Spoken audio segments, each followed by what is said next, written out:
Hi, Johnny Nimona here. How are you all doing? Yeah, I spontaneously decided to do an endurance stream today.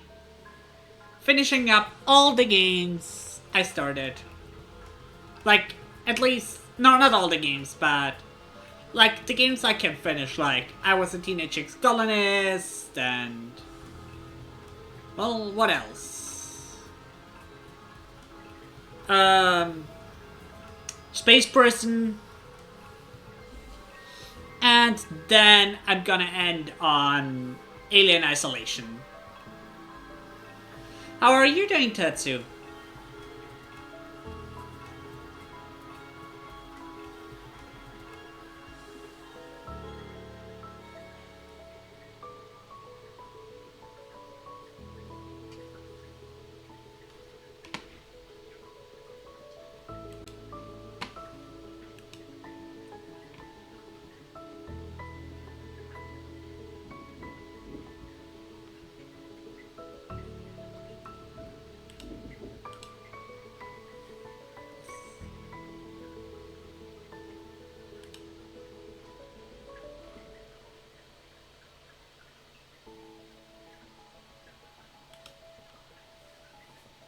Anyway, I've been not doing so great lately. And that's kind of why I'm doing this. I guess I feel the need. I need to push myself right now. Especially because I'm not doing well. And, well, I hope everyone has fun.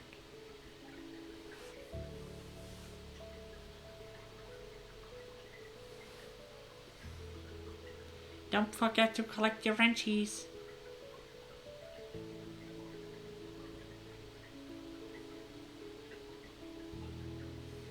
I'm gonna switch to the game now. Have fun.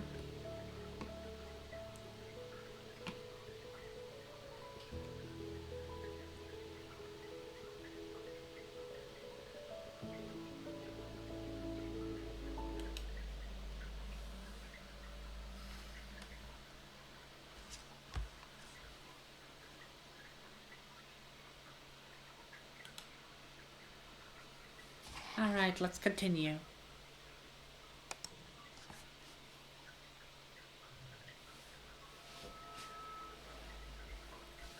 Yeah, last time we were here, everything got destroyed from a big attack. Our friend's brother died. We were able to save someone. But, yeah, things went bad. This is examining a bit of trouble, turning it over in his hands. I wonder if we're gonna find, like, alien tech, he says. Wouldn't that be cool?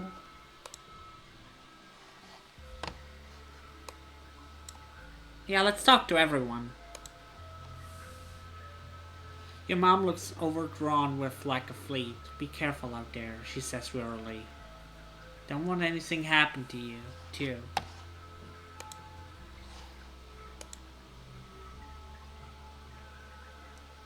Cal puts on a brave face. We have a lot to be thankful for, he says. We're still alive. That has to count for something, right?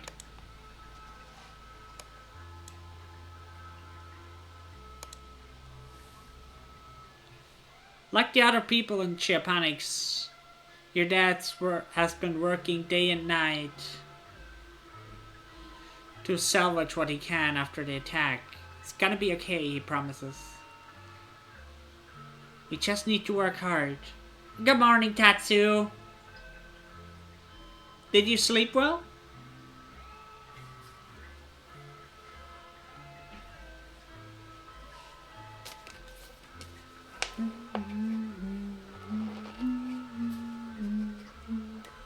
You still haven't slept? What time is it for you?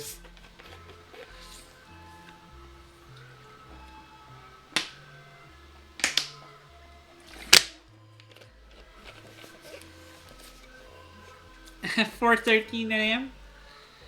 You know, fair. But if you feel like you need rest, feel free to step out. But I'm happy to have you here.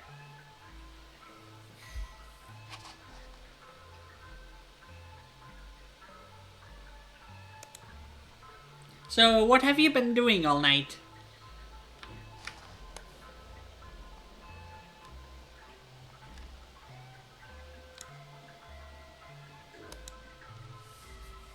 Mars crosses her arms and sulks.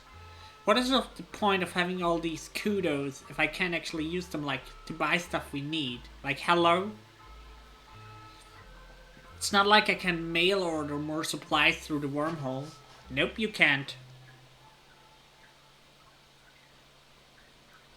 Computer builds.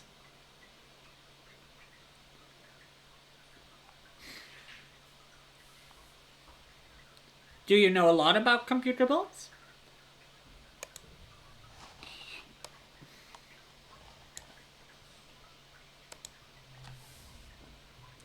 Tension frowns. I just don't understand, she says. Why now? Why does it keep getting worse? I don't know, Tension. I don't know.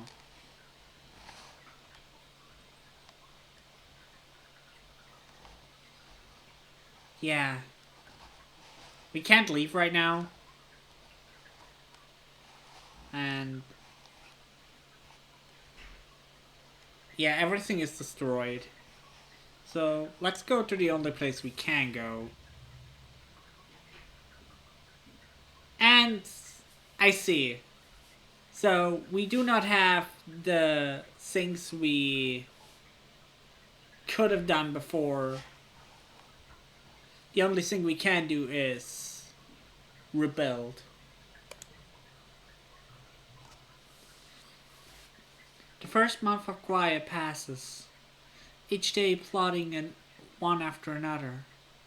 Still have trouble sleeping in the classroom barracks, but that's nowhere else to go. Every day you wake up with the others, try to make the best of it. Grief and anger comes in waves, not just for you, but for everyone. Some days are better than others. Thank you. That's so sweet of you.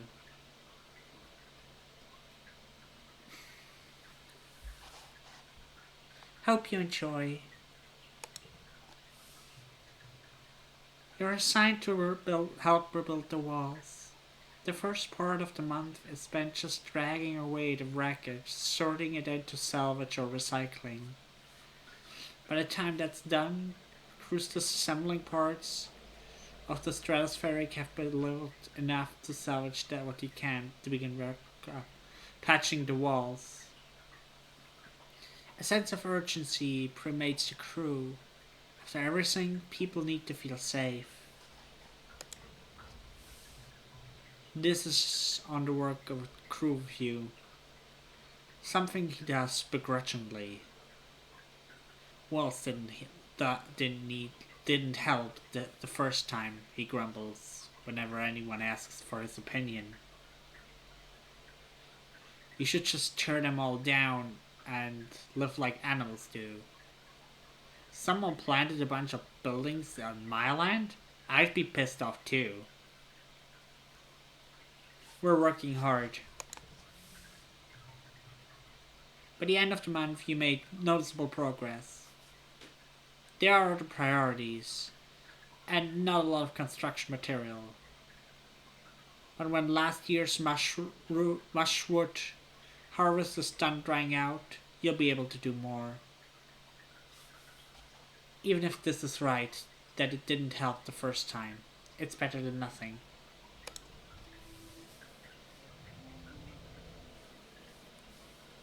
Alrighty.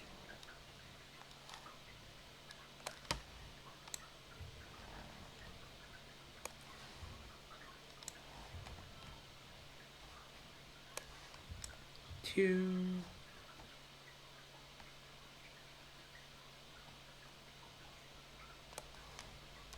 Three. Three. Well, that sucks. First collectible uses free.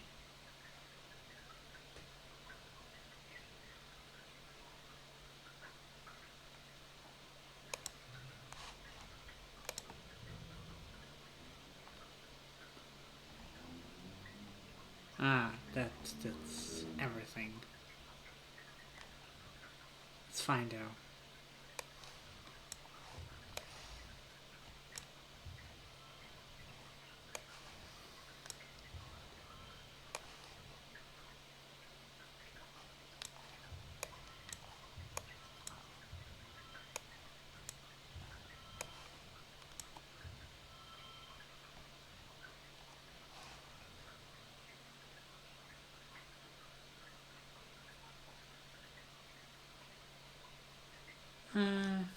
I did speak a lot yesterday because there was karaoke for Shay's server.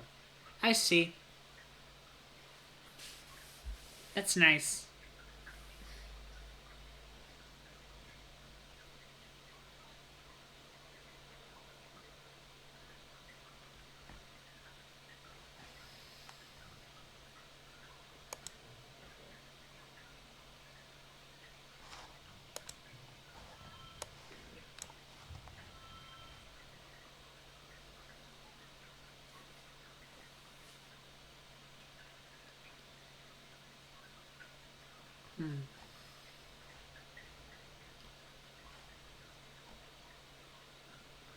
Let's throw out a card.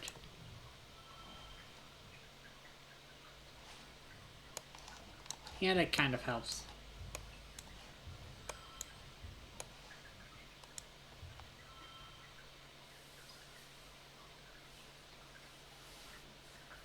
But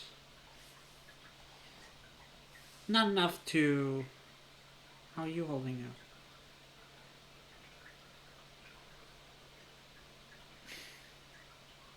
That's sweet. I'm alright, I guess. No, I'm not really alright, but I'll be fine. Well, you're gonna have a lot of me today because I'm gonna finish 3 games today. And I'm not gonna stop until I do.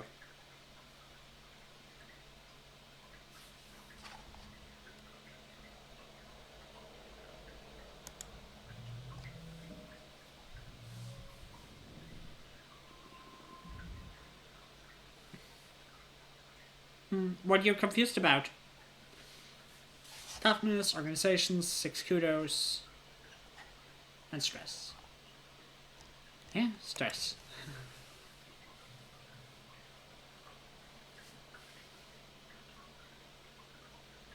Um, I'm also gonna finish up Space Person and probably Wolf Stride or Alien Isolation.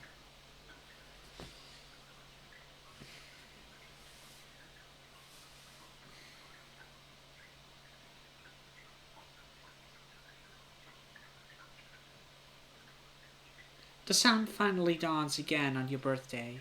You wake early and climb to the top of engineering to watch the first sun rotary rays break the horizon as the wormhole recedes across the sky. Dawn should represent the hope after a long period of darkness, but its light only reveals the full extent of the damage to the colony. Okay, happy lurking!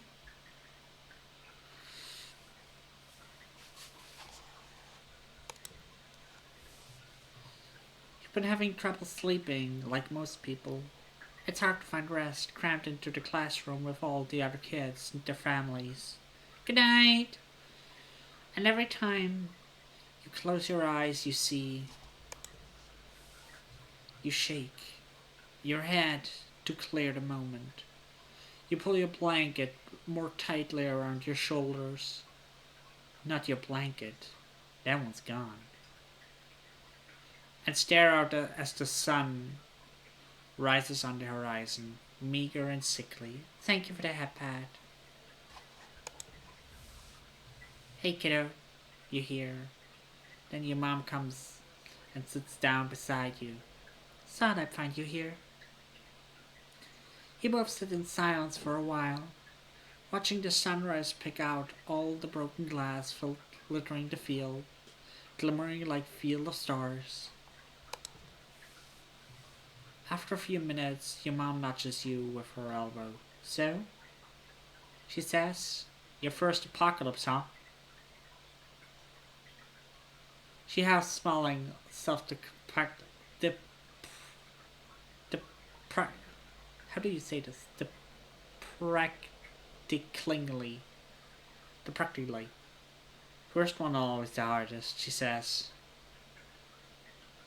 When the first colony was attacked back on Earth, I thought that was it. Everything my parents told me about, the power of community, all that. Thought they were full of shit too. She turns and gives you a serious look. It's okay to be sad right now. I'm mad too. I'm mad as hell. I want to get out there and rip every goddamn mushroom out of the ground. And that keeps me going for now. Hi, Blaze! Hi. How are you doing? But that's not going to be forever, Solana. She continues. Eventually that sadness and rage is going to cool. And you have to figure out how to feel after that. I'm glad you're doing good.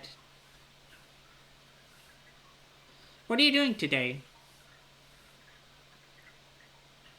She points at your chest. Hope lives here, she says. It's the human condition. We just don't know when to give up. Well, I'm happy you stopped by. And good luck at work.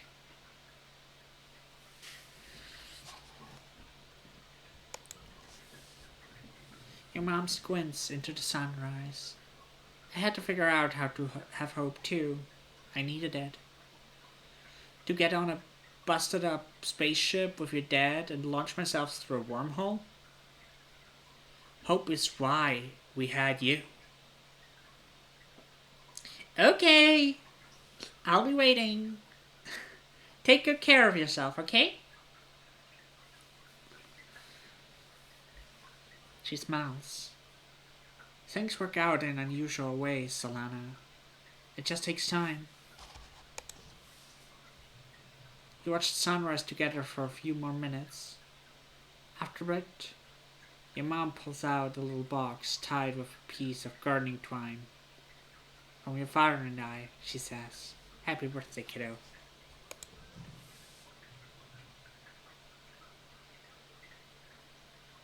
You know what it is before you open it. The old medallion. The one your dad made. With the sun on it to represent Earth. Was broken during the attack. And all the chaos you didn't even notice. But your parents did. And made you a new one. It's just like you remembered. A similar design. With a wormhole this time. To represent Vertumna. Sun medallion. +5 to challenges. You thank her and squint out swirling wormhole, still barely visible in the brightening sky. It's so massive and awe-inspiring this time of year, but it always seemed to herald disaster. You're happy to watch it fade away into the daylight. Your mom lets out a dark chuckle and slaps you on the back. What a birthday. Here's to another one, right? You both head back downstairs to the wreckage of the canteen. Ready to put up a temporary roofing with whatever tarps and scraps they could be found. The colony, neoprinter, the few that still run. I've been working day and night to replace the necessities of life. But larger construction projects are going to take time. Aunt Anne has coaxed the kitchen and apprentice into making soy gruel and pressed bars. Life-sustaining but depressing. You and the other colonists eat your breakfasts in stony silence as you mentally prepare for the day. Governor Uticott looks more frail than you've ever seen her, but her eyes remain determined. Last week they held a mass funeral for everyone who died. There's talk of turning stratospheric destroyed front half into a memorial shrine after everything useful has been salvaged. There's still so much to do. Well, we did save her.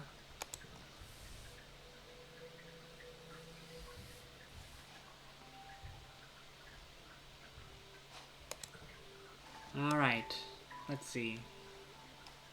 Let's talk to everyone again.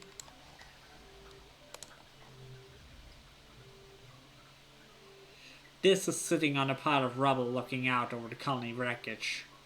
He doesn't look particularly sad. What do you want?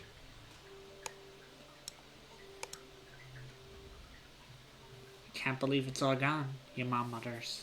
All the work, gone in one night.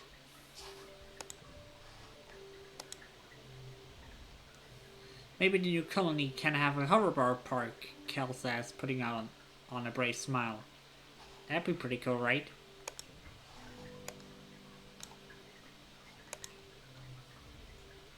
It's going to be okay, your dad says.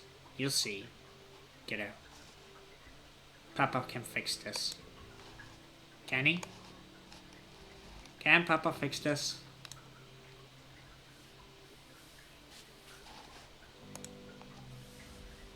This wretched planet, March grumbles, gazing at the wreckage of the stratospheric. That was my ship.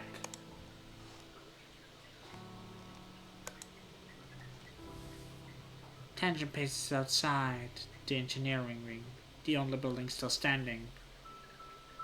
For everyone living in here, there's barely enough room to sink.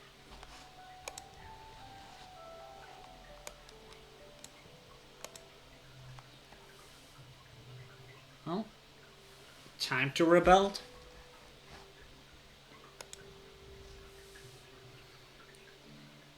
You're assigned to help out in geoponics.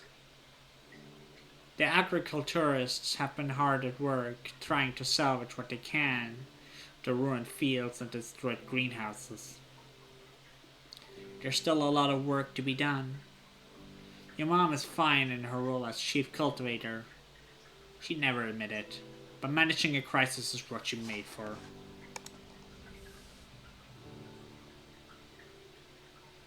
Cal's working in geoponics too, of course. He smiles when he sees you. Hey Solana, there's a lot of stuff to do. What do you want to work on?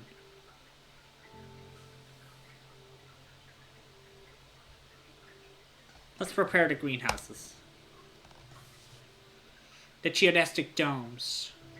Miraculous prefab modular structures your parents brought from Earth are in shambles. Much of the glass and metal is beyond repair, destined for the recycler. You and Cal help clear away debris.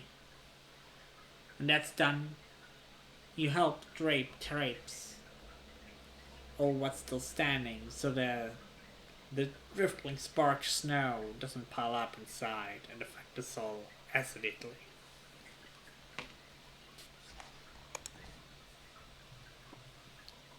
Anything that can't survive outside a climate-controlled greenhouse needs to be harvested and sent to the kitchens, so they can be preserved. Canning, jarring, dehydration.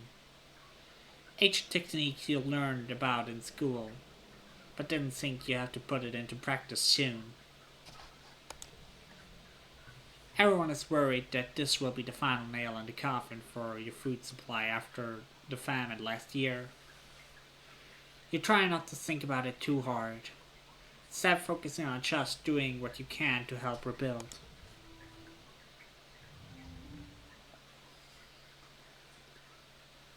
Alrighty.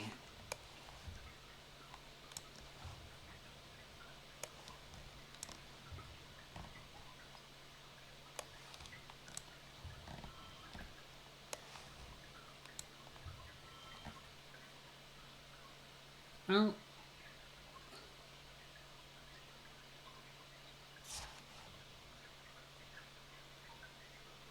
hmm,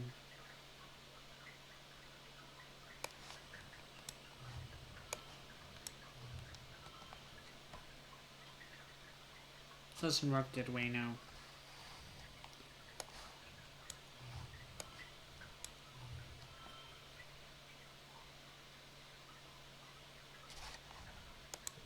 Let's push through.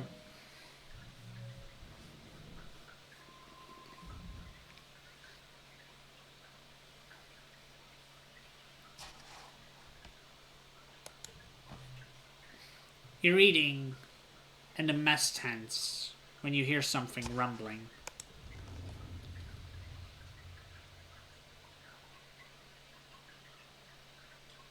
Your bowl and cutlery starts rattling. People look around in alarm. Could it be another attack? So soon? You begin to hear shouting from outside. Someone runs into the tent. There's something falling from the sky! They shout. It's on fire! You join the crowd, people leaving your temporary structures together in the colony square. People are squinting up at the milky quiet sunlight, pointing and gesturing wildly. It's impossible to miss the thing hurtling towards you from space. Like a great big ball of fire coming straight for you. Is this it? Is this the end? After all you've been through, a meteor is gonna land in the middle of your already ruined colony and kill you all? Ah, that does look like a meteorite.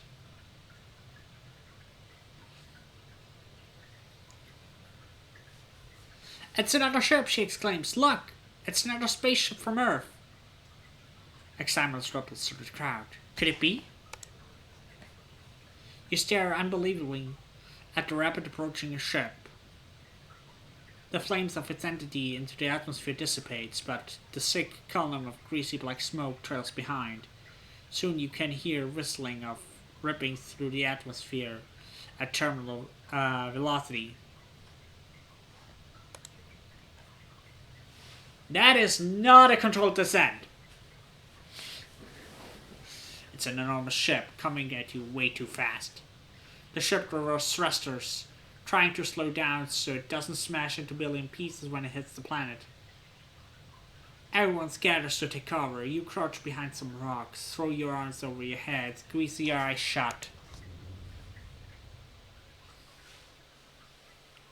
You hear the massive spaceship touch down in geoponics, plowing through the fields, grounding over what has been left of the greenhouse. You're thrown to the ground from the force of the impact as shrapnel and small rocks sing past your head.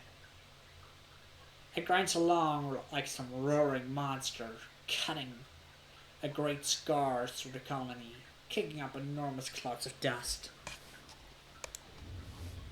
Finally, the ship comes to a creaking, shuddering halt. You and the colonists carefully crawl out your hiding places, coughing and rubbing your eyes. The new ship is half buried and obscured by dust, but you can't tell it's from Earth. You squint to make out its stencil letters, Helios. A hatch opened on its side, and silhouettes began to emerge. Silhouettes with guns.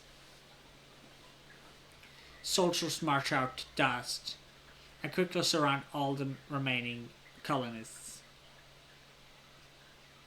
More soldiers form two parallel lines from the ship to the square, their guns in parade rest.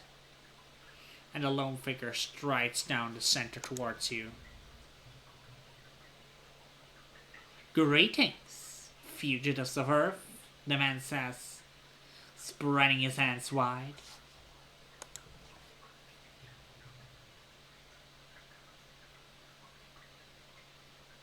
A dismayed murmur ripples through the crowd. The adults exchange significant looks. Chief Engineer Instance tries to slip out of the crowd, but she's stopped by a line of soldiers. The man smiles. He has a broad, easygoing smile that doesn't match the threatening aura of the soldiers, nor the smoking ruin of the ship behind him. "I'm Commander Lum," he says proudly, "as the captain of the Helios. I have to come. I have come to render aid and bring you to justice."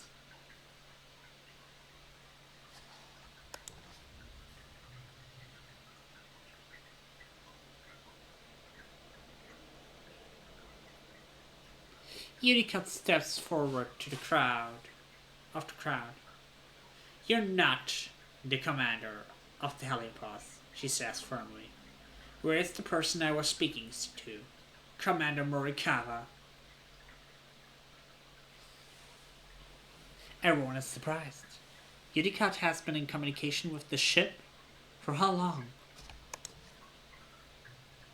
"I am the captain of the Helios," Lum repeats stubbornly, then adds, "According to the chain of commands, we sustained significant loss of personnel when we went through the wormhole."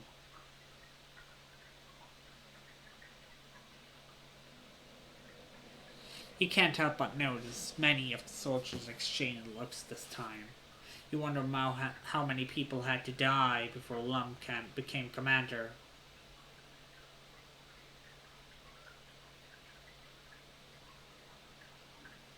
"As the commanding officer," Lum continues, "I declare this colony under our protection. As such, you are all now subject to the laws of Earth. To be quite blunt, young man,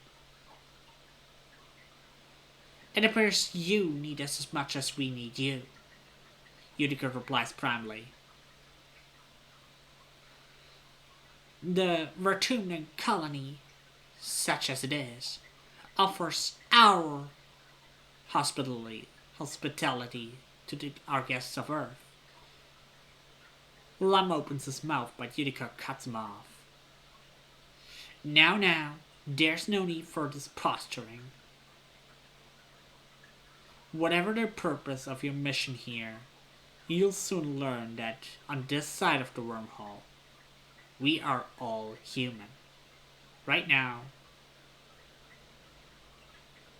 we need each other more than we need mandates from Earth.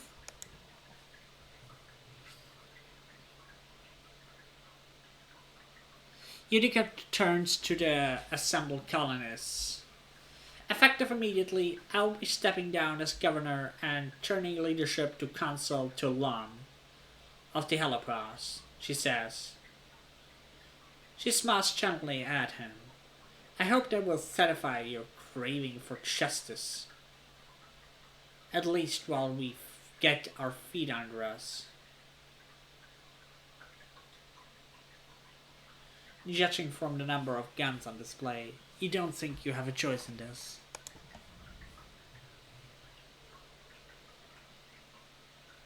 "It's a good thing the colony is in such pathetic shape right now," Yama mutters under her breath. "They thought we were a threat. They probably just have shot us." Your dad squeezes your shoulders and tells her to be quiet. No one knows how to react. A new governor from Earth? Nearly 100 new colonists? Most of them trained soldiers? What does this mean for the colony? The crowd disperses slowly. The council members follow Lum back into the Helios, presumably to talk about the future of the colony, you hope. You track down your friends. "So what do you think about these new people?" Martz asks.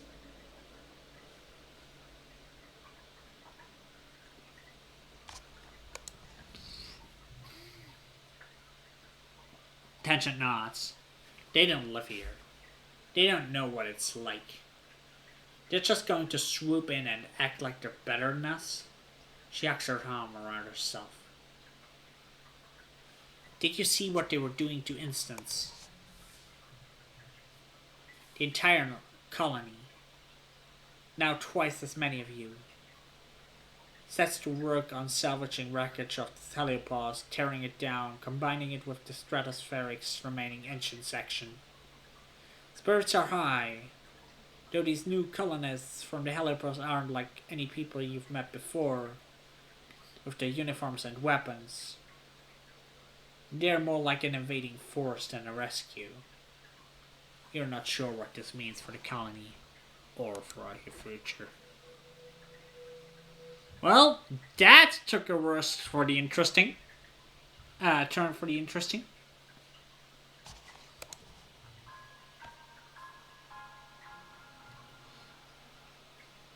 As dust settles, you rebuild your colony around this new ship, the Helios. The new arrivals, soldiers, many are aloof at first, many see you as fugitives.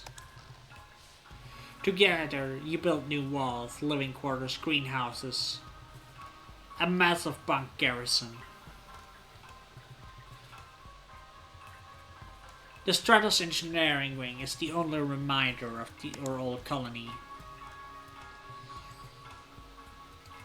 The Helios brought enough rations for another 5 years, as well as a rich seed bank and a working hydroponics.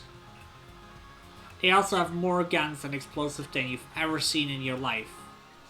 Even the ship has guns. A full stomach, a roof over your head, and the promise of safety convinces most Exocolonists to accept the Helios.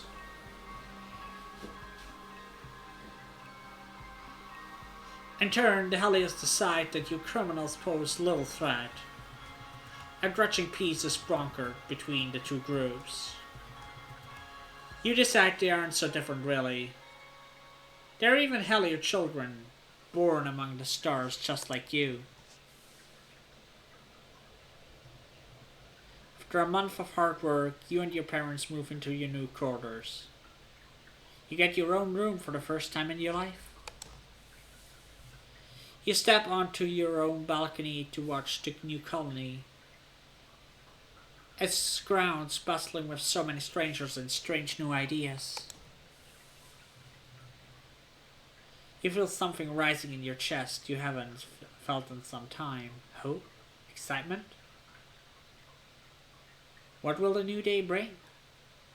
You better get out there and find out. Rush to greet the day.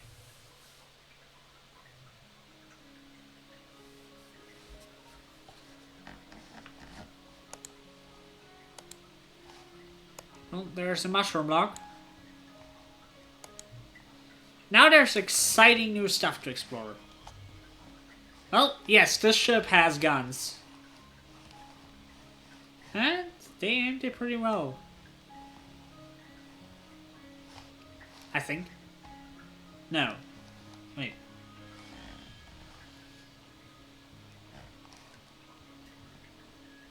Okay, here's engineering now.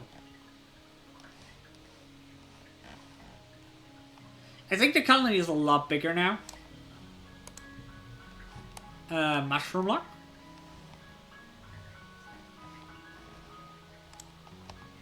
Ooh, a new face. Let's see who this is.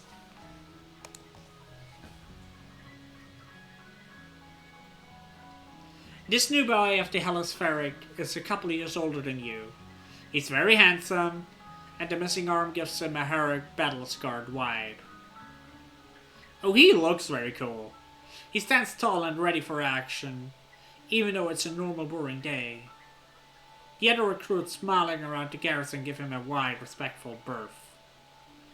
He sees you staring and gives you a curt look. My name is Wace, Lieutenant Orlis. He says, considering you with a challenge in his eyes. And you are?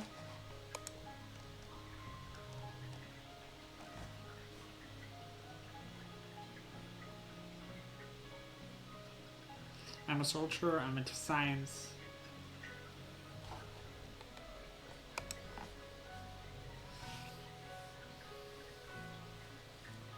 Dead right, he says, with an air of a boy who It's hard to impress. Nice to meet you, Solana. I hear it's been a rough couple of years for the colony. Lucky thing our Helios came along just in time, he continues. Don't worry, we have some of the best soldiers. The very best. We'll keep the colony safe. I kinda like him.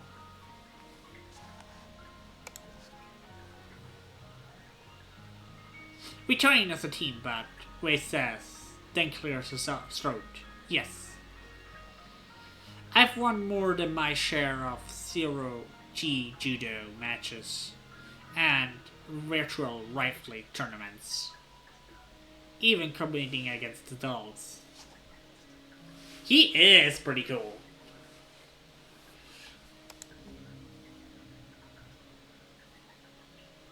You act impressed and make some more embarrassing clear signals that you find him attractive. Nice. Well, he says, nodding like he understands. Aren't you intriguing? Maybe we'll see more of each other in self-defense classes. Maybe we will.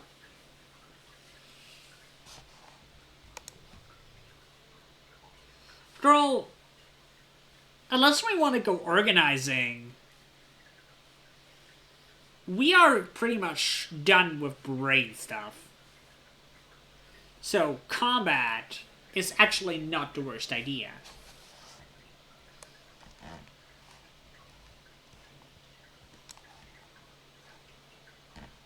Let's see what else we have here. Dang, the colony got big now.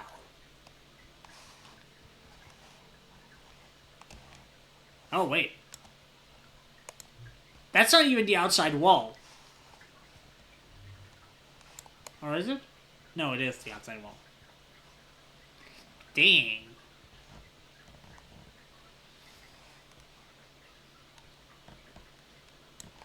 And a bunch of new faces to meet. Also, let's talk to our old friends, too.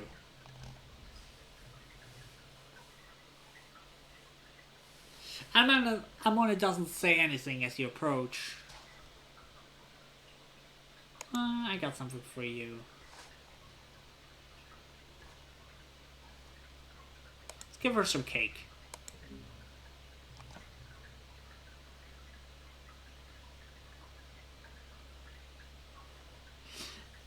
Thanks, and Amona says, any excuse to eat the whole cake?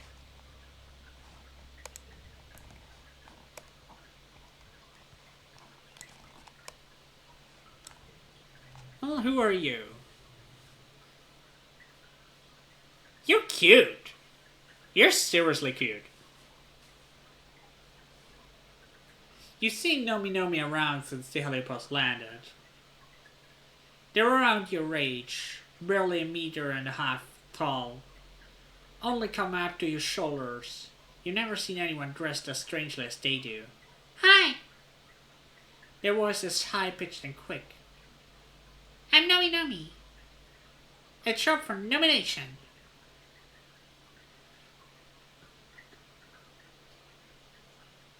They do a little twirl and bow. You introduce yourself.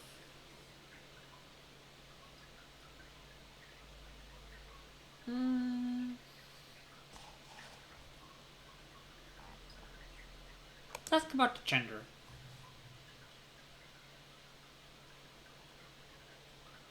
What? Oh yeah, I was so happy when we landed and I found out that you colonists have not boy, not girl people too.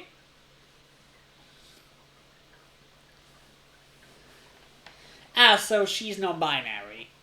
Or they are non-binary. Sometimes people on the Helios didn't get it. But honestly, I grew up with them.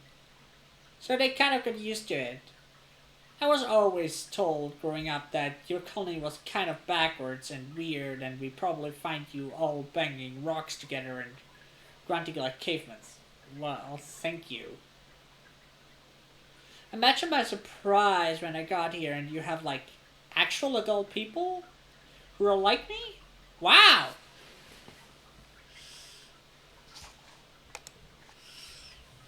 Anyway, you already know I use they them. As in, Nomi Nomi sure has their act together, and gosh, Nomi Nomi is so cool. They have been unbeaten high score in laser favor for the last 2 years running.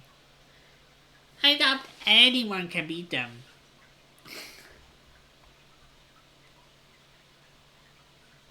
Well, why not challenge them?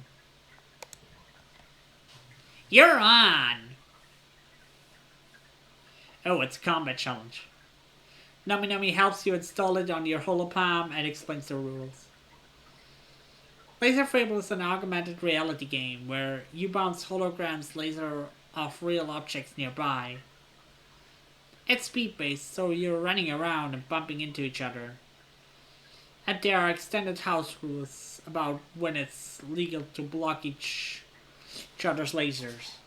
Well, let's go! Ooh, that's gonna be tough. It's gonna be tough. For sure.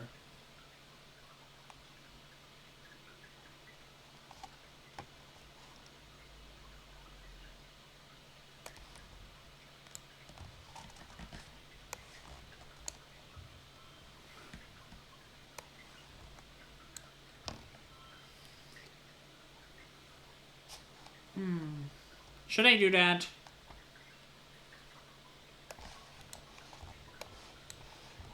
I feel like there's probably better stuff I can do.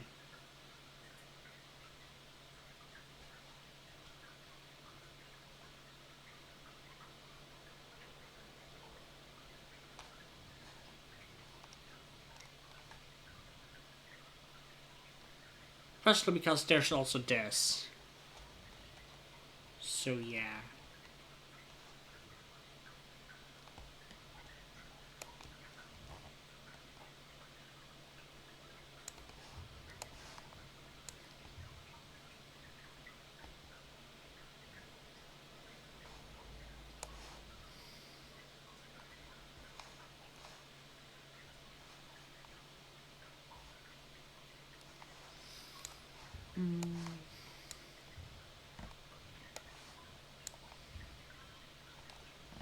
Alright.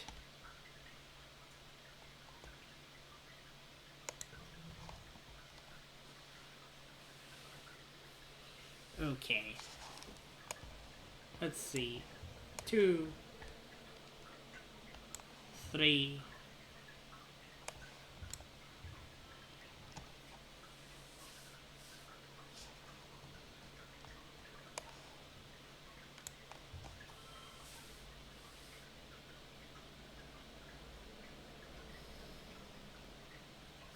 Alrighty, that's not bad.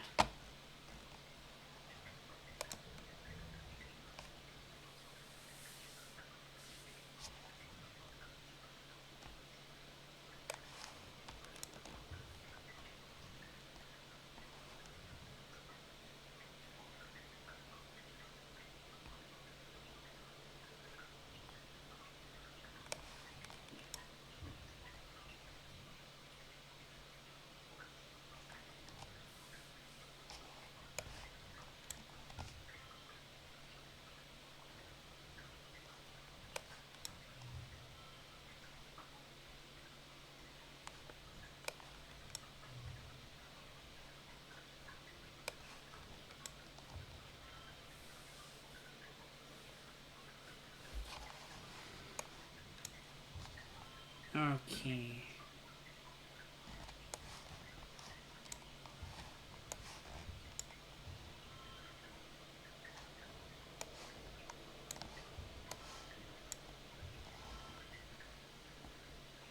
Yeah, let's redraw the hand.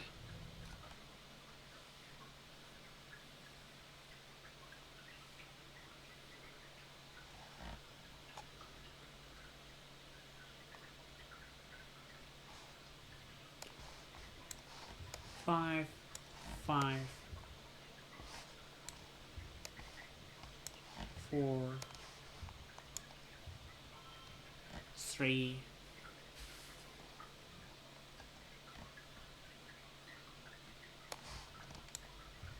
3. Well, we can push through. So let's do it. That way we actually do win still.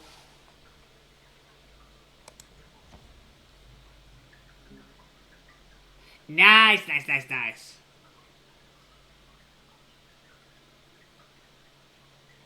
Right on, sister. Nice. Nobody gives you a high five, then a couple quick flicks on the gauntlet gives you kudos for winning.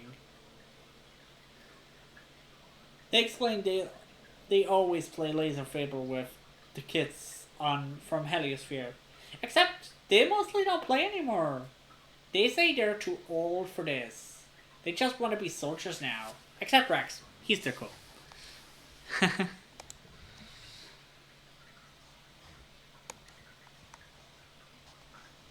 We're definitely making new friends here. Let's see. Kels looks like he's something being run ragged. Hey, Solana, he says, leaning against the pallet of building supplies scavenged from the helipads. What's up? I don't have a lot of time. I gotta get these over to geoponics. Then we gotta get plants into the ground. Wanna hear a nature fact?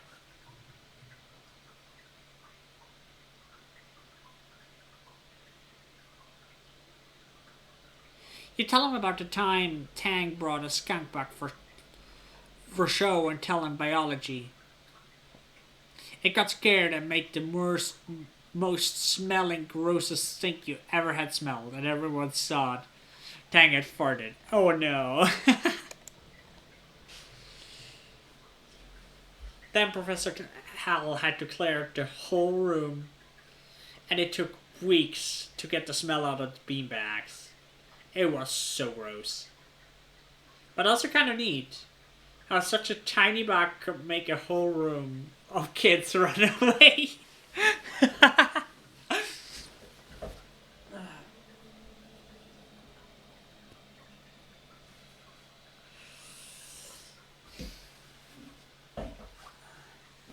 Let's see.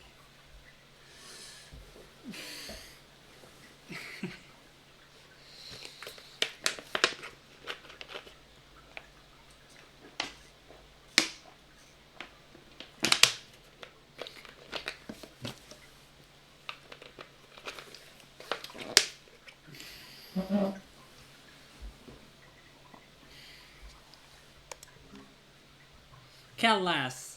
I remember that, Solana. I remember that, Solana, except the way I heard it. It wasn't Tang, it was you.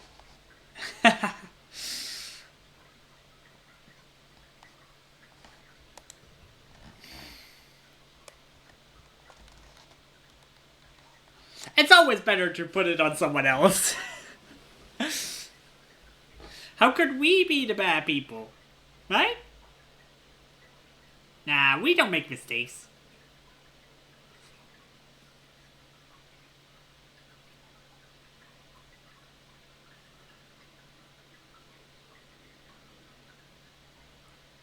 Anyway.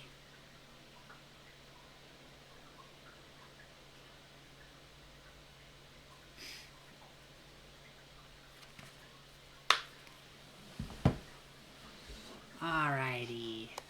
Let's see.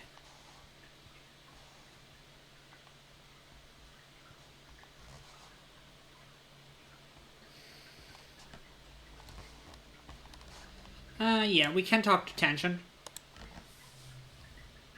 Our bestie.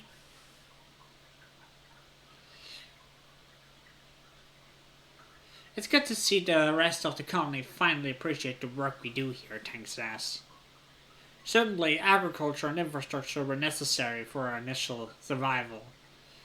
But the attack last glow has made it clear that sustenance alone will not save us from the aliens. She clenches her fist. We need to be smarter than them. Yeah.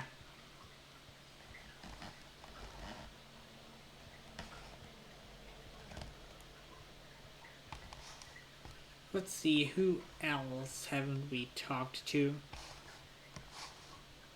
The colony is so big now, I'm afraid to overlook someone. The garrison looks so cool now. Apply for lookout duty. Well, we can. You report to Security Chief Red to volunteer for lookout duty. Ah, Solana, Security Chief Red says. Barely giving you a second look.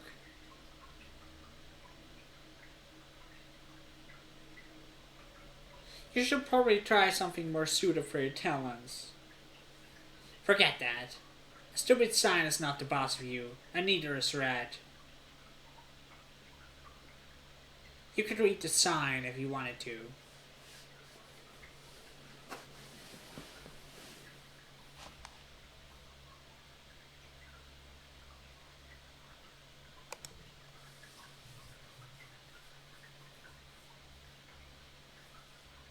You pull out a pair of hollow killers and read the signs through them. It says, if you can read this, your eyesight is 20/20. Red nods in approval. Wait to be prepared, you pass. Come back next month and I'll put you on the roster. Alright, we got a new option. Oh, this guy we haven't talked to. The colony is full of new people. Everywhere you look, you see a stranger. It's disorienting after growing up in a closed spaceship. Sleepy! Hi! Hi! How are you doing? I'm alright. How are you doing?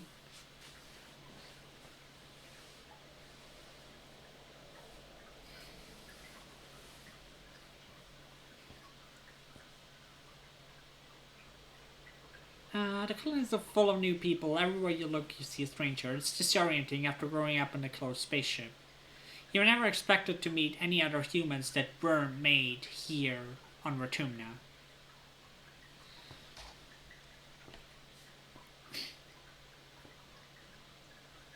Glad to hear you're doing good. That's so sweet of you. I hope you have the bestest day too. Love you!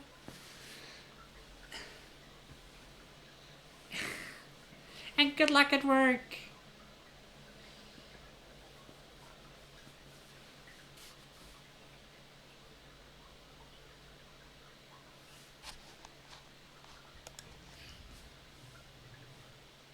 You bump straight into one of these new people while you're jogging through a colony. Oof. He laughs and holds you steadily, brushing the immature dust of you and giving you a wide-fanged smile.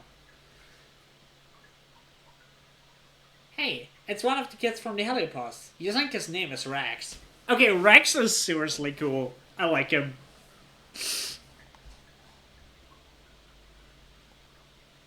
Hey, what's up? You play cool. Give him a little nod. You notice his ears wiggling. You notice he's wiggling his dog ears. They can't really move independently. Pleased to meet you. I'm Rex. Okay, I love this dude already.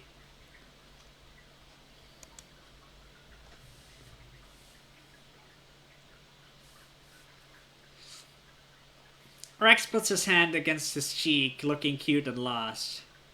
Hey, since I'm new here, do you think you could help me find the construction yard?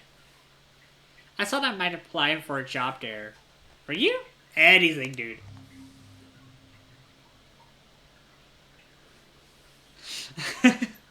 I already like him. His eyes wide as you wink suggestively and he grins, wiggling his ears and lolling his tongue out like a dog. So adorable. He is adorable. I love him. I might just take you up on it, he says. You tell him everything is a bit changed since the helipods landed, but you think the construction yard is still near command. He thanks you for the directions. Nice, nice. Okay, I love Rex. Rex is cool. Marx is poring over a real book with real paper. You crowd around to take a look at it. This belongs to the new kid, Numi Numi? Marx says, letting her voice like a question. I told them I was looking for someone to draw designs for my new fashion line, and they just handed me this. The book is filled with character designs, giant robots, pictures of characters kissing. It's so good, Marsh says, turning the pages. That's what we need here. People with talent. Oh yeah, I like Nomi Nomi. Nomi Nomi is cool. But yeah. Let's still look around. What is this? This is command. Does the supply depot now have new stuff? Not really.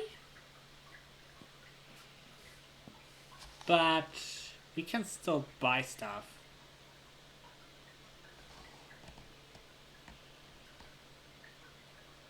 Let's get the animal book.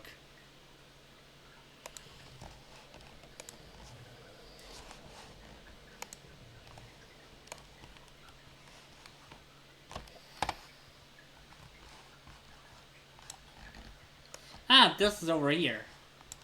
Hi, Des. Maybe we deserved it, the smugglers. The new ship didn't save us. It just delayed the inevitable. When their food and weapons run out, we'll be back where we started. Didn't they learn anything? Ah, he's not a cherry guy. Which is fine. Not everyone needs to be cherry.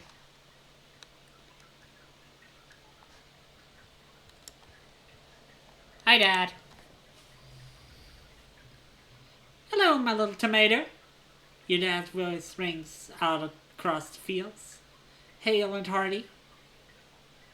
You never have it in you to be embarrassed, not during pollen.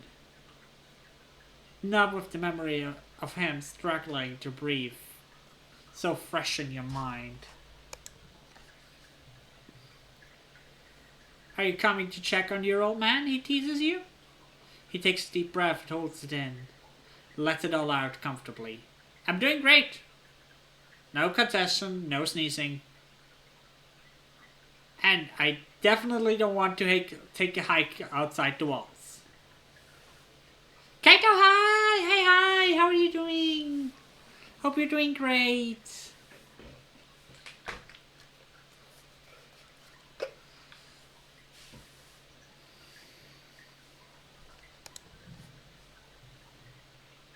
Your dad pulls you into the big hog, ruffling your hair. He smells like sunshine and dirt and sweat, and you've never been happier to breathe it all in. He's alive. I'm proud of you, he says. You can pull off miracles, kiddo.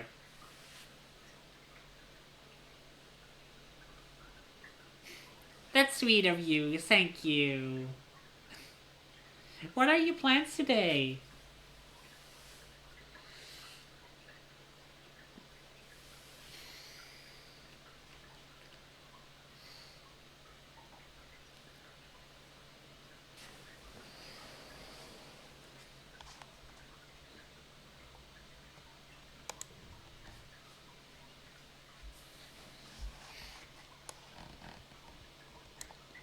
Nothing much, I'm just I wish you good luck with that.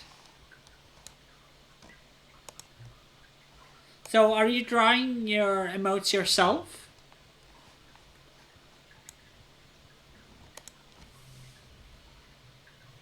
Your mom sets up a makeshift desk near the construction site and is going over some spreadsheet under her holopan.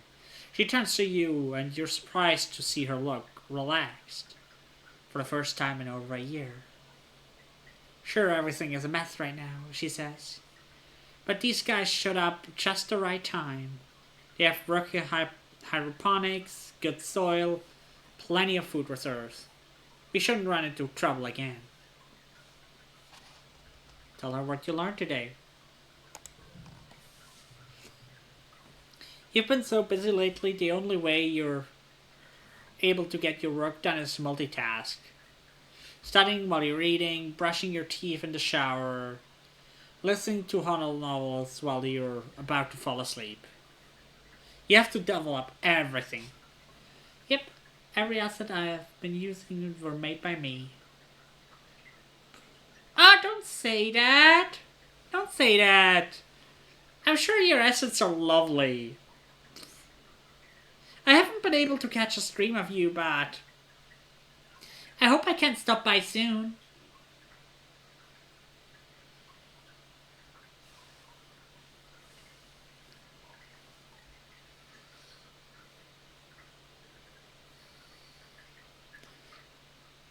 But you are a lovely person and be proud of what you made.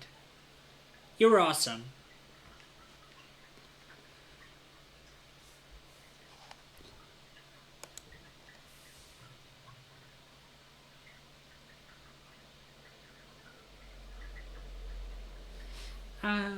What time is it for you? I think we're about 6 hours apart or something.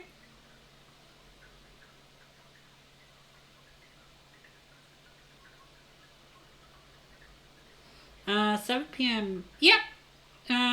It's about 7 hours apart. Anyway, I wish you a nice evening. I'll still be here for a while.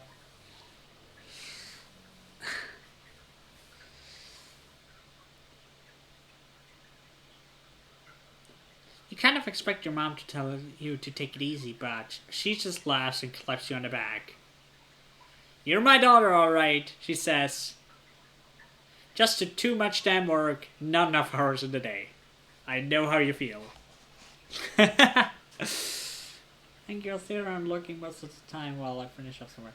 Have fun lurking. Bye bye. Love you.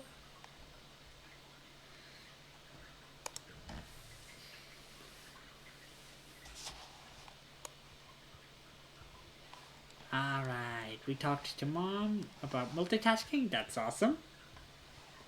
Let's see, what else is there? I think we've talked to everybody around. So it's time to head to engineering.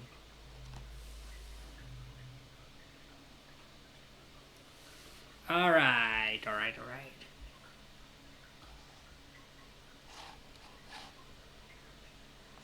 Does this give us organizing? It does not, but it gives us friendship with Nomi Nomi, which is pretty nice.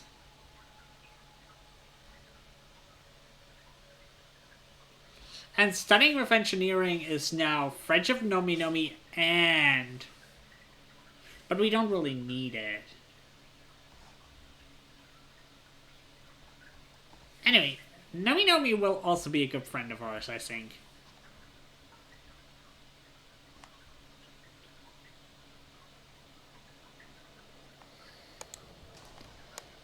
Yeah. I think we do want organizing. So let's see. Does working here still pay as well? Research gives us organizing, right? Yes, this still pays us amazingly. So... let's do some organizing. Oh, we have enough for the mushwoods. Study this, mushwood.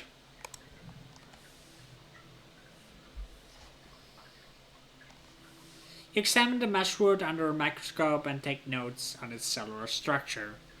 Part of the reason it needs to be harvested in wet is because the cell grows so saturated they lose structural integrity and turn to, well, mush during glow.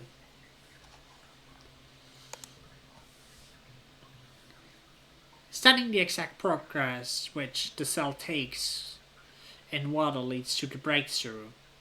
It might be possible to hack the process and stop mushroot trees from taking on too much water during wet. They don't take on so much water, they won't take as long to dry.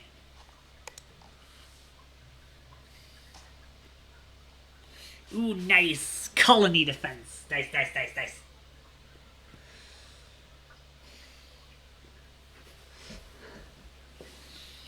I'll be right back. I'm gonna grab a little snack. Be back in a moment.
Increasing the negative pressure on the body should stop it from pulling so much water from my actual network underground. This is great. Logging will be much more efficient now.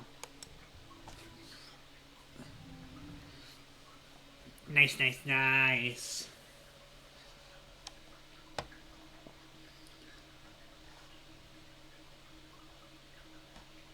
We can make this a 6, 5, 4, 3.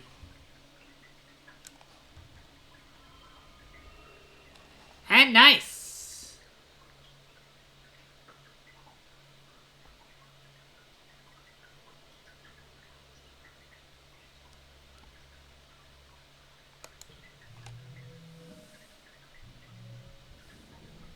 Biology for organizing. How much organizing do we need?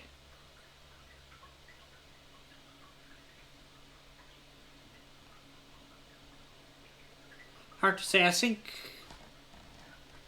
it's at 66 that we get another perk. 16 kudos. That's pretty nice.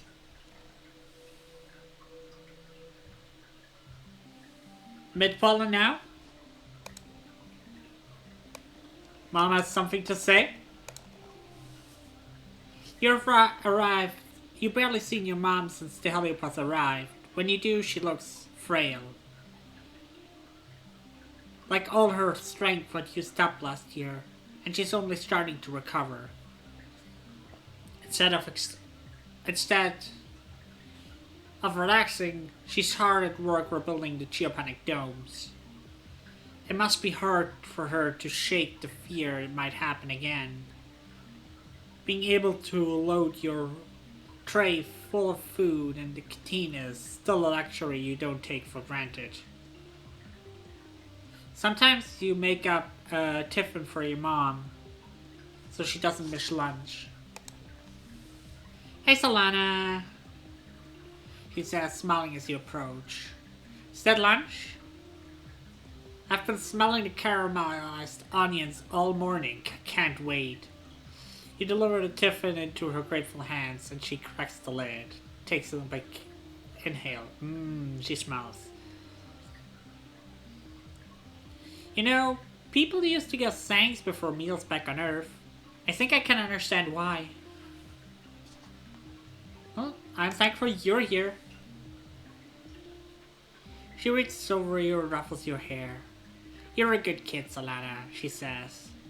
She looks at you a second, weighing whether to continue. I know we don't talk about it, but I know how hard you busted your butt back then, making sure the colony didn't starve. When you're fighting for your life, that's when you know the true measures of a person, she continues. I wish you didn't have to be tested at such a young age, but you really showed what you were made of. I'm so proud of you, my daughter. Aww. That's so sweet.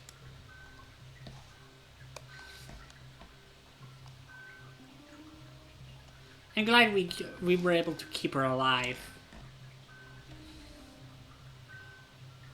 Your dad is hardworking rebuilding greenhouses. There's a lot of replanting to do, as well as setting up the hydroponics from the new ship. It's almost like how it was in the first year after you landed.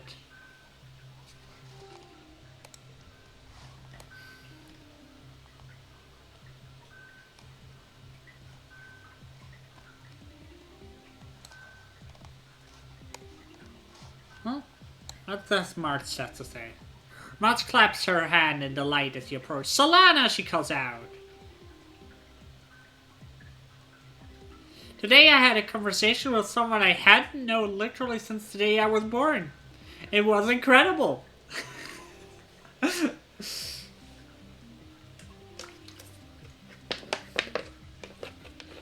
She claps her hands to her chest. They didn't know about the time I played in Ingenuity in the crash play and forgot all my lines, or the time Cal's pants fell down, or the food fight we had in the Stranded mess hall.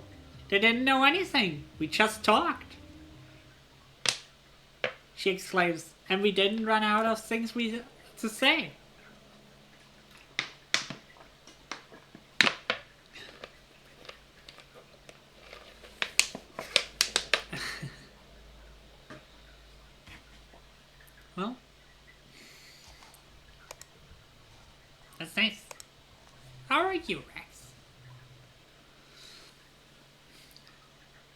Rex hasn't gotten used to the life on the surface yet. You remember your first year.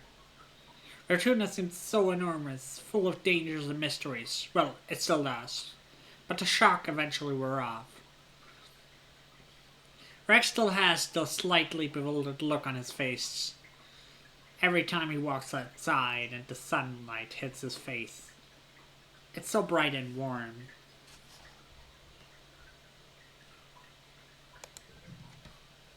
Actually, I'm working something right now, Rex says, producing a holoprojector. It looks so familiar. Wait. It's the holoprojector you used to watch Wits in the crash. It's been broken ever since the crash was destroyed. I was hoping you could fix this up. I want to have outdoor movie nights. Oh, outdoor movie nights sounds so fun.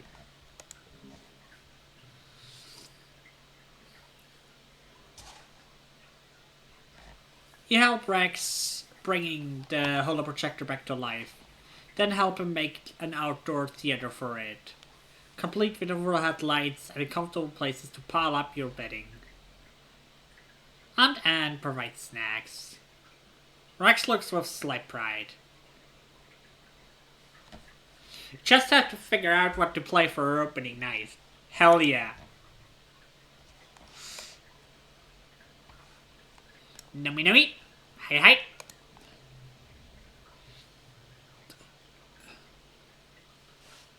Nomi is running around making pew pew noises that things like shooting imaginary lasers, which is fitting because that's exactly what they're doing.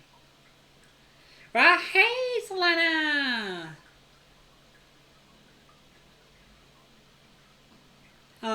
When they say when they notice you watching, do you want to play Laser Fable?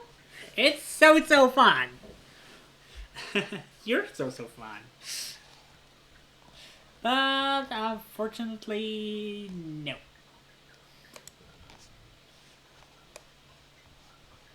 We can't play Laser Fable with you. You pass a group of soldiers from the Helios leaving the garden. One of them eyes you with disdain, the rest ignores you. Inside, Cal is scowling as he rakes up a planning bed. His expression softens as he sees you, but not by much. Hey Solana, he says, did you see those sharks? They're always sniffing around here trying to start a fight with me. I think their leader is that mouthy kid Face. He leans one arm on his rake. Whatever, joke's on them. I ain't gonna play their little soldier game. Well, we can't get another memory. Cal looks a little sickly. Well, I found this really pretty flower growing in the garden. I've never seen it before. Oh no. You look at it and soon you can feel sick yourself. Wait, is this plant radioactive?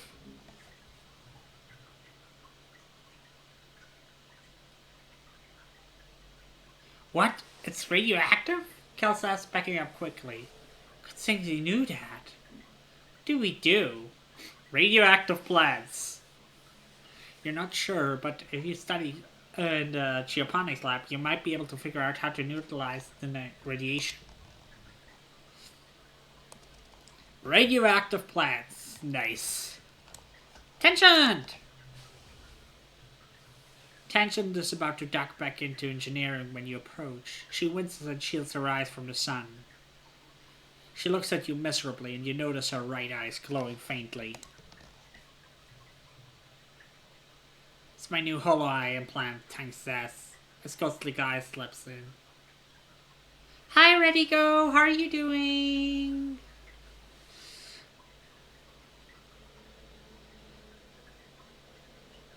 His ghostly glow snaps in and out of existence as she blinks.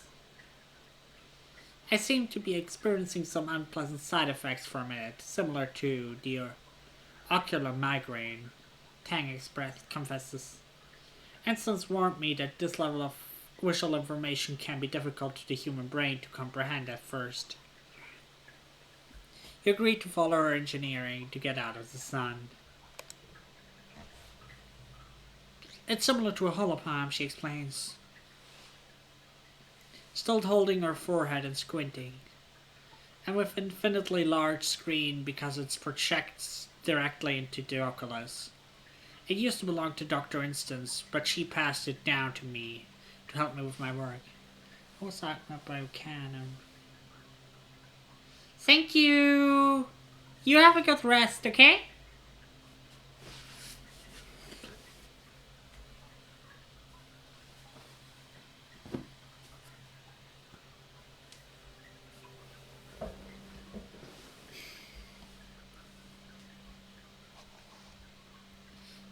I'm sure she got used to it. Tang sets her jaw and nods, determined. I know I will. It's only pain. It's more than an implant, Tang continues as you follow her to the Mepe labs. Hollow eyes are the very forefront of human augmentation. They represent our next step towards ascending as a species. She touches the red scar where her hollow palm used to be. No more clunky screens. No privacy concerns, she said quietly.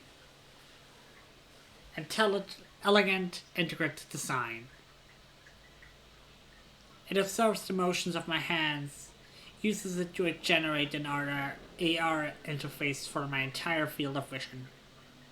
It's partially powered by my own metabolism, through the magnets embedded in my skulls. It's beautiful. Nobody else is here. You hear a gentle hum of experiments running in the corner. This kind of technology is far beyond what we're capable of reproducing in the colony, Tang sighs, rubbing her temple under the implant. Once they're gone, they're gone. Maybe Earth will send us a shipment of new ones someday. But I expect they developed something more advanced since we left Earth. I suppose it's more likely they've forgotten about us completely. Bring. The quiet hum of the laboratory shudders by an alarm. Tang jumps at the sudden noise and shuts her eyes tight. I have to get this,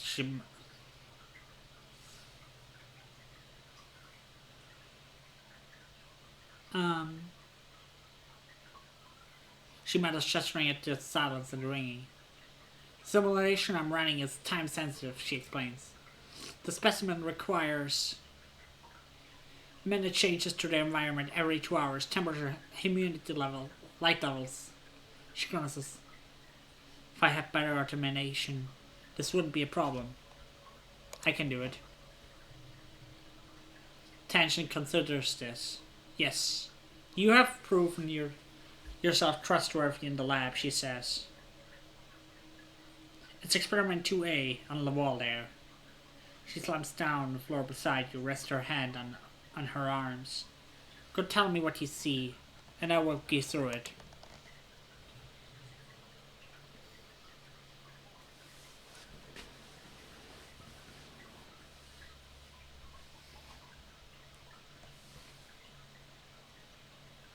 With Tang's assistance, you set the new environmental parameters for the experiments, which seems to involve a fungal growth of some kind. It's unfamiliar to you, but you're able to follow Tang's instructions easily. While you're looking over some specimens, you realize that you could make improvements to Tang's modeling. I don't know if we should. You know what? Yes, let's do it.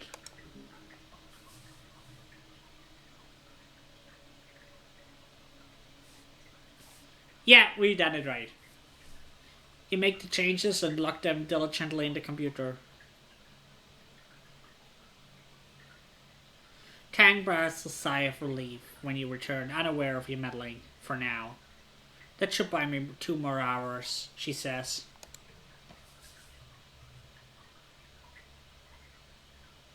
Tang shifts over, wordlessly inviting you to sit down beside her. Her arm is cool and touches as it rests against you. Tang turns to you. Tang, let me take care of you.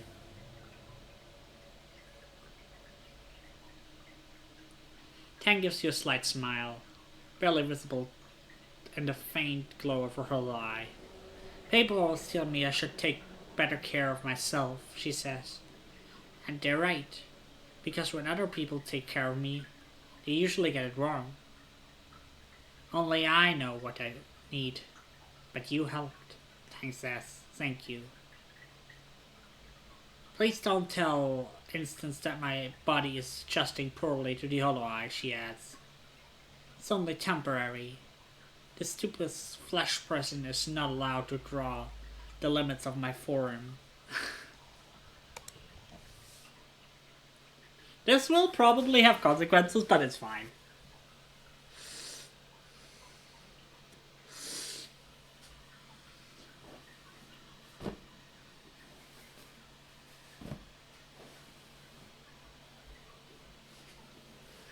Alrighty. Let's see.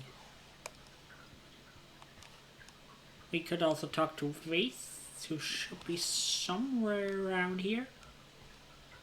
There he is. And also Anemone. Vase is standing by the downed Helios, hands on his hips as he surveys the colony. Damn, he says, smirking. You all used to live like this? It's a good thing we're here now. Why, thank you.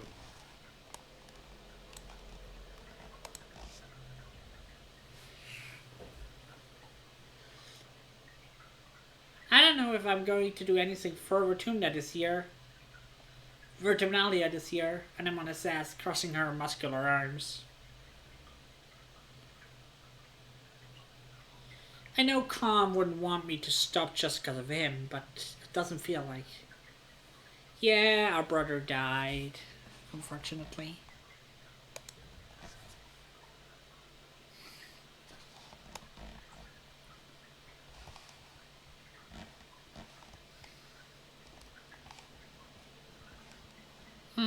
I think that's pretty much everyone.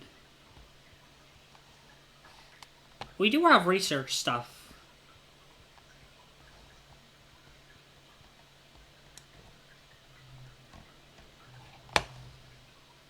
Research in Exocolonist.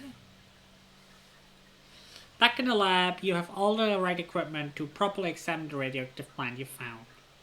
Maybe you can find a way to protect yourself from them so you don't need to drag a radiation-proof environment suit with you every time you need to go to that part of the planet.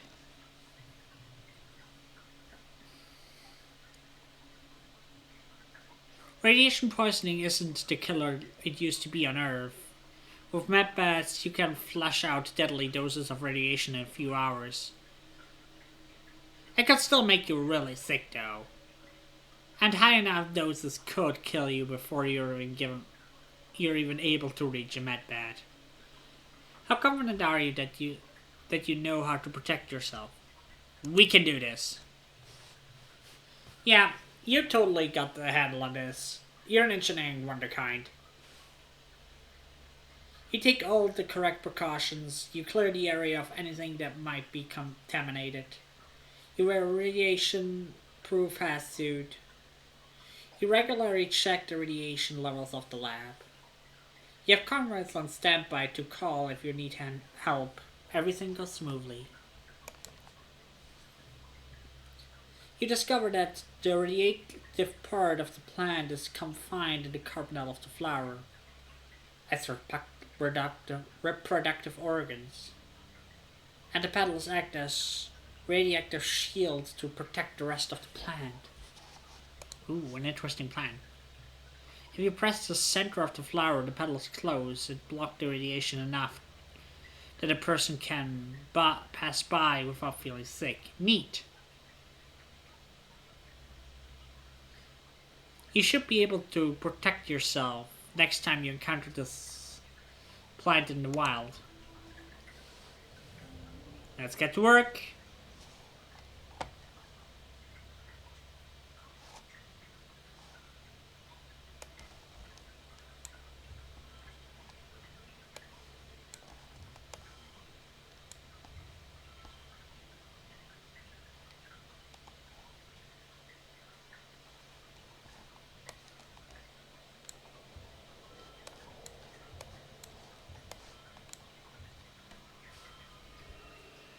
Nice, nice, nice, nice.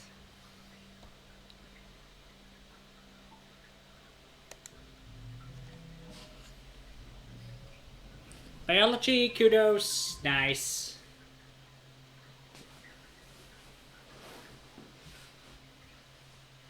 And 10 stress. Can't be helped. But we're almost at enough organizing for the perk. Maybe one more time?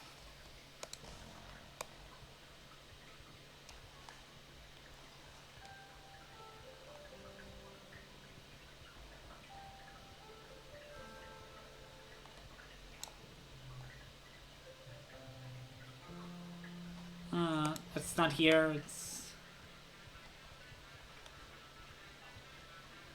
over here that we can buy stuff. Supply depot. Let's buy the doll.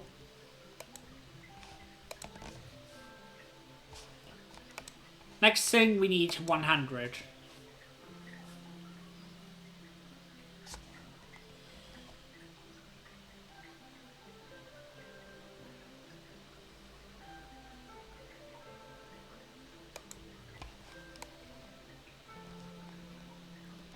Let's see. Can talk to everyone again. See if they have anything new to say. Things are a mess right now, but you feel your mom's relief radiating as she incorporates the Helios hydroponics into the colony.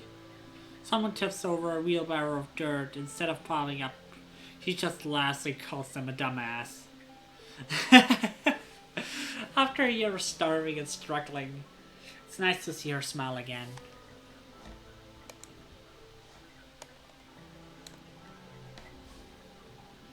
Your dad is hard at work rebuilding the greenhouses. There was a lot of replanting to do, as well as setting up the hydroponics of them. Someone's like, yeah, we already had that.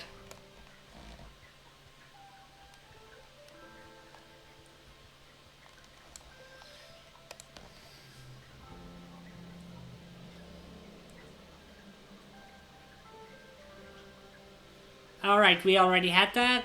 She's talking about how Nomi Nomi is talented.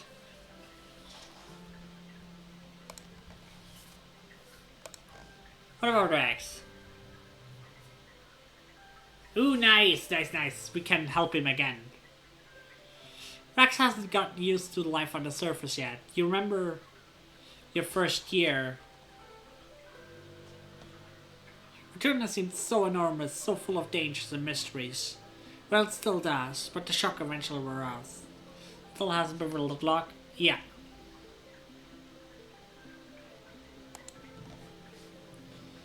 You know what my hammock needs? Asked Rex. An automatic snack delivery system. For when my hands are busy. Oh, heck yeah. That'd be nice. Just get snacks whenever you want. I need that too. I'll be right back.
Alrighty, I'm back, and with a fresh bottle of soda.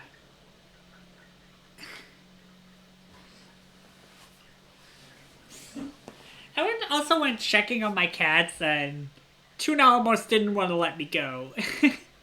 He's so cute. He's so loving. I was thinking, if I had a big barrel of cookies up there, he continues, pointing up toward narwhal trees nearby.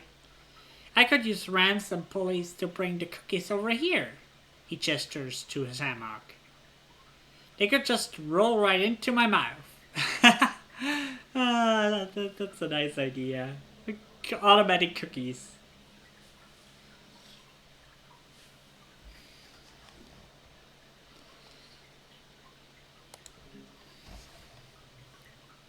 It's a bold plan, and it involves a lot of twisty turn ramps, gears, levers, swinging arms, and more. It's probably a lot more complicated than it needs to be, but it's hilarious to watch. Rex press a button and send a cookie rocketing down a chute, eventually into his mouth.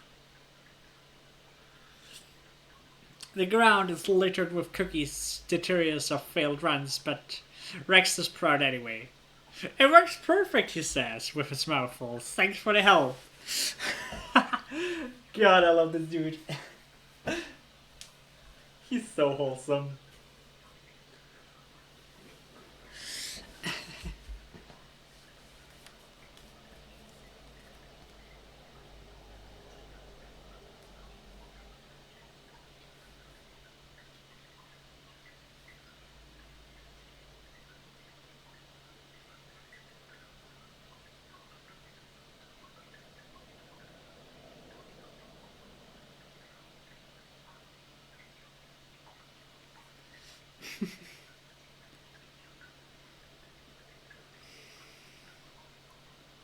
Anyway, let me... one more.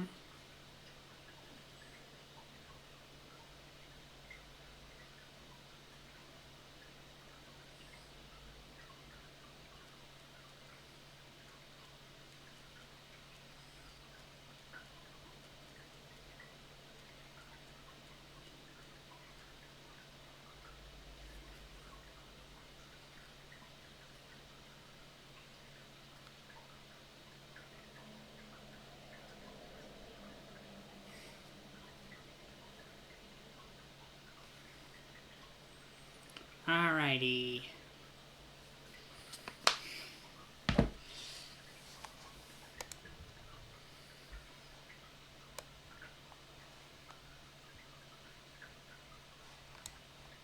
Talk down in money. Nanomiphils prefer personal defense plus cutter. Never thought I'd actually be using one of these, she says quietly. Guess we all gotta be ready to defend ourselves now. Yeah, that's true. Waits is standing by the downed Helios and hands on his hips as he serves the colony. Nan. Yeah, we already had this. What about Tangent? Vertumnalia? Oh no. Thanks, Sass, shaking her hand. I'm far too busy at something so childish as the science fair. It's not what I do in the everyday lab. It's enough to prove my intellect. Fair.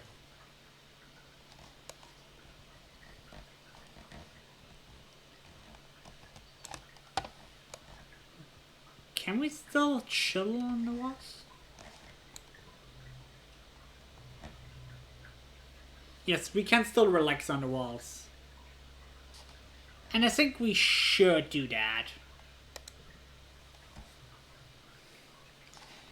He used the uninterrupted time on the walls to catch up on some homework. Attending classes is mandatory after a certain age, but if you want to be able to one of the more specialized career paths, you're expected to do at least some independent studies if you're not attending class.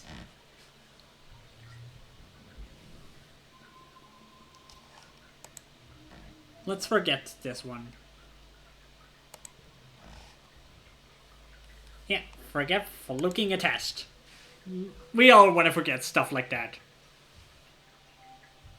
Early dust.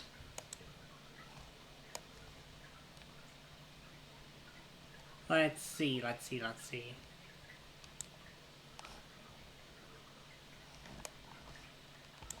That has something to say? Just the person I was hoping to see. Your dad jogs over with a sunny smile. You want to get your hands dirty? Well, more dirty? The survey teams are bringing a ton of animals we're working on domesticating. We could use your help. You already know your way around a shovel, so I figured you wouldn't mind stopping by sometimes and giving your old man a hand. He says, pointing towards the animal padlocks. Kel is helping out too, so you have a friend to work with. And if you happen to be out with the survey teams, keep an eye out for more animals to bring home. Sure thing.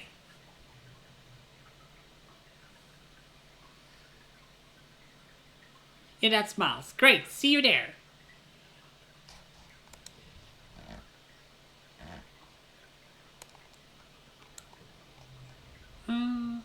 Nope, he doesn't have anything really.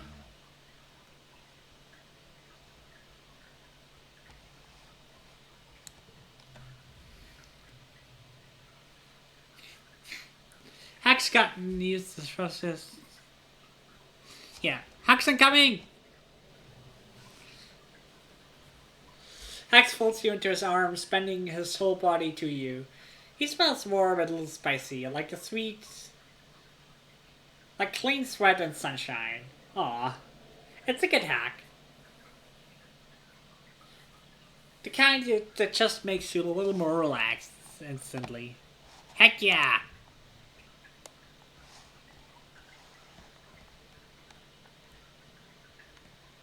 Let's see. Nummy nummy. See if we can hang out with her. Not really. Well, we can get a new perk soon. That will be nice.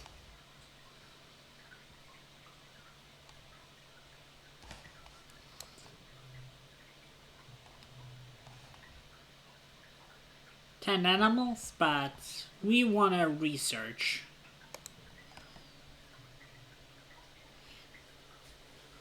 Surveyor Tonin found black grass shortly after the colony landed on Ratuna. Wax violet grass grows almost everywhere near the colony. When you steep its root, you get a deep purple tea. It tastes horrible, grassy and bitter, but it's a stimulant and mildly hallucinogenic, so the adults think it's great. They've been drinking it for years, with no effects except for an overwhelming urge to stick out your tongue and out say blah when you taste it.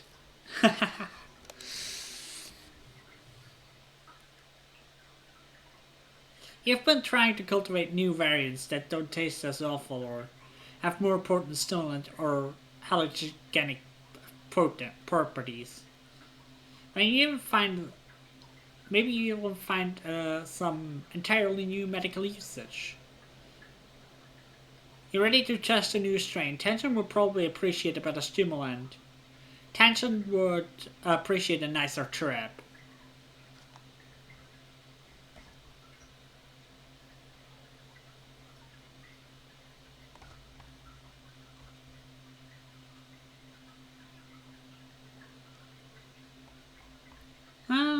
Let's taste it on Tension.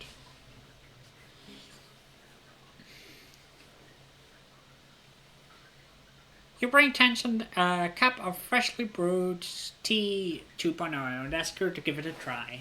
She swallowed it down, no problem. She pounds back cups black tea all day. It's not like she needs the assistance to stay awake, but she says the stimulant helps her focus.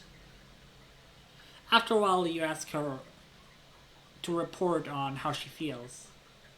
To friendship, help tension, gain memory. I got an extraordinary amount of work done, she says, blinking rapidly. But I feel, do you know, the voice, like my own internal voice feels much stronger, like as if it were another person entirely sitting here beside me. She tilts her head to the side. Yes, I know, she says, to thin air. I will tell her about the tremors, thank you. Oh boy!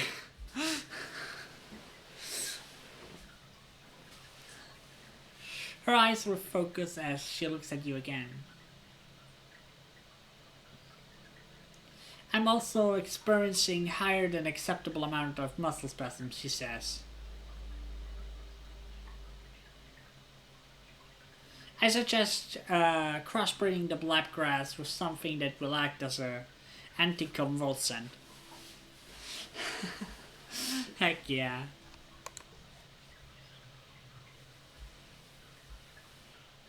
Huh? Looks like the strain was a little too strong.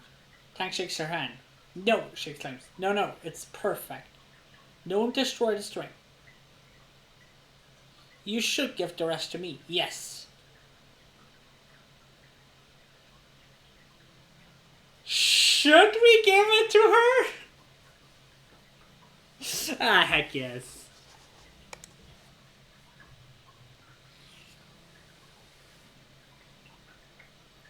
Well, you were going to toss it anyway. If anyone can handle it, Tank can.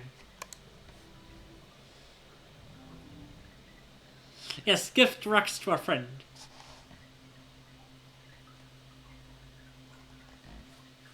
Value is wild. Ooh, nice.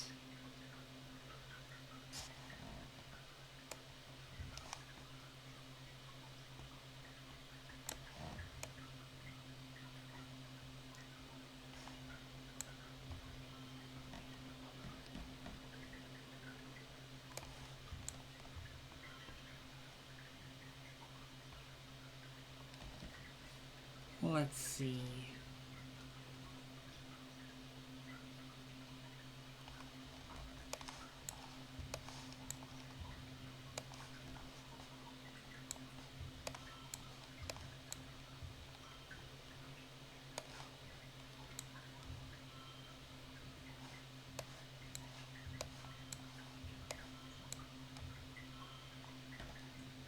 Key? No, this is not what I want.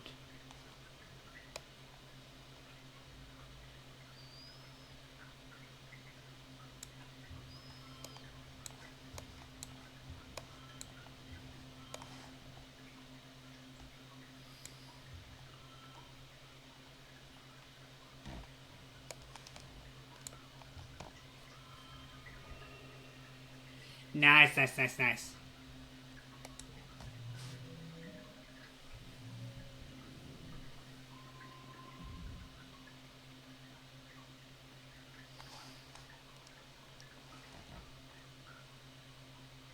More organizing?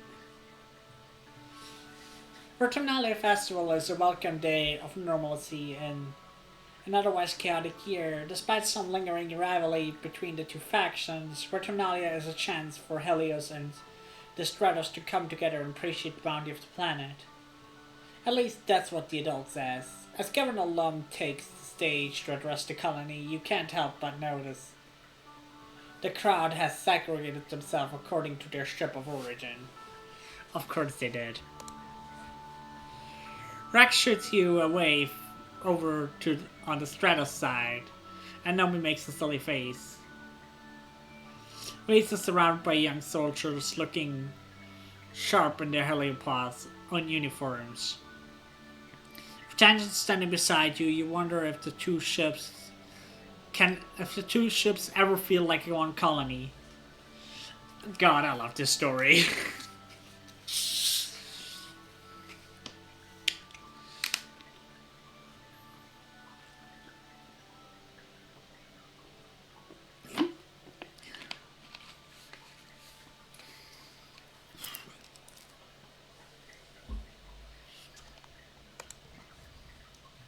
A land fair plays over the square's announcement system. Lum honors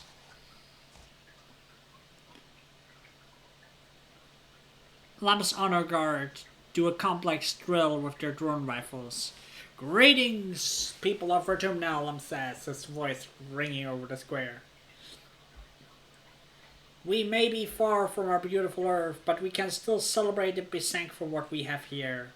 We've worked hard to save this beleaguered little colony from the brink of destruction and should be proud of our work. The Helios cheer. Your side of the square is more quiet.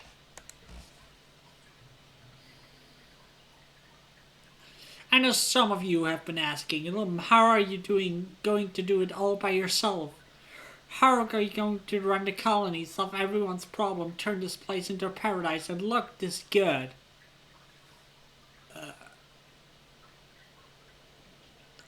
Love strikes a pose to a smattering of polite applause. Sure, dude. Well, I have the answer for you, he continues. The old council made a lot of bad choices, like illegally leaving Earth. But I believe in second chances.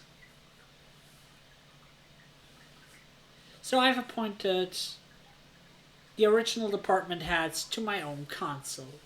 Lump's Council 2.0. Better not disappoint me, he laughs a finger guns at the department heads at the foot of his podium. Stay on your toes, Stratos. God, I hate this guy. I also want to promise everyone here that today we're going to make Vertumnia safe for humans. Lum says, the next time these bastards see us attack, we're going to blow them so many little pieces there won't be enough to wipe off your boots. We've already got the defenses, he says, gesturing broadly to the new, taller, thicker walls. And we're building homes for everyone. Homes where people can raise children again, knowing that our military men and women keep us safe. Dizzy, hi! How are you doing? Thank you for the hat pat.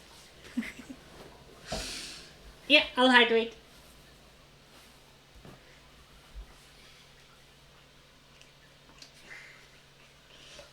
Are you having a nice morning?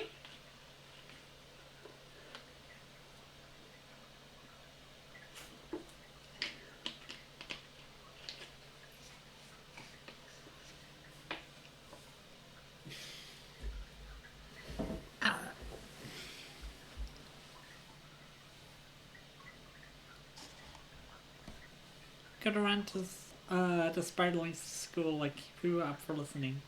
Hope you're doing well. I'm doing okay. Streaming improved my mood so much. Take care, and take care of the little spiderlings. Bye bye. Happy lurking.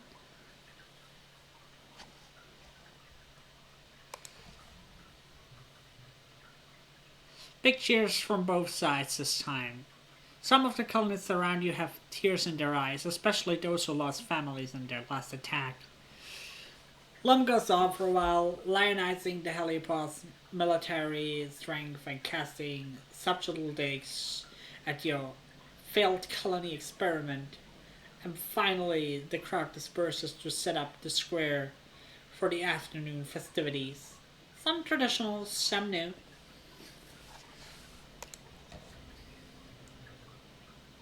At the tables, Aunt Anne and the kids are setting out the spread for dinner. There's an unimaginable amount of food, thanks to the Helios, huge ration surplus, and the piles upon piles of centipede from the hunting parties, for those who can stomach it. Anne is all smiles, clearly making an effort to move on as law mandated, despite still mourning the loss of her son Cam. But not even the festivities atmosphere can force a smile onto anyone's face.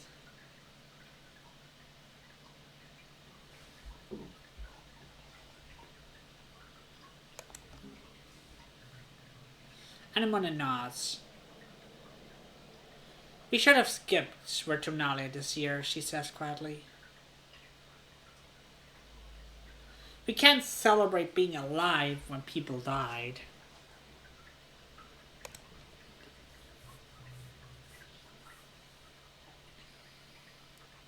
A chime sound.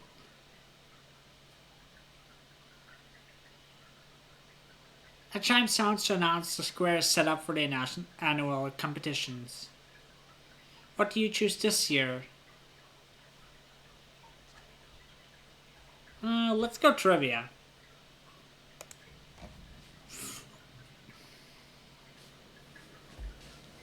Instance is too busy organizing the science fair, so you do a Helios tradition instead. Trivia night, hosted by congruence. You, Tension, Naomi, all set up. I miss the science fair, Tension grumbles. But I've been memorizing facts to prepare.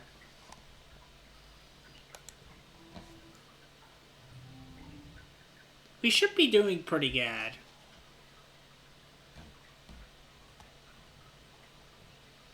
Let's see.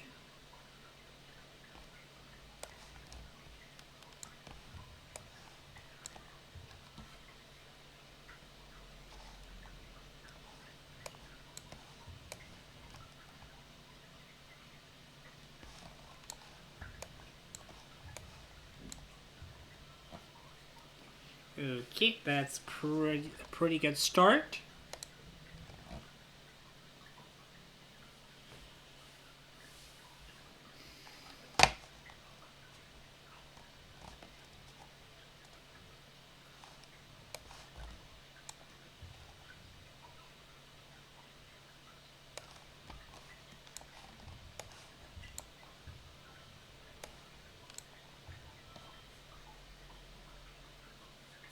Okay.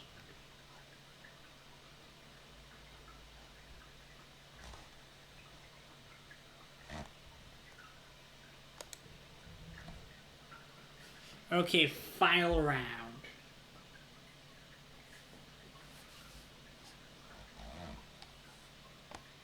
Can we do it?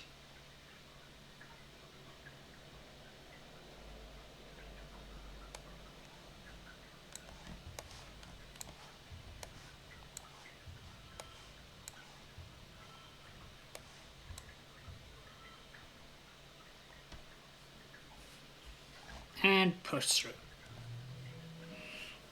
Nice.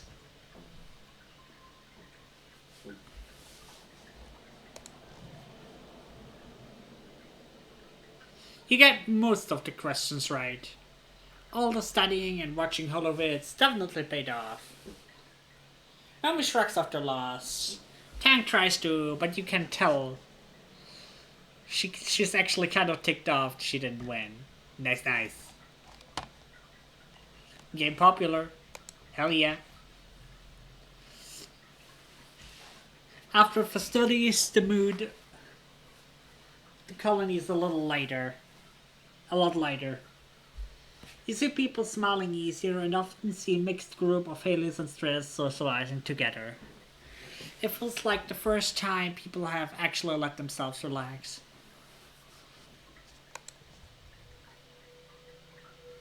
Nice, we won. As it should be. I think there's one more time organizing before we get the next perk. So let's do some research. Before we do, we should still look around.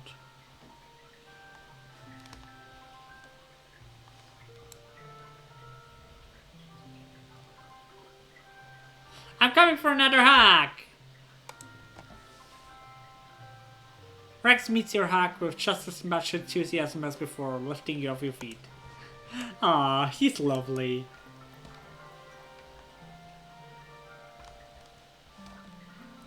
Attention.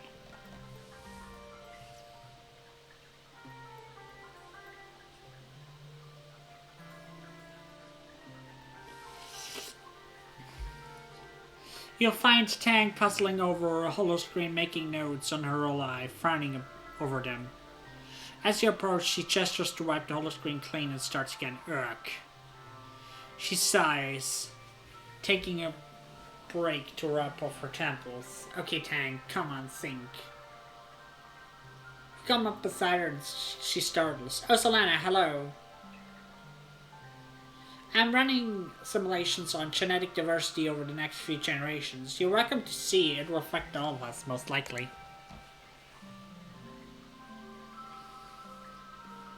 Tang pulls up the next genogram simulations.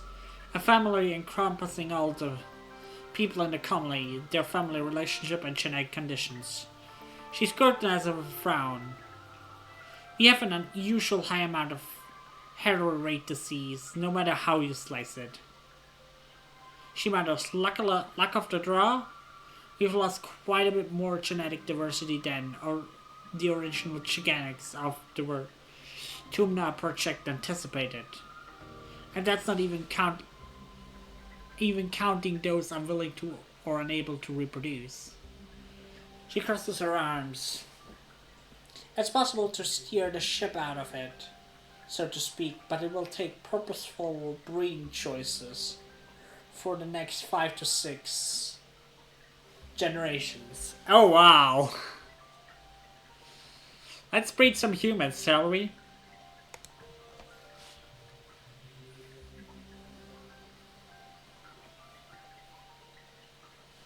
Tang gives you a curt smile, angles the holoscreen towards you. It sounds crude, she admits. But the colony will need to accept a certain level of oversight in this matter if we intend to survive, genetically speaking. Artificial insemination of material from Earth donors, even in love matches, for example.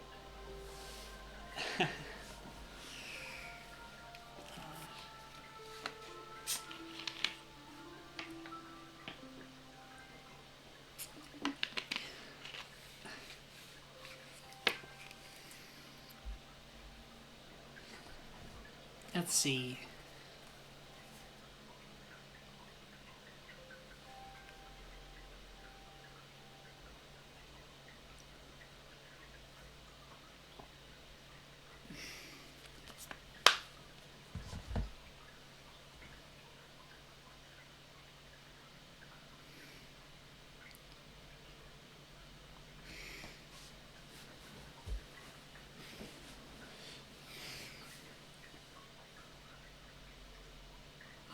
Yeah.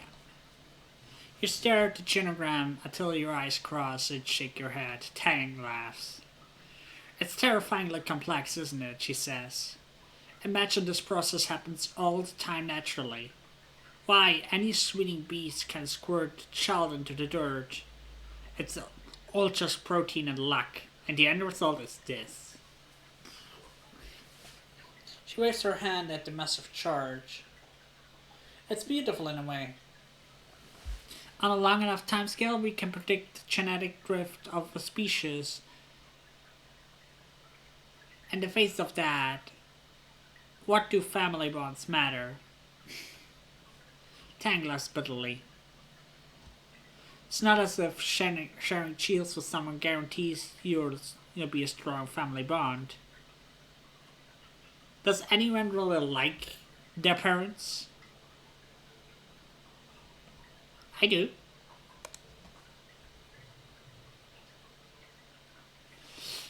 You tell Tang that you do. In fact, you love both your parents, and she rolls her eyes. As for my own family, continues, I feel no allegiance to any of them on blood.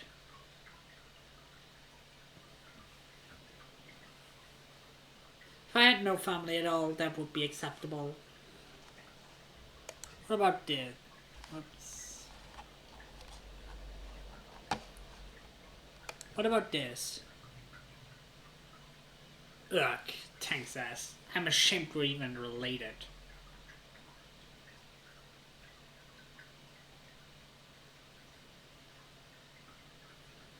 All he does is mope around the colony all day, crying and moaning about how nobody likes them. Don't you miss your mother? You mean the depressed drunk who died when I was a kid? Tang retorts.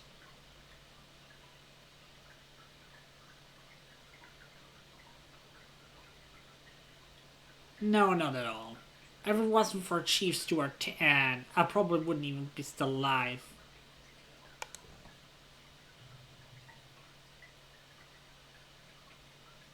Tang looks softly at the chinogram. Truthfully, I'm not entirely certain I can bear children. There must be limits to my gene engineer body. I certainly experienced puberty to the extent that Mars did, for example. Besides, Tan continues, children would only distract me from work. The chief engineer never had children, after all. I think that's admirable. Tan gaze flakes over where chief engineer is talking to another lab assistant. In some ways, I'm the child she never had. She's the mother I wish I did have, she says quietly. We became close when we started my gender affirmation process, she continues. It was so obvious that we were kindred spirits. As I would come in for checkups and observations, we talked about the science behind the process. Of course, I showed an interest in it, and instead of fostered that in me, she supported me. Tang looks down to the ground, unlike my own mother, who by that point had ceased to find any joy in almost anything. What would I be without instance, Tang says. The only things in life are what she gave me. Not just this body, but my passion, my hard work, my achievements. Without her, I would be nothing. I owe her everything.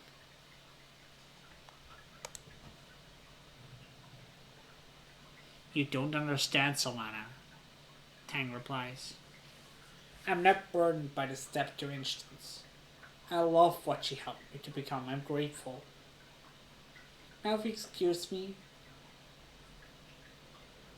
turning back to the genotype of her, I have our legacy to plan.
Alrighty, let's see.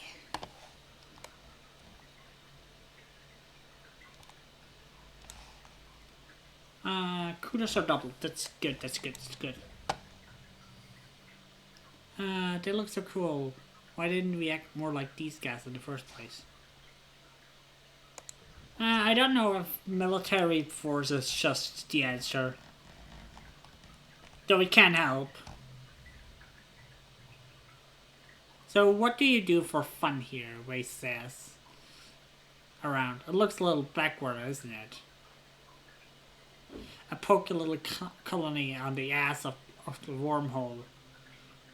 I don't expect much. Do you play cards? Darts? No? Huh.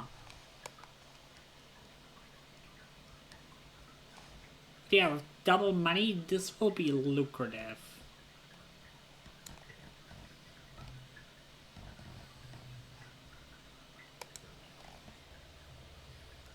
That shows you how to look at plant cells under a microscope, check for signs of disease, and how to identify different kinds of cells. We're kind of learning together here in Ratum now. The taxonomy he learned for classifying plants and animals is different. When comparing them from samples from Earth, Ratumna plant cells have a structure far more similar to animals than they do plants.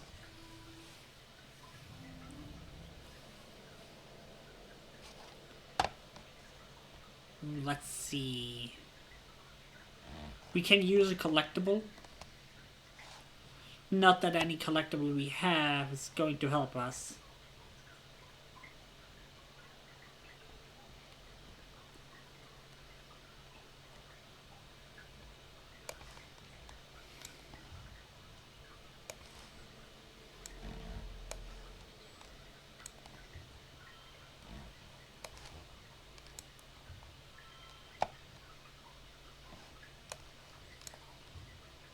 Alright, we succeeded.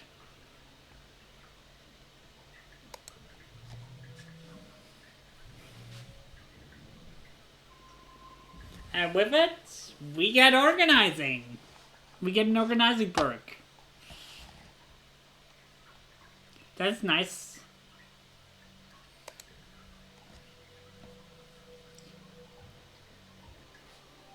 Late dust.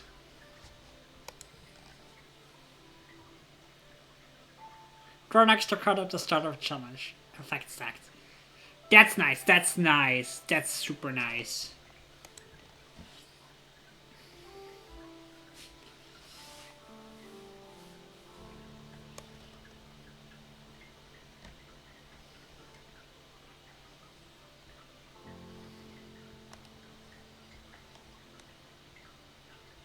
Let's see. Anybody have anything? Not really. And there's still more money to be made.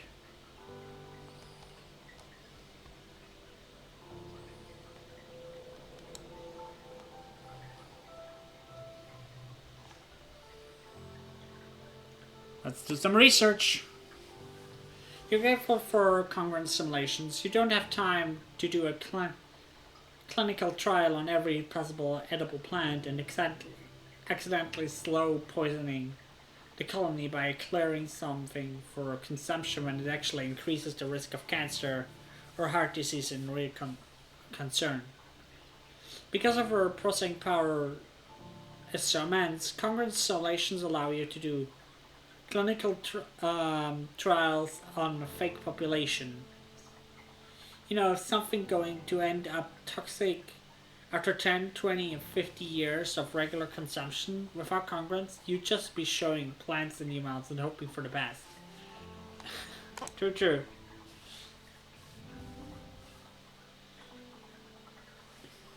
A random card locked into place. We definitely like this.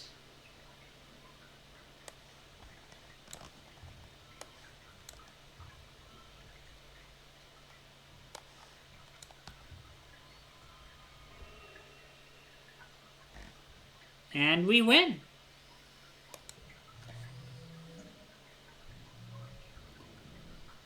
$30 kudos.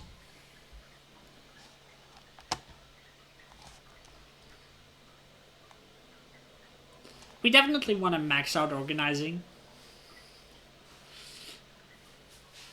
Getting the final perk on it. And then we'll have to see.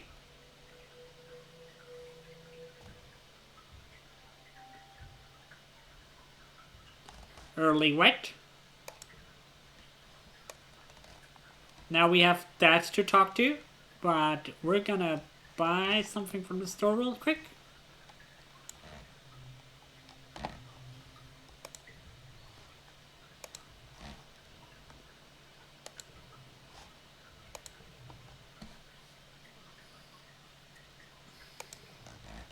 Alright, everything else now needs a lot of time to get enough kudos.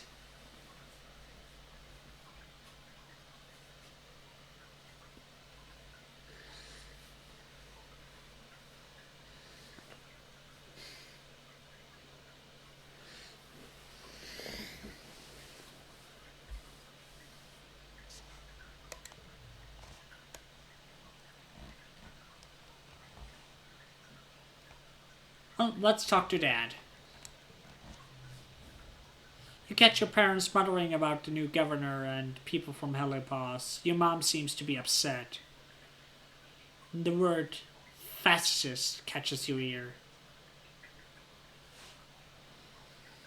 These might be your chance to ask some burning questions you've had.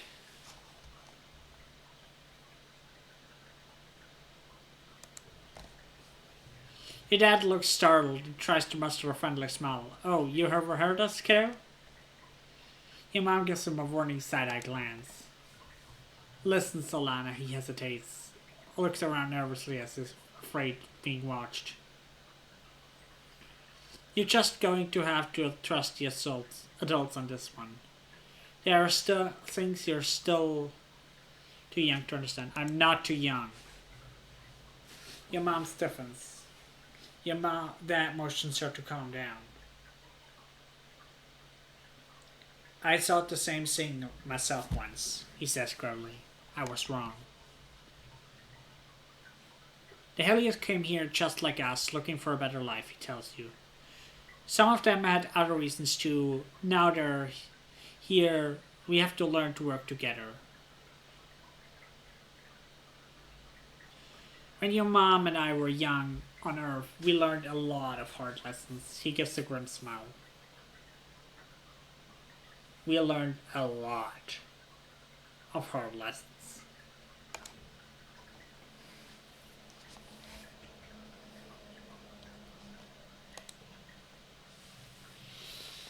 One was that it was safer to be led by one dangerous person than attacked by an army of them. He lets that sink in. Another was that sometimes when adults tell you not to worry, you should listen to them.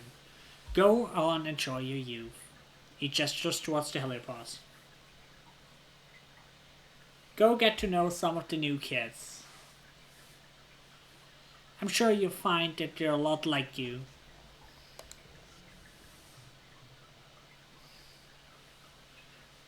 Before you can say another word, they're back on work. There's still so much done to rebuild the farms and geoponic greenhouses. You can see people from Helios helping your people. Maybe they aren't all that bad.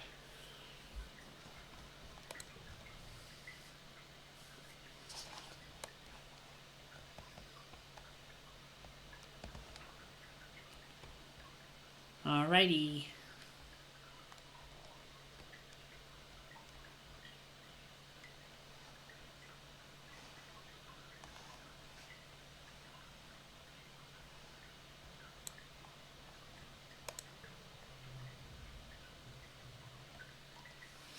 Rex takes a lungful of air followed by a bunch of shortness. It smells so good here.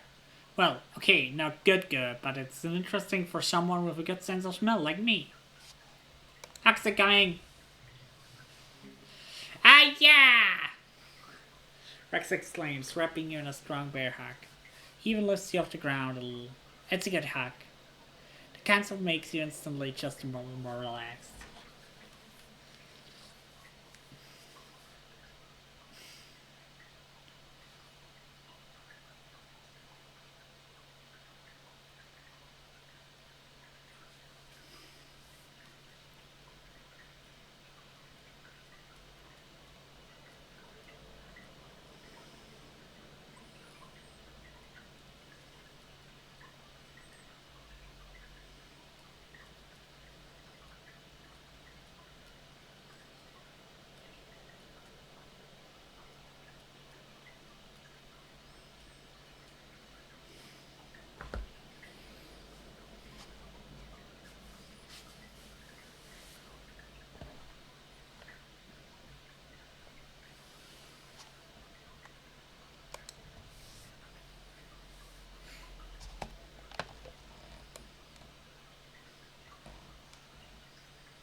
Well, let's do some organizing and the research. Your parents and the other colonists who were born on Earth didn't really expect to find identifiable mushrooms, plants, and animals on Fortuna. They were expecting something a little more alien, crystal, light based organisms. For example, relying on entirely different chemical processes than carbon based life forms of Earth. Not like anyone's complaining. Though, breathable atmosphere is pretty great.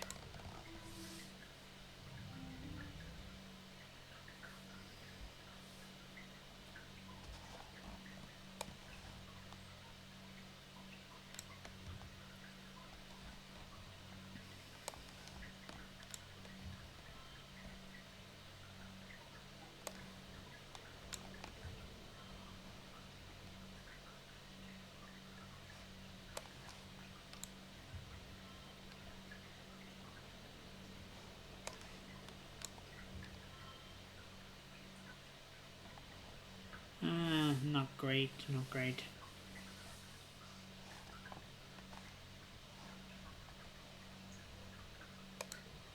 I'll push through.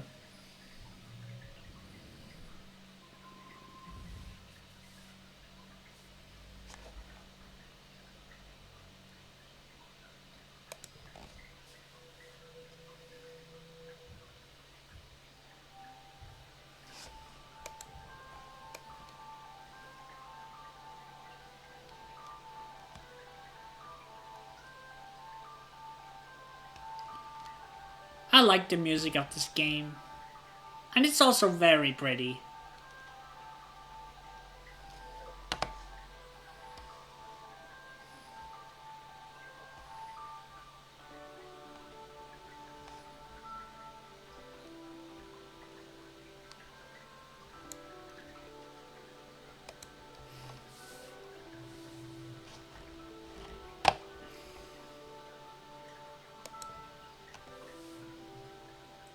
You're never happier to have moved indoors to the Japanese life than when the rain is beating down on the greenhouse roof overhead. It's gross out there. But inside, it's warm, dry, and not covered in mud. You enjoy a calm mouth of studying plants, grateful that you're not out there shoveling dirt or harvesting crops.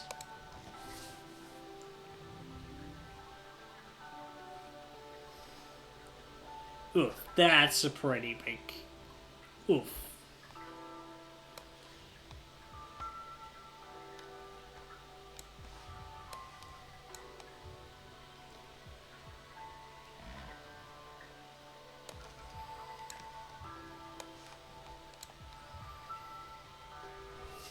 But we still succeeded.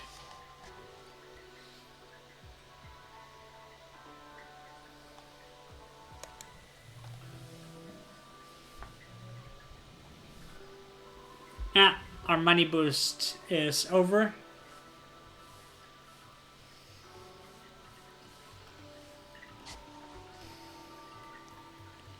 Well, we're almost at max organizing with the skill.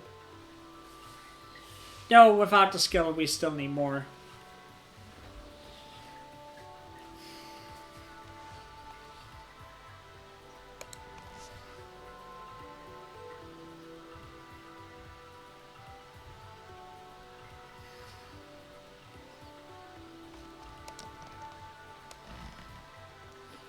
Alright, late wed. We'll take another round, see if anyone needs something. Not really. Let's see what gear we have.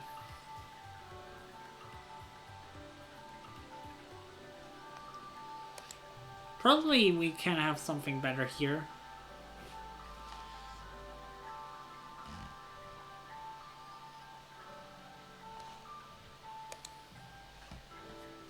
+5 to challenges.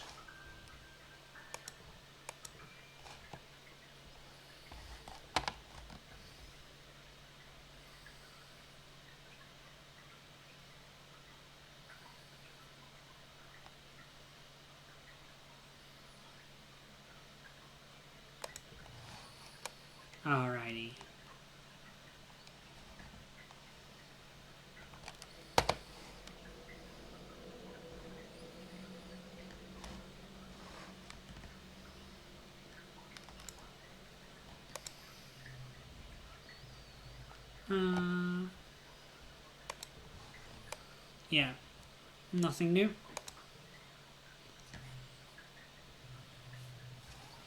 Some research. You compare samples of spores. They all look the same, even when you look at them under the microscope, but some are toxic and some aren't.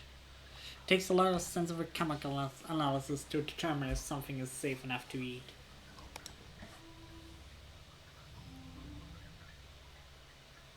Ooh, nice, nice.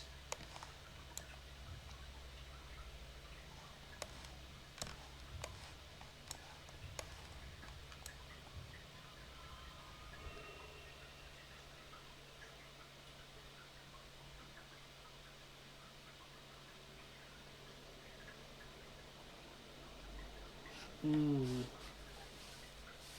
that's nice.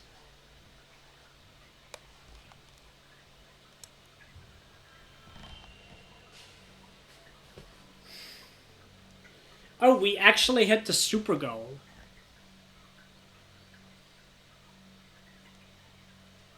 That's neat.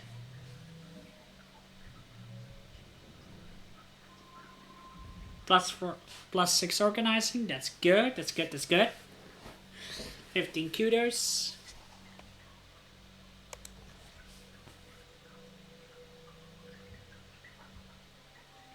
And it's glow. The scary time of the year. How are the new people reacting to glow? Well, they're not outside, it seems. This looks up the dark sky illuminated by fungal glow from the forest. Do you think it's going to make a difference? He asks, not looking at you. The soldiers, the wall, the explosives. They're going to keep harder and harder until we're dead. I don't think he's wrong.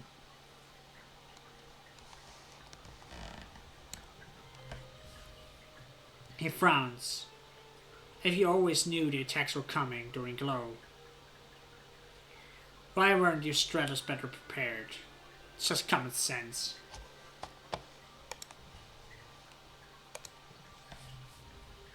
Anyone is kicking a sports ball around lustily. After a while, she picks it up and just stares into the distance of the colony walls.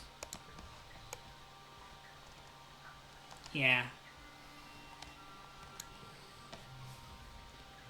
It stands to reason there will be some sort of attack this glow, as there have been in the other years.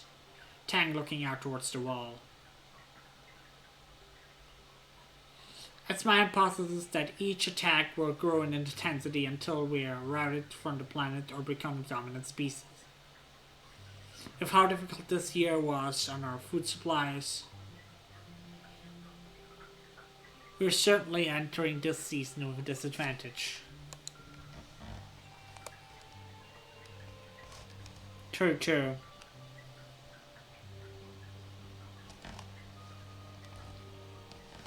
Well, I'm going to rest because I do know we're gonna need anything we can to push through.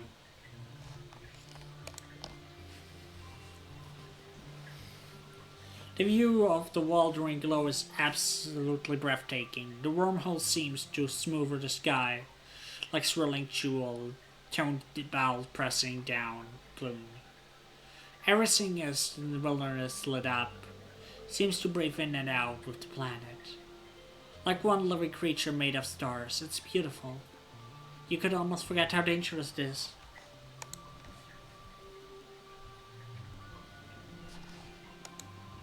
Yeah, playing sports ball, forget.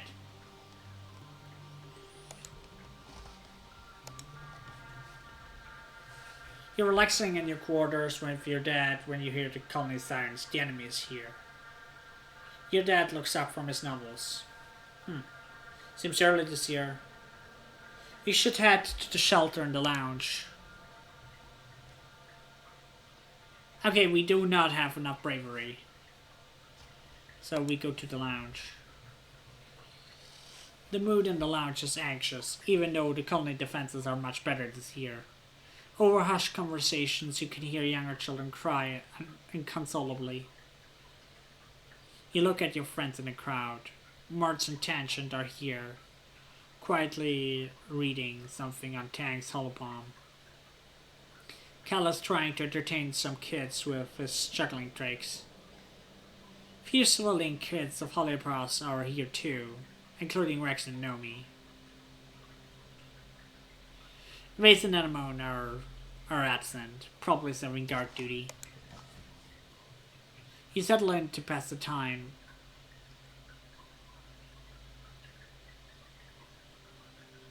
Someone brings word that it's not a faceless out there. At least. You hear a few loud booms from outside, so strong you can feel the shockwaves on the floor. People gasp, cover their heads, but nothing else happens. After the attack, Loom gathers everyone in the lounge and holds a big celebration for the soldiers. There's feasting and drinking and songs of valor as the party goes on long night. Some drift away in pairs, or more. Lots of Rex keep dance going. Even Anemone seems to relax, especially when other cadets invite her to drink with them.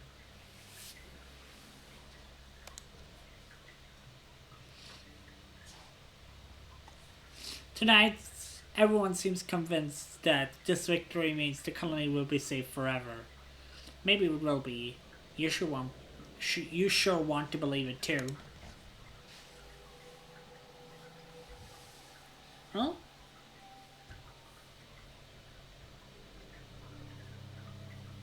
this was year 15.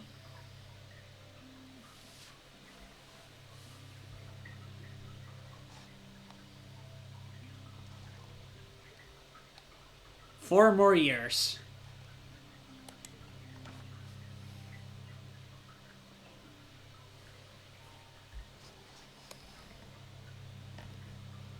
Let's see. Let's talk to everyone. You spot Anemone talking to Vase. He smells warmly and claps her on the shoulder. She goes red and stammering out a goodbye as he walks away. Oh, hi, Selena. Hi, Anemone.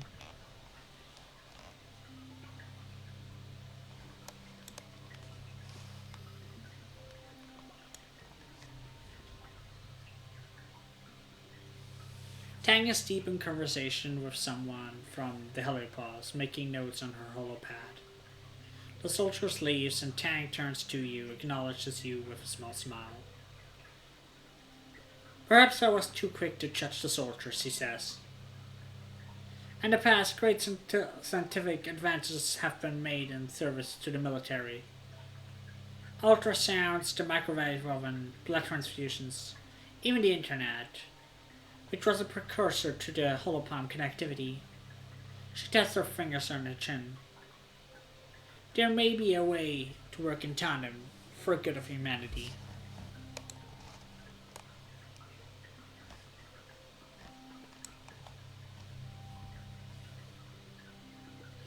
Rex holds his hand out, letting flakes of spark snow melt on his hand. I thought snow was supposed to be cold, he says. Is everything on this planet warm? He sticks his tongue out, trying to unsuccessfully to catch some flakes on his tongue. Accent coming! Rex folds you into his arms, bending his whole body to you. He smells warm and a little spicy, like a clean sweat in sunshine. That's a good hack. Yay, more friendship. Ooh. You find Rex playing cards by himself in the lounge with an actual physical decks of cards. He looks up as you approach, visibly brightens when he sees you sitting up straight with his stalk-like ears on alert. Well, hey, Selena! He exclaims. How's it hanging? Sure thing. It's got one of us. Rex explains. We both play a card from our hand We think it's lower than the one the other person is playing. The person with the lowest card wins. If you win, you get a number of points that are on your card. Plus you get to take the loser's card and add it to your hand. So you want to play a low card to win, but if you're playing high cards at the same time, you get a lot of points. It's a game of compromise. Nice. This game sounds a lot of fun. I used to play it all the time back on the Helios, but now everyone's here and, realizing their big dreams of being heroes and saving humanity. Rex says, rolling his eyes with a good-natured grin. Soldiers love to gamble. Rex says, the thing you use here, kudos? We can bet some kudos on it. Or maybe we can bet something more interesting.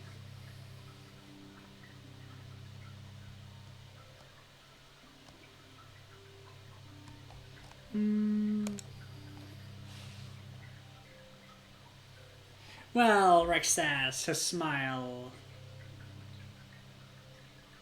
turning a little wolfish. Have you ever kissed before? Not yet. Really? Wow, but you're so pretty and cool. Thank you. He puts his hands on yours and leans in, looking at you with sincere expression. I'd love to be your first kiss.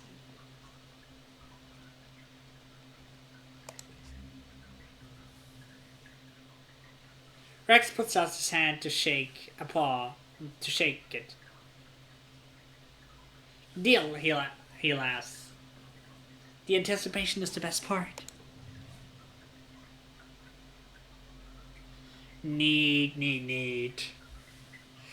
Rex shuffles the cards and deals half the deck to each of you, and you begin to play the game.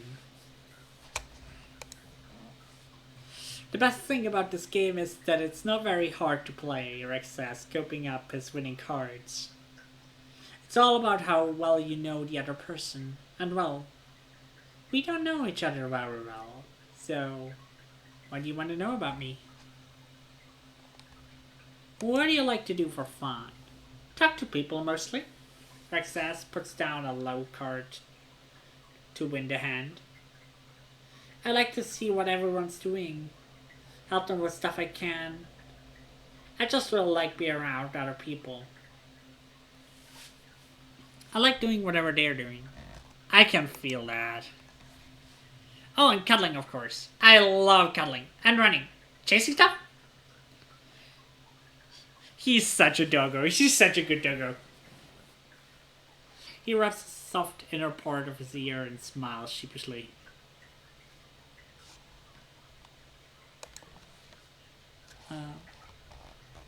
Have you made any friends? Yeah, of course. Rex says. He looks happy. All the adults here are so much nicer than ones I grew up with. Like, they care so much on how and why I do stuff. I love being around them. And the other teens, like, woo, you guys are also cool.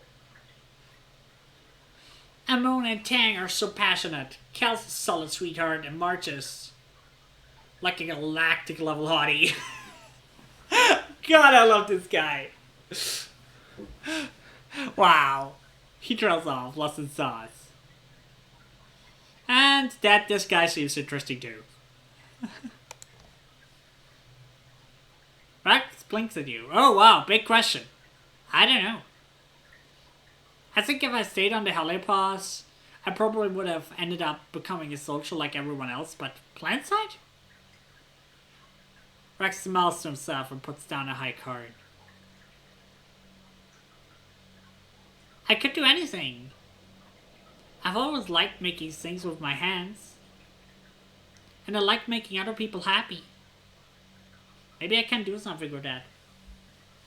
This guy is my freaking spirit animal, I swear. Enough talking, let's just play the game.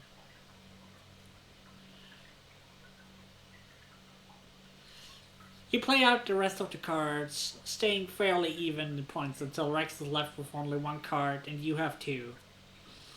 You're trailing, not by much. If you play your low card for an easy win, you gain enough points to make it a draw.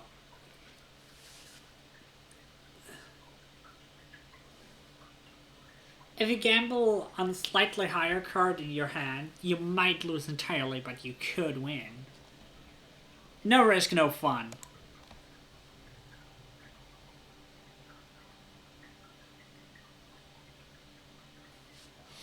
You put down your higher card of your two cards, and Rex shouts, "Are you for real?" He laughs. That was a really risky play. You're lucky I only had a high card left. He turns over his card. It's even higher than yours. You win the game by a comfortable margin.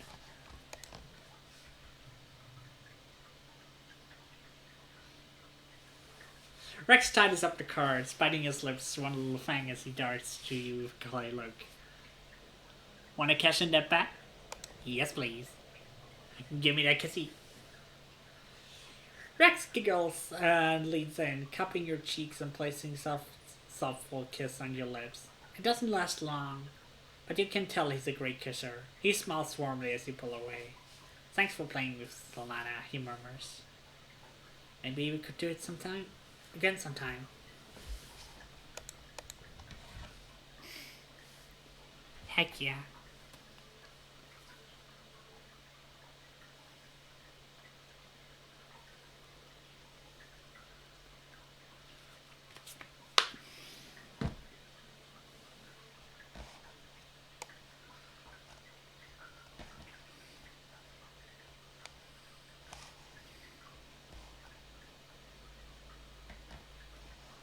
Let's see. I like the snow sounds when we step through the snow. That's really nice.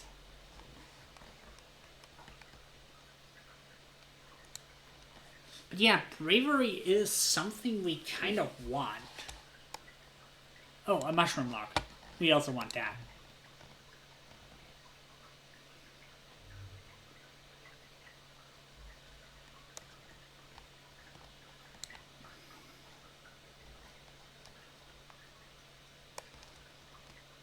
Let's think.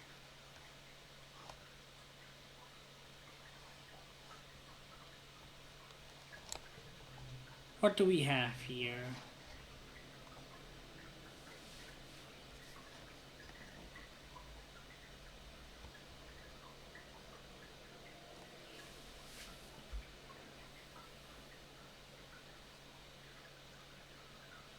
Yeah, bravery is something we kind of want.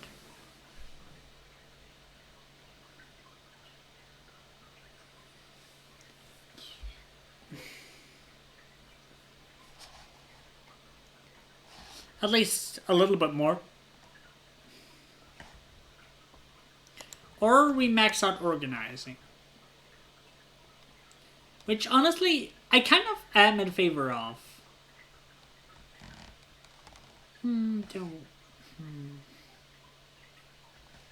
No, let's do sports ball and bravery.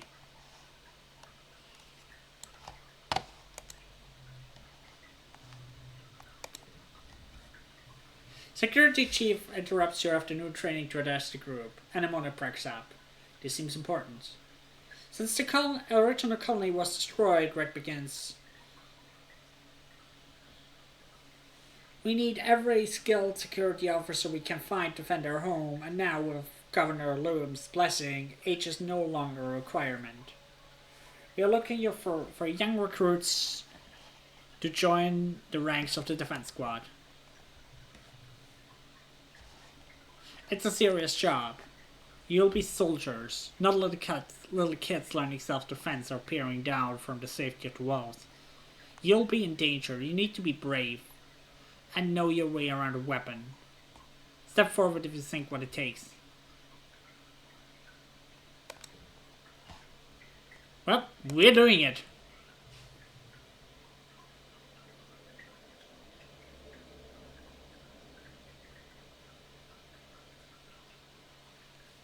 When Red smiles, it's not a happy smile.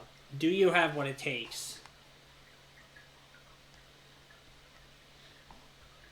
Define what it takes.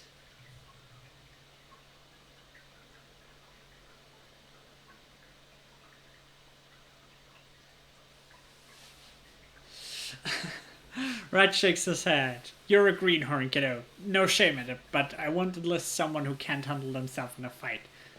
Take some self-defense classes, then see me again.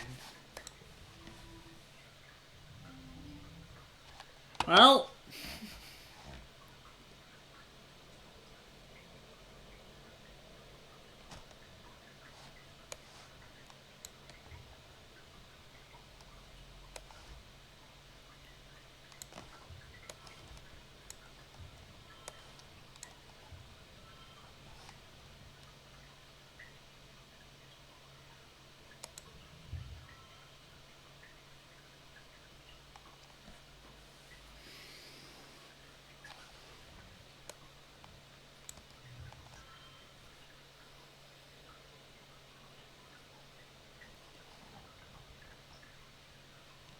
we're pushing through. 3 bravery. Just enough to give me 30. The sun rises again afterglow, heralding a new year. It's your 16th birthday. You wake up in your new quarters, blinking into the watery sunlight.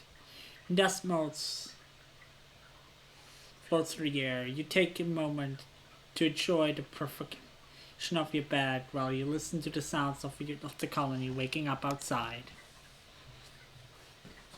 So much has happened in 1 year.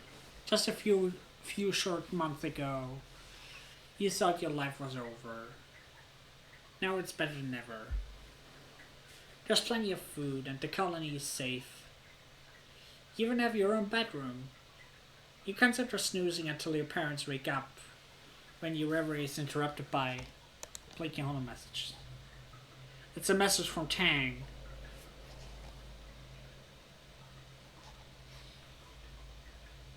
Joyous observance of the anniversary of your birthday, it reads.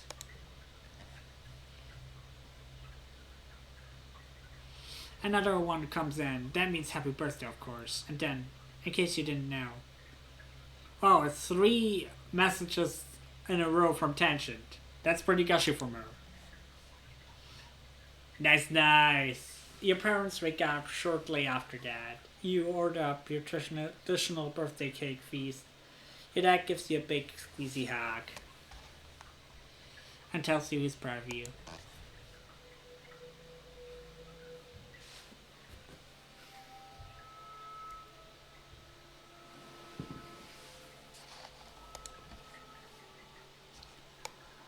Let's see.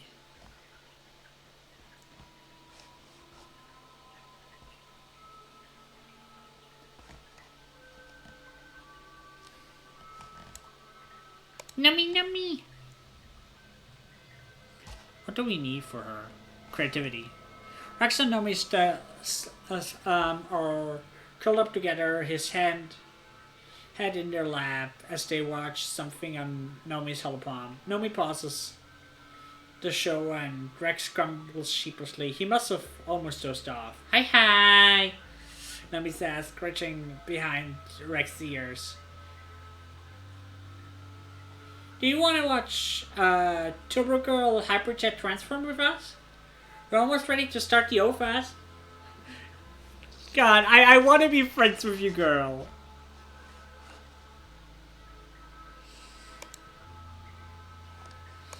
Alright, let's go with, take the self-defense classes.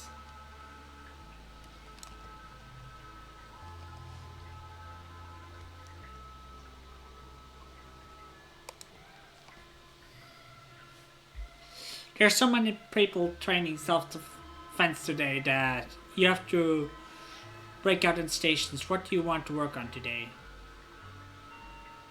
Smash things with your fists.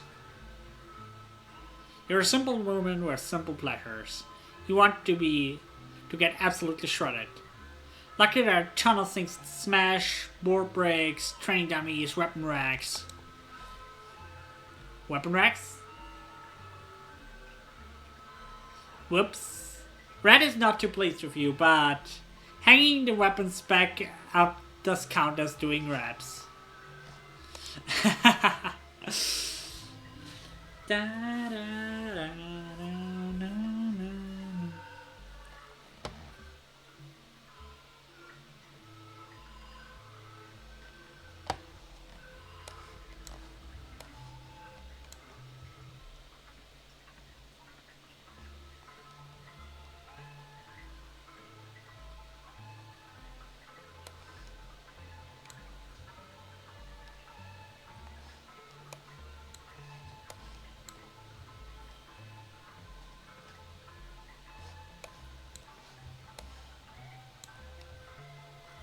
Nice, nice.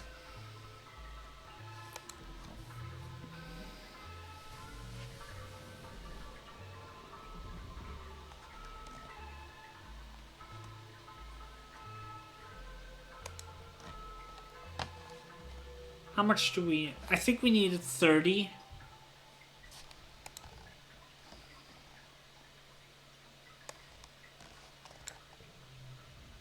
Let's see. I challenge you. 40 combat. Yeah, we're not going to challenge this guy. I'm coming for another hack.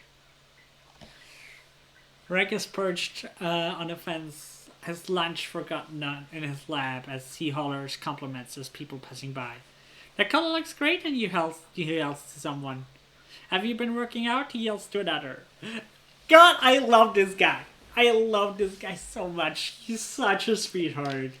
He catches you and shoots you a goofy grin. Back on Earth, they used to call this back catcalling. He says, shrugging. My way's better, I think.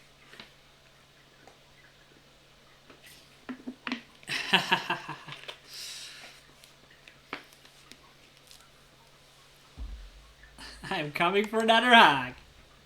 Again? Rex laughs. Hey, you're a great hugger.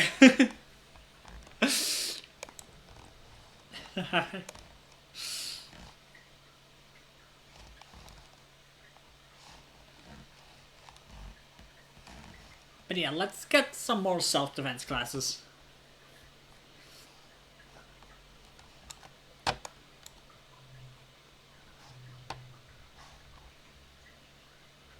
Yeah, we need combat 30.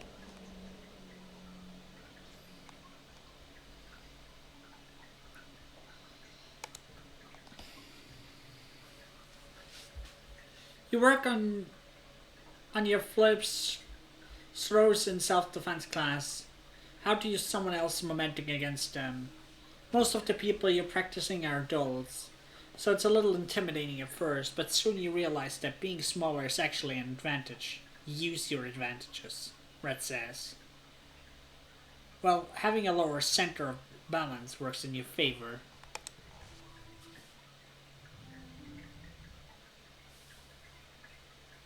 Ooh, that's a good hand.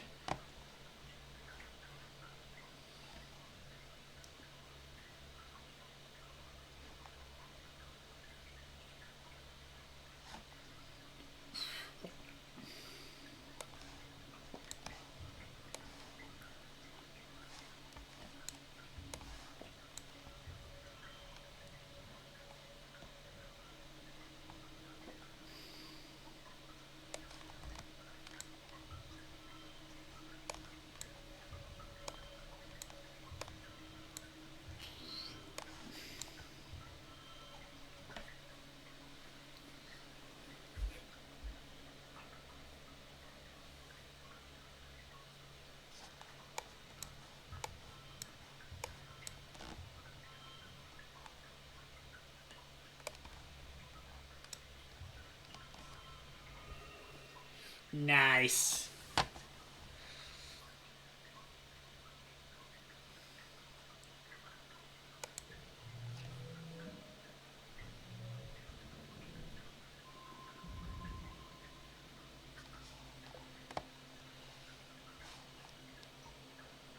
That gives me 21.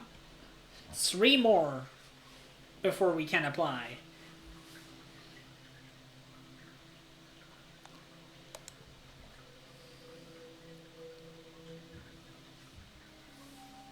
Early palm.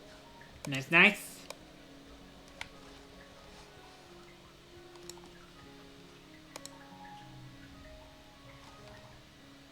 We need more toughness for her.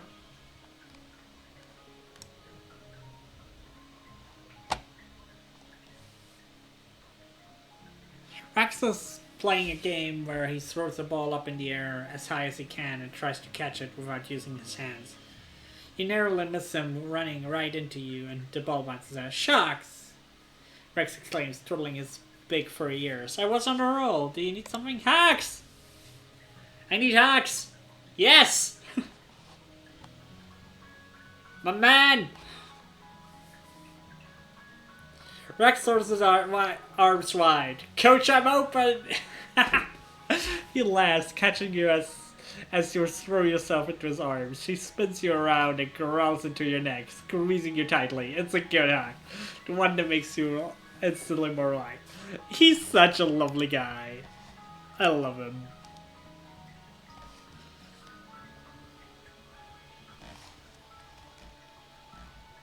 Well, more self-defense.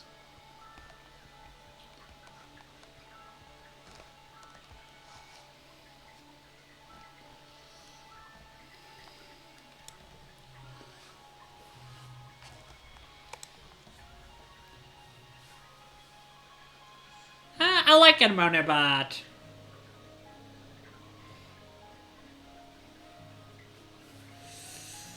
you and Anemone are practicing judo moves, chucking each other into semi-deflated push rooms, which have been set up like mats. You're learning to throw, but also to fall properly without getting hurt. It seems pretty fun. The enormous mushrooms are surprisingly springy and bounce up right up. Focus on learning. You take training very seriously, and so does Anemone. You're a good match for each other. She's focused, but she doesn't seem happy. Maybe she's throwing herself into this too hard, trying to live up to Com's memory. Maybe she's just scared to die like he did.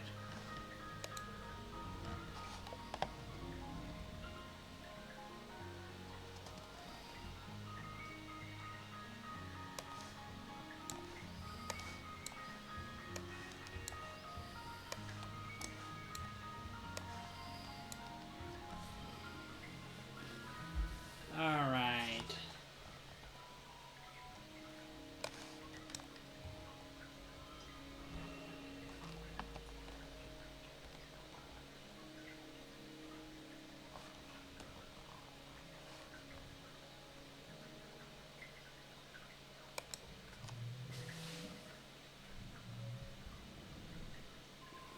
For combat? That's nice. That's nice.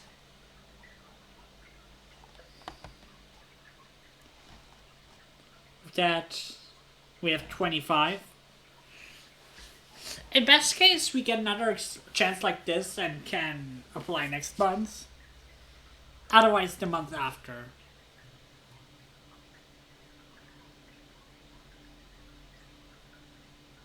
You're woken by a buzzing of your holopalm. It's a colony-wide alert. You rub your eyes and ponder the thickness of the air seeping into your bedroom through the open veranda door.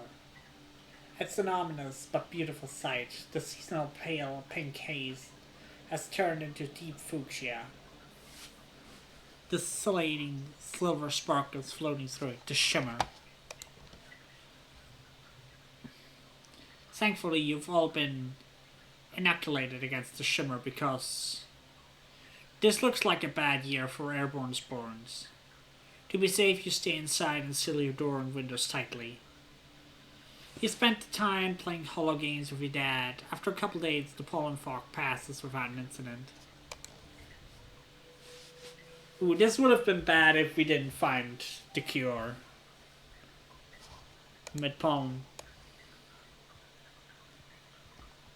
Oh yeah, this is... holy...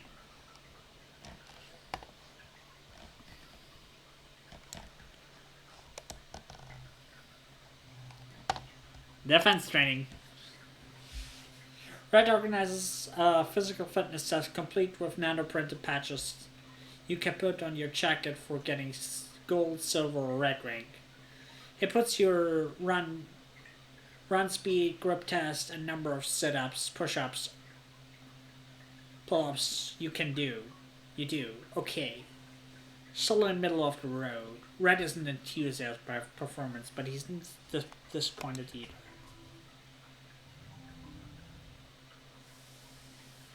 Not the best hand.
That's better.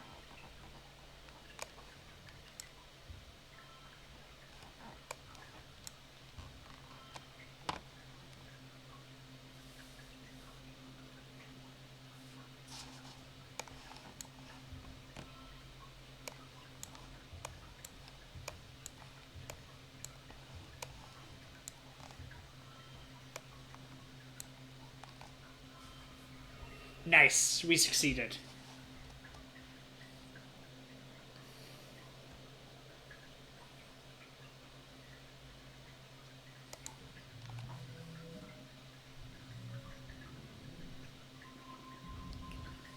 Now we're at 29, I think. 28.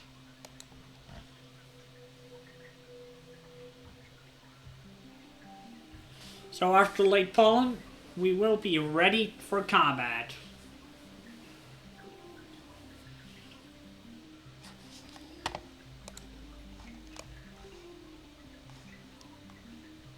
Let's go to Rex. What you got going on? I'm coming from another hack. Rex meets your hack with just as much enthusiasm as before, lifting you off your feet.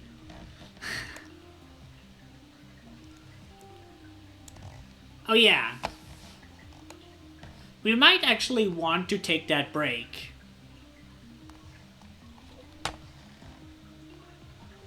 For the festival.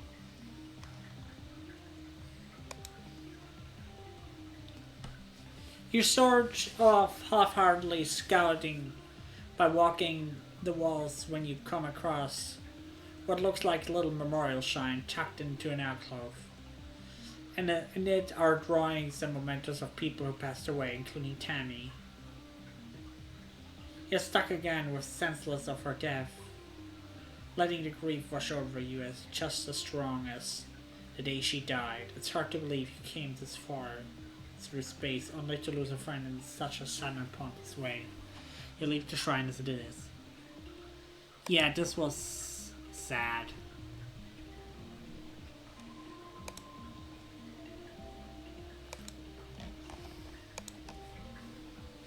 For getting low cards is actually pretty good. Early dust.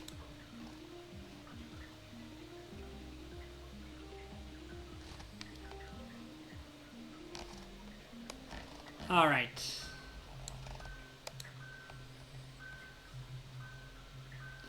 We could have actually done better, but this is fine.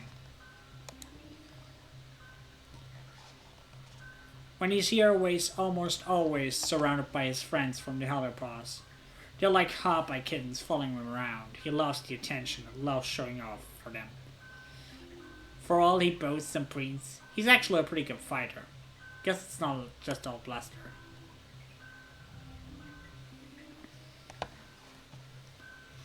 Ooh, that's not a good hand.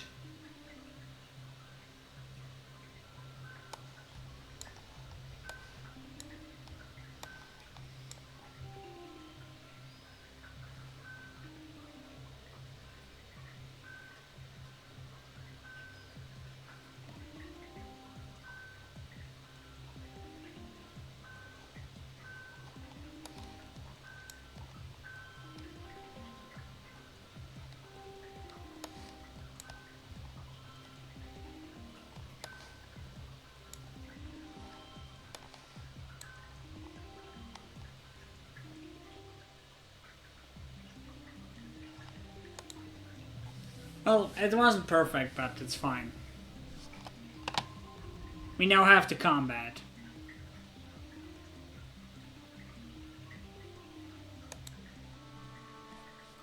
Saturnalia, everyone's in high spirits as you decorate the Culling Square. The great tables are piled with food, groaning under the weight of the heaps of roasted steamed vegetables, barbecued meat, stews, cafes of malt cider, cakes dripping with foresting and sugar box syrup. You gather on the Culling Square for the usual speeches. Lum takes stage to fanfare and applause. "Hello, people of Vertumna," he explains over the din. "Happy Vertumnalia." He takes a bite of rack of bread. Do you smell it? That's the smell of victory. We humans have secured our hold on this planet. And now it's time to celebrate. Oh, please. Lum gestures to the sagging feast tables. Eat, drink, and be merry. After the council members each give their annual reports, everyone starts clearing the square up for Rotumna games. You feel the pulse of new hello messages in your palm and open it. Happy Rotumna. Here's a present for you on the table. Your secret admirer.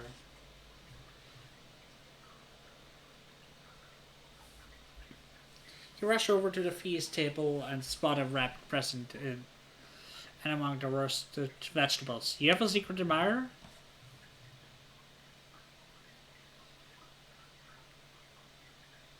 You unwrap your present and it's a dinner band. You snap it on your breast and put it up on your holopan. It's full all with your whole favorite songs, videos, and shows and games.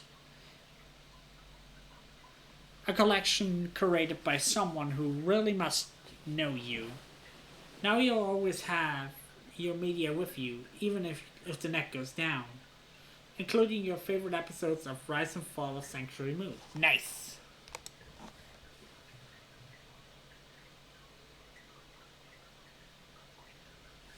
You search the hologram for any hint as to who could have made it, but you can't find anything. You'll have to ask around, but later. The games are about to begin. Of course, we trivia. Though we could do soon Xeno wrangling, but we go trivia.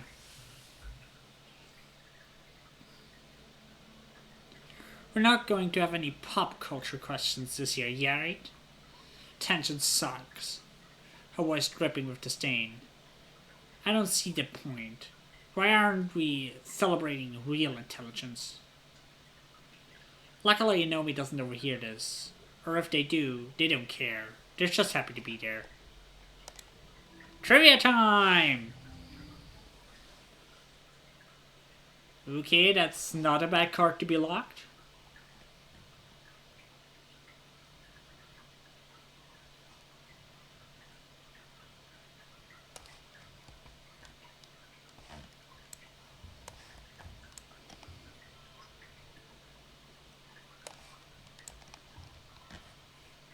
Alright, that's a good start.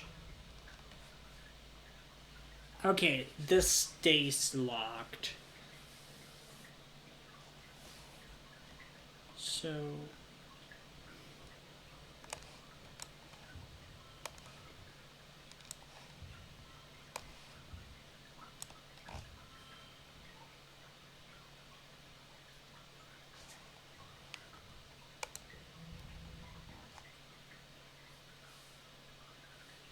okay.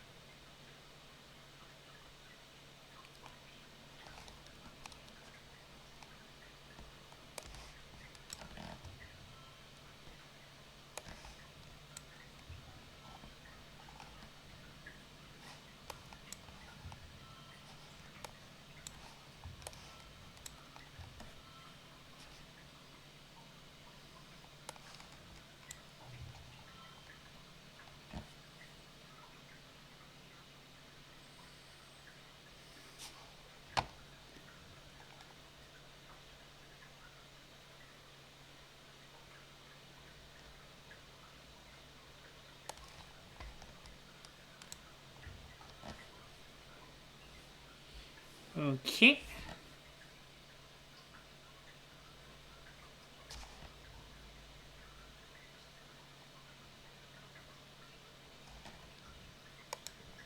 And we can push through. Nice. No skill changes.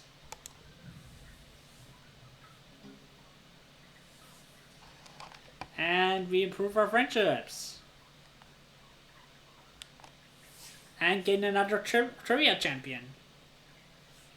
All of those hours spent watching holovids really paid off. You nailed the pop culture questions and about half of the science and humanity ones are as well. No intentions are too specialized to beat you. Trivia star.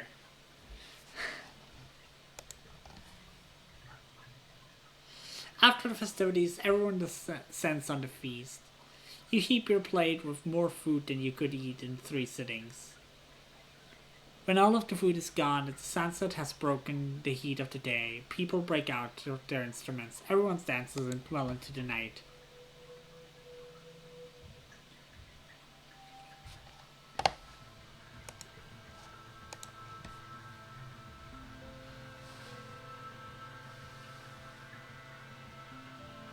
Wace is supervising the group of children doing push-up. Keep those backs straight, he barks. Though he looks proud of them. He sees you coming and jogs over to meet you. Hey Solana, getting some training in? Even for a long. You excuse yourself, you can ask him again later, if you have to guess. I don't think it's him.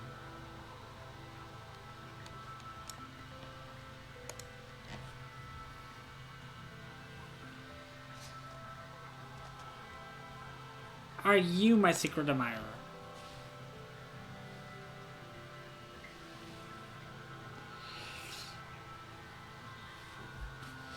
Tension continues scrutinizing her works. The tips of her ear goes pink. What? No, of course not, she says. I would never. The whole idea of simply too busy to...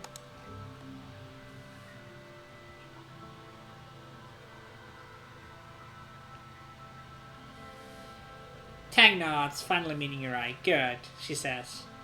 I don't want you to make a big deal out of it.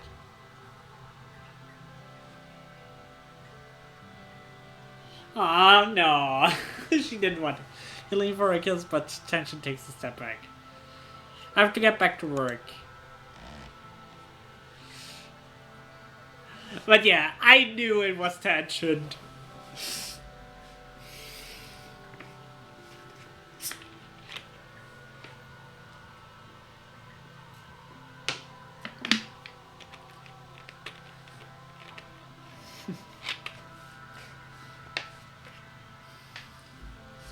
But yeah, we are ready to become a soldier now.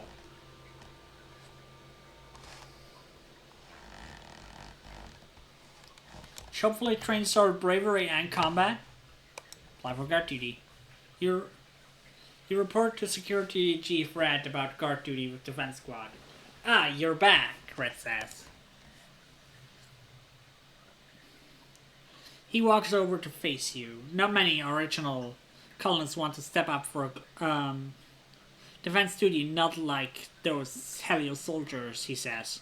I've been trying. The rest of the council might not agree it's necessary to recruit children, but they haven't seen the things I have. So did you find the courage?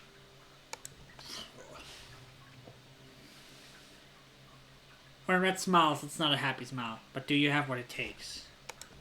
Yes, I do. Okay, you're in.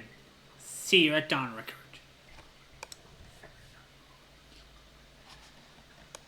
Well, guard duty. Bravery in combat. And it pays well. It actually pays really well, but it gives a lot of stress. Which isn't necessarily a bad thing. You show up for rotation to guard duty. Wraith and Anemone are here as well, listening intently to Security Chief Red as he teaches you specific of colony defenses. There's the wall, of course, the lookout towers, the robotic turrets. There are obvious weaknesses, like the gates, and less obvious like the pipe that diverts runoff water from the colony. And there are high priority targets like engineering and hydroponics. You're surprised to learn that living quarters are considered low priority. Duh, waste mothers. During an attack, everyone's supposed to be defending the colony, not hiding under the beds. It's a lot to learn quickly, and Red doesn't let you make mistakes. He drills you and drills you, first on your knowledge of the colony, then on actual drills. Physical fitness, reflexes, loading and firing the plasma rifle, securing a dangerous situation, combat tactics both groups and solo. If the lookouts on the wall see anything, you'll be the one to shoot it. He says, as you struggle with loading the cartridge in your plasma rifle. There might not be time to wait for backup. You have to be able to make it and act on the right choice without hesitation. He looks you right in the eye.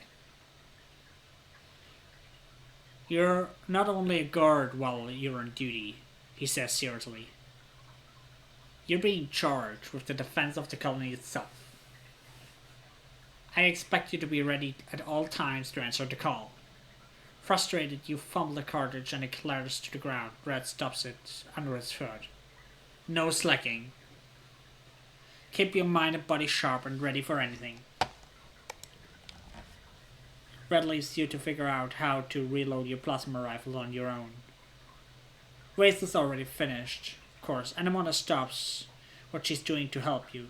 There's a latch here, she says, flicking the percent. If it's deployed, you can't click the cartridge. Got it? You're not. It's easy when someone actually shows you how.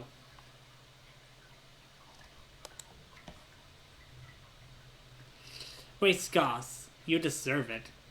If you're just using exclusive, slack off. If I'm hurting your feeling is what it takes to make you colonists realize what that defense is in the hobby. I hope the Chiefs chews you up and shits you out in the other end. Wade sleeps with disgust. Enemy shoots you a sorry look and follows him, shouldering her rifle as she goes. Dude! You're harsh.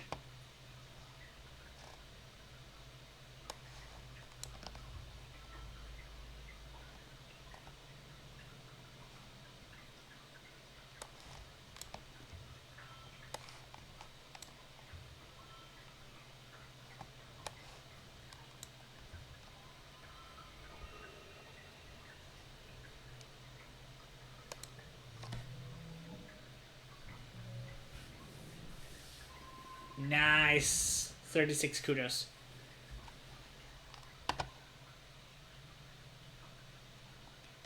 We should soon be able to get combat and bravery perk, which will be very nice.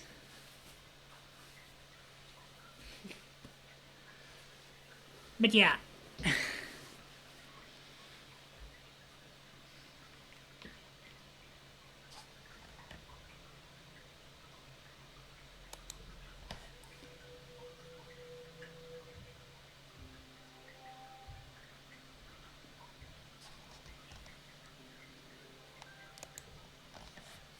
Late dust. Well, time for some more guard duty.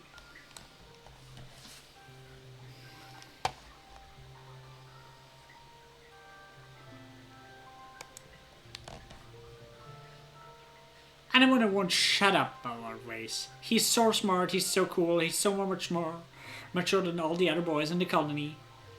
If she weren't your friend, you'd stuff her into the recycler. You're not sure how much more your worship you can take. But you are her friend, so you just smile and bear it. It's nice that she cares so much about someone after gone.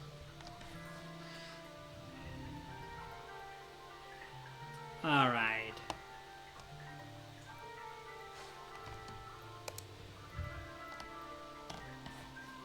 So that's seriously the best we can do here.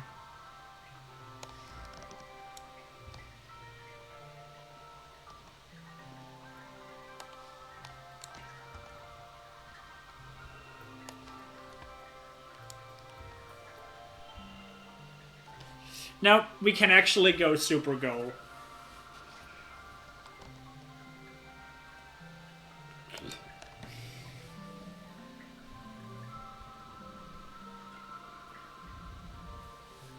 That is nice.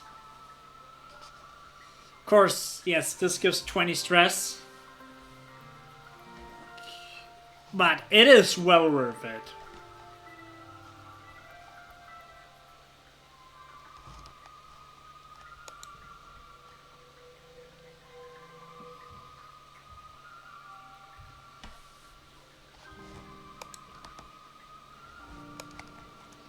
Let's look around.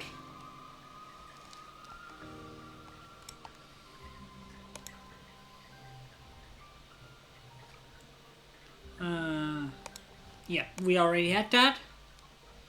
Yeah, I know we need a break soon.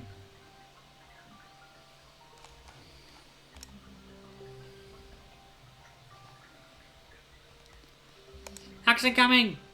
Ah, yeah!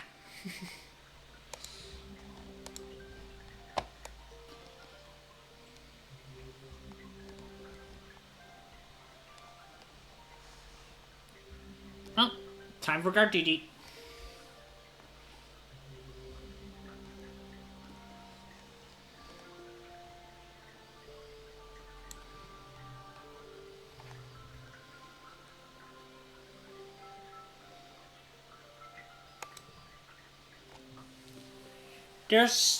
There are parts of the new garrison you're not supposed to visit. Deep underground, where the colonists keep dangerous animals they have been captured by the hunting parties and brought back to be studied.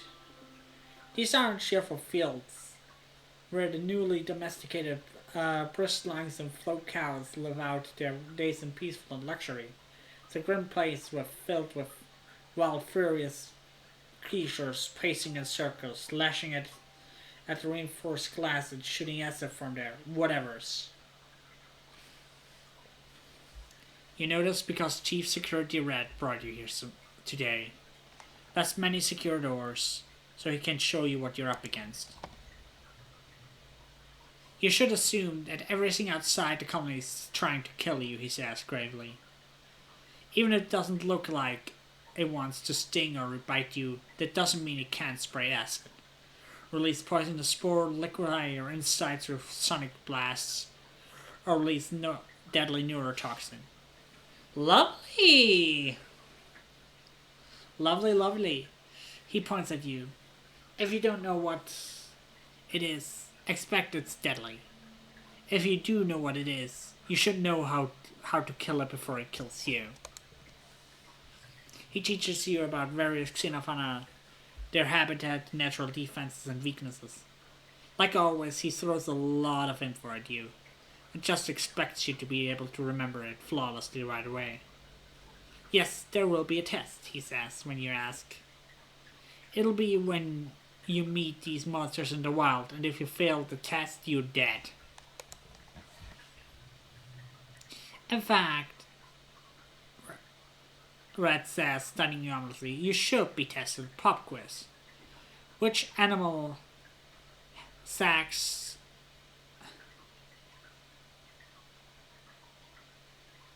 and can camouflage themselves if you're likely to step on it?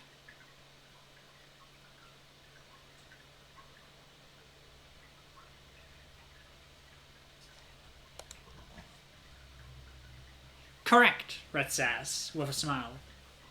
They're like hold traps. They catch their prey by waiting for it to walk right on top of them, and then they snap shut and hold their prey until it gives in. Adult snappers can move slowly. It makes them orny.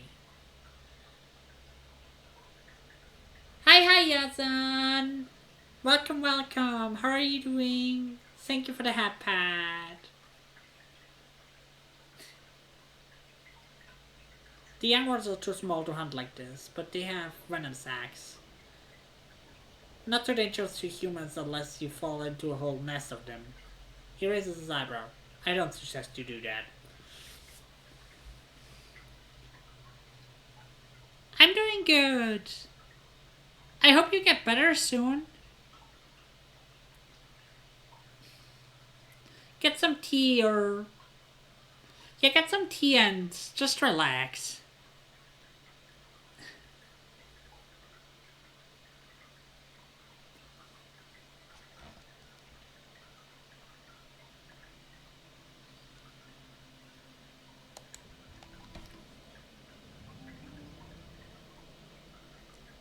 Ooh, that's a good hand.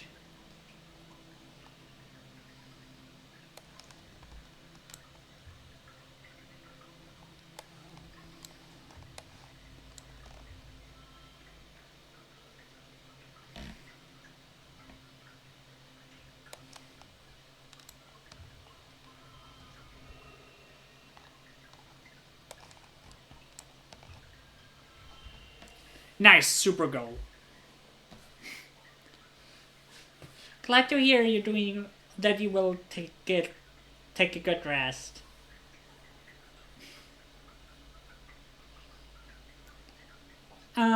What do you have, by the way? If you want to tell, just a cold or what kind of sickness do you have?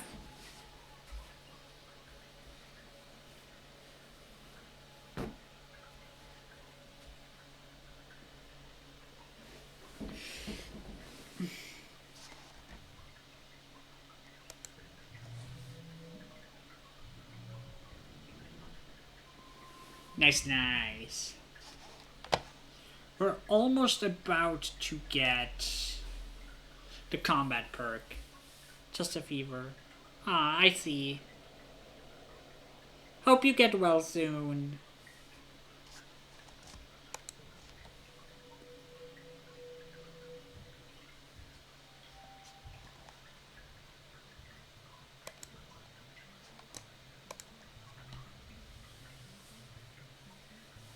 You find Vase in the garrison, holding a court with a small group of young soldiers, listening to him tell a story about his latest expedition. He gestured animatedly with his arms and snarling like a beast. And then I shut out like a sodding sky. Bam bam. Waze finishes as you approach. The gathered crowd hoots and hollers for him, which he accepts magnanimously. Looking around, you see that it's most like his Helios crew. You can tell from their uniform, clothes, cropped hair, and perfect posture. But there are some faces you recognize from the colony, and the one is here, and she shoots you a little wave.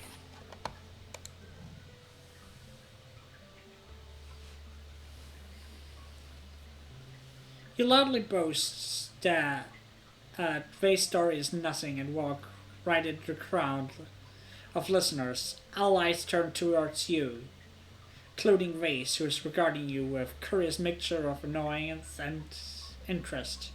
You tell them the time. You tell the story of the attack that destroyed the original colony. You were 14 and how you changed bravery into the battle instead of hiding with the other kids. Everyone's listened with rapt attention as you describe the pitched battle, especially when you really lay on the gore.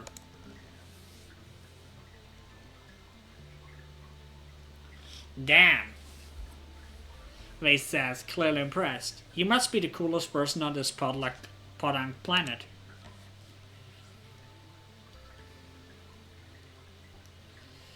Vase friends laugh while the colonists look at each other and smile awkwardly, already not wanting to disagree with Vase. All except Anemone, who joins in the loudest of all.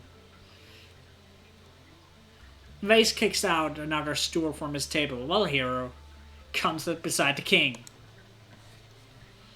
Damn, he's... Oh, you made emotes for me? Really? That's so sweet of you. Thank you. Are you on my Discord?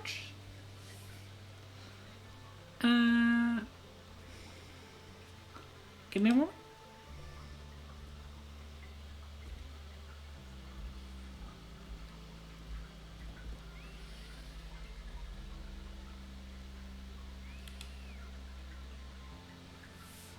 You're welcome to join.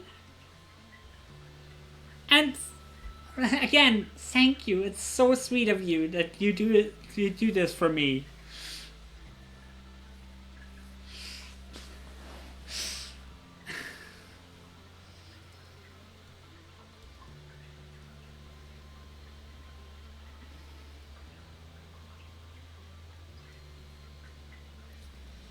You take a seat beside Waze. He crosses his arms and sits back, looking at you appraisingly. Didn't think this colony made them like you, he says. Thought you were all farmers and hippies, but I like you. You got a warrior soul. The other Helios teenagers look at you approvingly.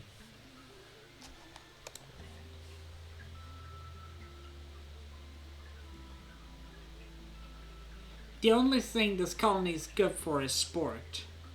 I can't wait to get out there and shoot some aliens, Rick says. He bangs on the table with his fist.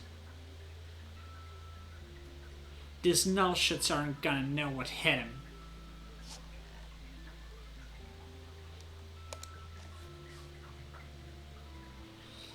Race raises an eyebrow at you. He gestures at all of himself. Obviously he's nearest. What do I have to be humble about? One of his friends punches him in the arm and Waze takes it with a cocky grin.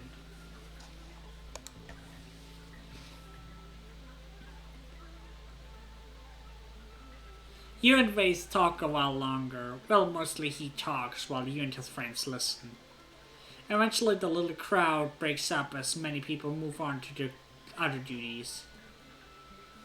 Waze says goodbye to all of the Helios soldiers by name, and some of the colony ones too.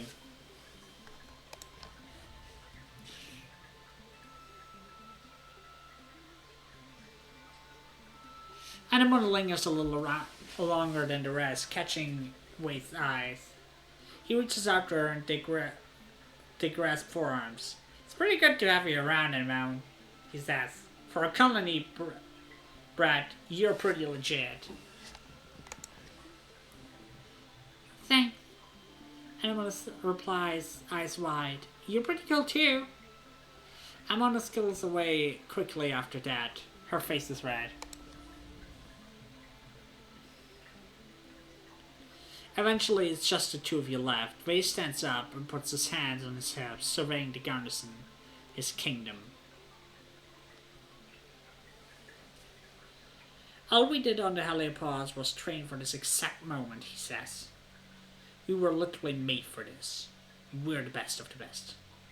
He leans into your space, fixes you with a wolfish smile. Which makes me the best thing that happened to this planet since it started shitting out oxygen. Don't you forget it. Okay. Yep. Time to take a break.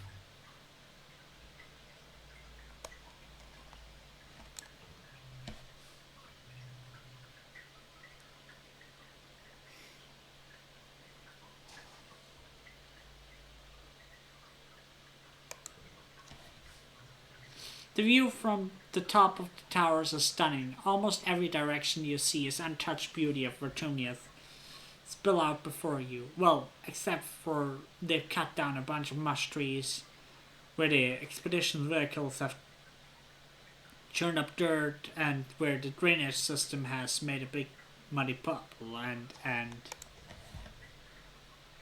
well, it's humans.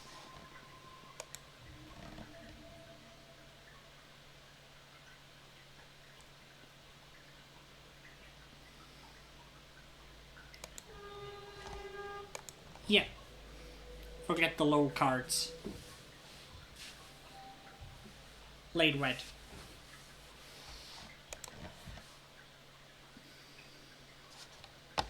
Well, we can get one more guard duty. You, Vase, and Anemone all are posted on guard duty together. It's pretty peaceful this time of year, so you're killing time at the firing range. Waisto will take any reason to show off. I was the best sharpshooter on the Helios, he boasts, lining up his next shot. Even against the adults, no one could lay a finger on me.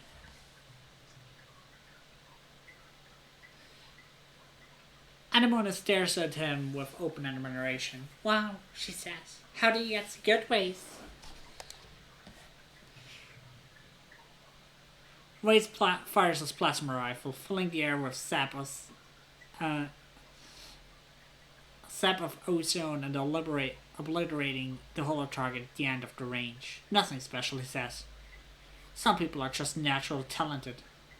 He sidles closer to you, his head tilted proudly. What do you think, Solana? If you're not impressed, I could show you some of my other skills.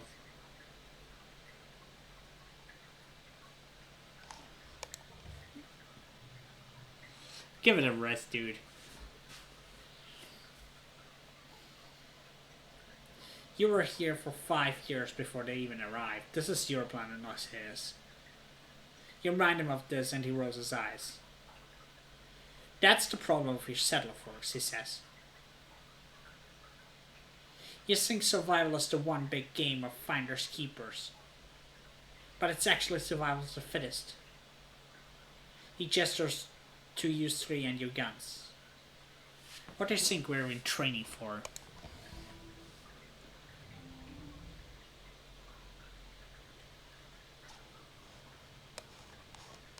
Let's see.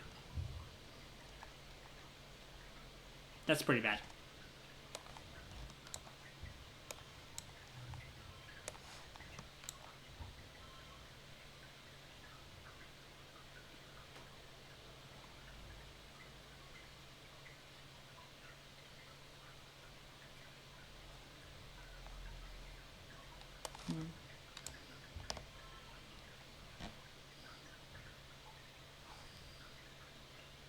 And we can push through. But this was not a good hand.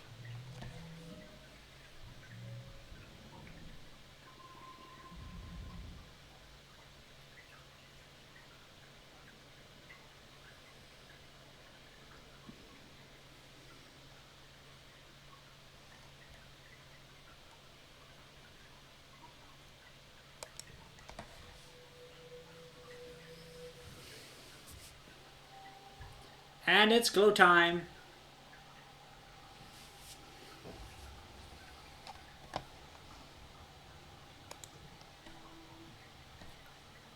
Shop weapons. New cards. That's pretty good. Let's see.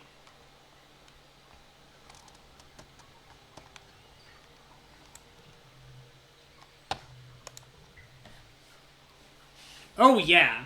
That's definitely helpful.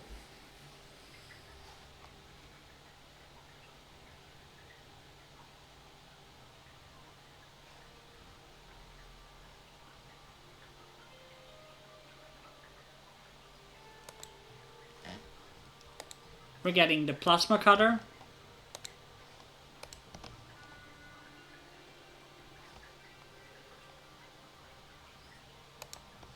And we're getting this.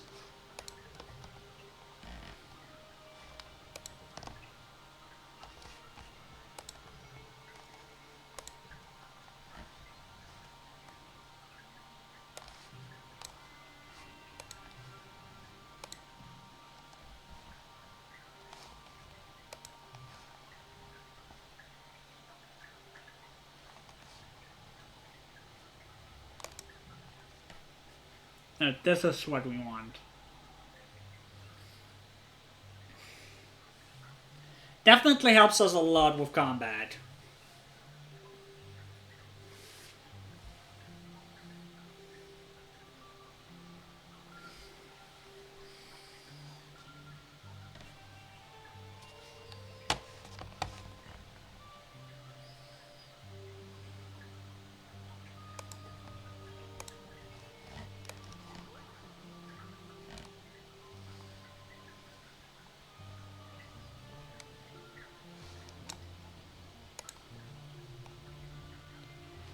And now let's challenge him. Am I worried about an attack? No, we'll be fine. Governor got this. And more importantly, we've got explosive. I'd like to see those alien animals null ship beat that. They suggest a classic Helios test of grit. Punching each other in the stomach until one of them gives up or presses out. It builds character, he says. Taping up his knuckles, his biceps glistening menacingly. Did any Helio ever think of putting metal under their shirt, though? Clang. Face punch vibrates through the courtyard and he yells and cradles his fist. He's surprised at first, angry at his pain, but when you pull the sheet of metal from your shirt, he bursts out laughing.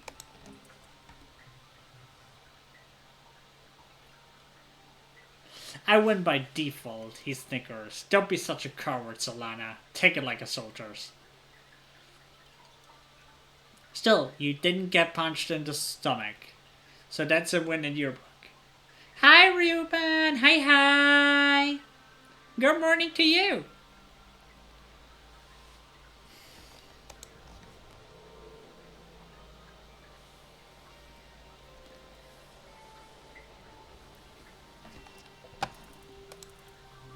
Let's see.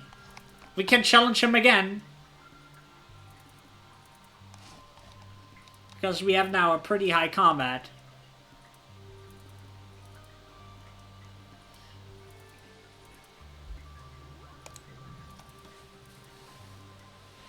Race chess sharpshooting competition. You, him, and a target that gets farther and farther away. The first person to miss loses.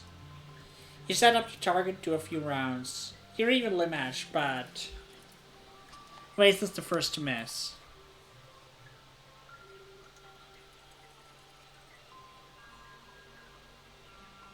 You turn around to shake his hand, but he just scowls. What are you doing? He says. It goes until one of us can spell horse. 5 missed shots. You check him again and start until...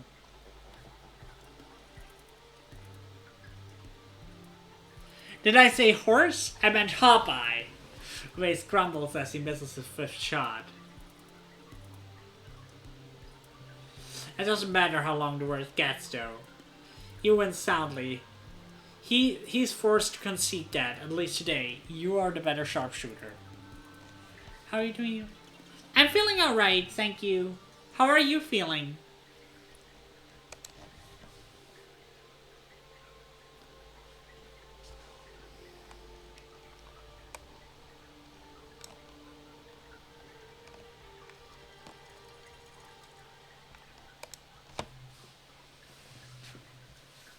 I say because it's so glow can be dangerous.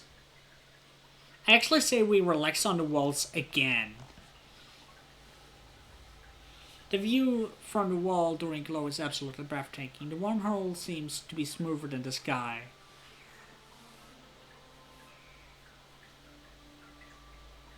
A swirling jewel toned ball pressing down on the gloom. Everything in the wilderness is lit up and seems to breathe in and out with the planet. Like one living creature made of stars, it's beautiful. You could almost forget how dangerous it is.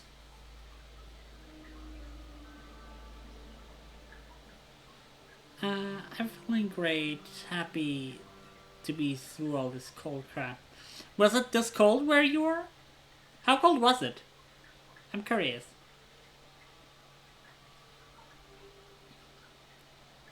The south should not have temperatures in the low 20s. I don't know how much that is in Celsius, but it sounds pretty cold.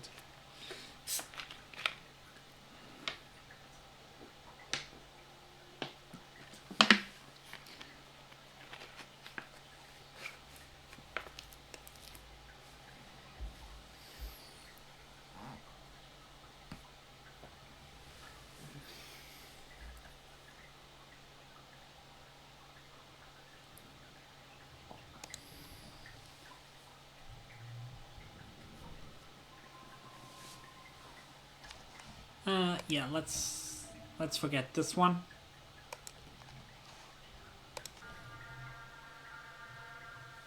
You're lying in bed, staring at the wormhole through your window when you hear a deep thump resonate through the ground. Then a second one, quieter. The woven roof over your room quivers, unleashing a sieving whirl of fine glowing dusts to sift through the air. Well, we are brave enough now. to join the fray. Jeez. You grab a plasma rifle and report to the front, where a line of soldiers has taken up arms and is waiting for orders. The colony is prepared to defend itself against two buildings scale faceless, as well as teeming swarm of smaller Xenos. -6 degrees. Well, that is pretty cold.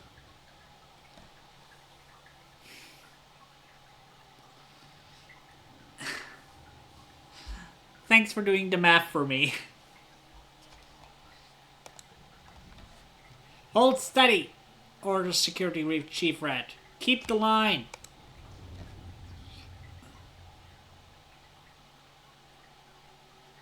No, Governor yells. Lum yells, running from the front greets to the front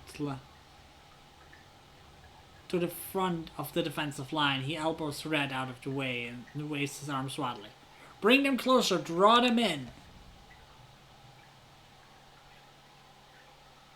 Red stops himself from shoving Loom back, but just barely, you can tell. Are you serious? He retorts. We can't let them get any further into the colony. We're going to fight them on our territory, Lam cries, raising his plasma rifle over his head with one. We have the walls, let's use them. We'll let them come inside and pick them off one by one. We can't pick off a faceless. Red sputters from the sidelines.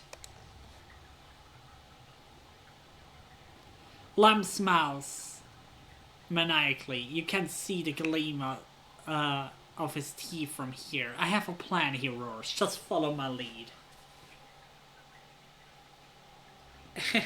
I'm happy for you.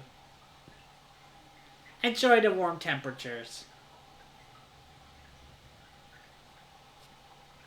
With that, he turns and begins to run towards the approaching animals, roaring taunts and firing wildly into the fray to draw them close.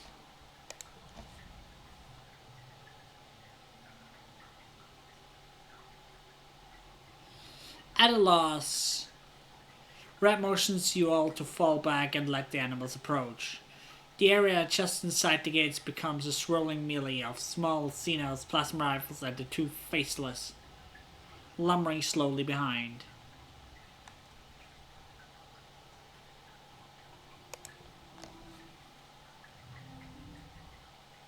Alright, let's do our best here.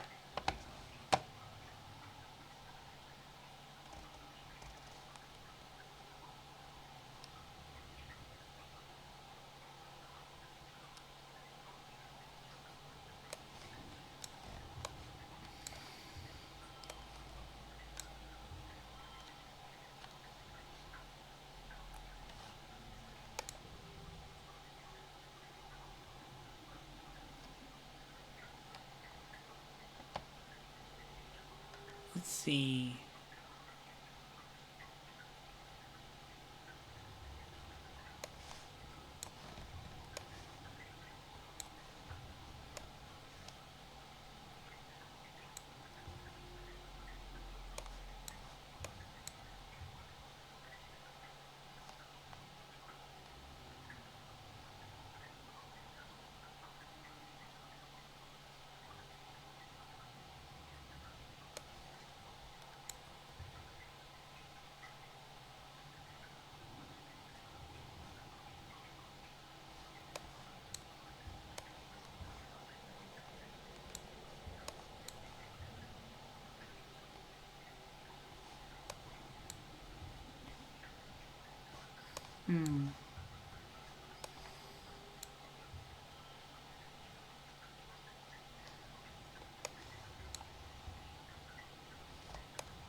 I think this is the best.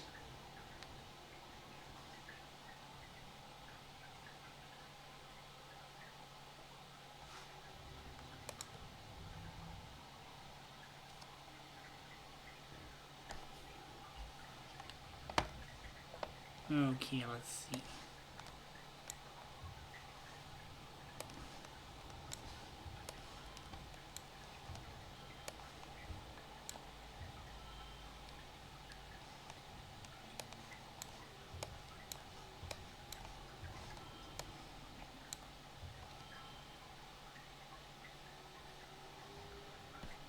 Okay, we cannot win this.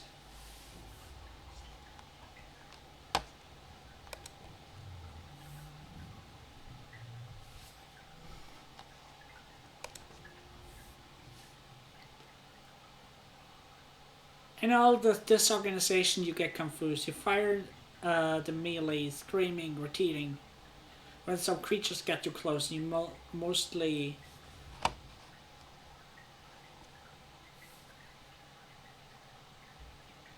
just makes things worse. Then an explosion goes off nearby, you freeze in shock as all of you hear a high-pitched whine.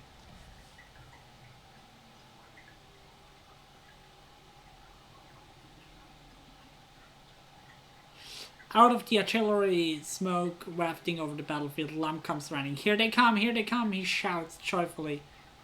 Plows through the gates with the two faceless galloping behind him. It's without a doubt idiotic and horrendously dangerous. You can't help it. You hit record on your hologram and film the ensuing chaos. You catch a glimpse of Chief Rat putting his hand over his face and sighing.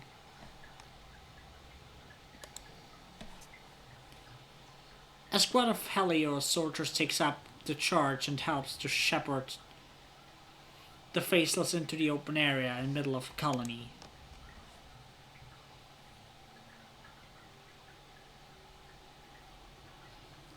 You have horrible flashbacks to the first time you saw Faceless inside these walls. From the looks on the faces of the other Stratos, you're not the only one. Then you're all thrown to the ground by a tremendous explosion. Fire engulfs the center square, roasting the two Faceless in an inferno that blasts the sweat from your pores. Rocks and chunks, dirt pattern all around you, with occasional thunk of burning mushwood. These soldiers the soldiers nearest the blaze all recoil in surprise. Clearly no one but Loom knew that the square was rigged with explosive. You don't think anyone was caught in the blast, but it was close.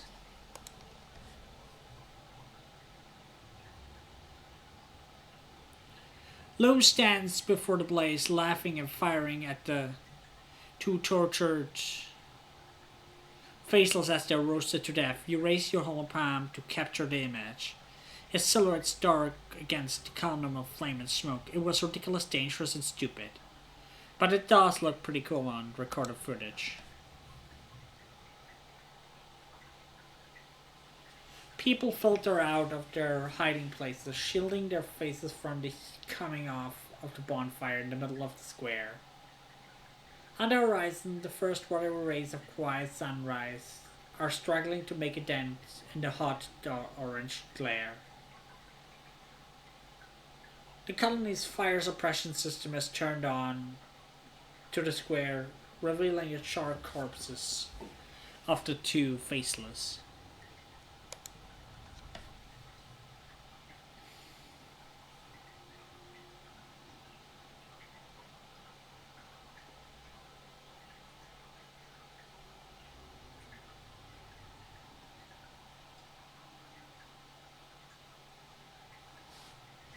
Utopia walks by with a reclamation team holding an industrial plasma cutter from a hole lifter.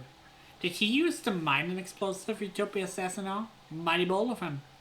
And those things will blow a hole in the mountain, or a creature, I suppose. She says, wish he could have saved him from mining. That must have been the last of him. We sure can't make him more.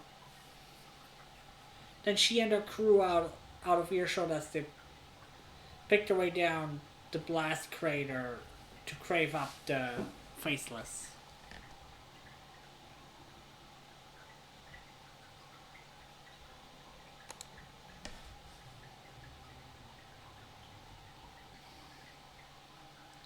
Unfortunately, the colony wasn't prepared for an attack of this magnitude or the havoc that Governor Lum brought down with this explosive.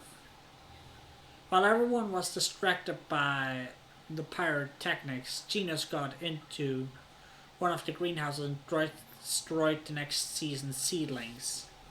Not all of the explosive went off.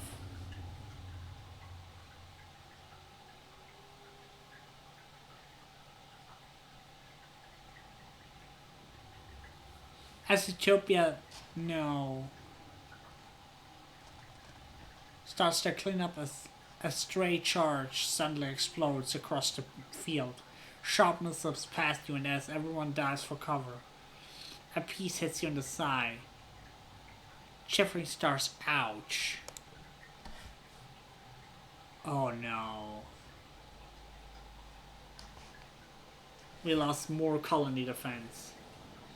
As you gingerly check the nasty burn on your leg, you consider that Utopia is right.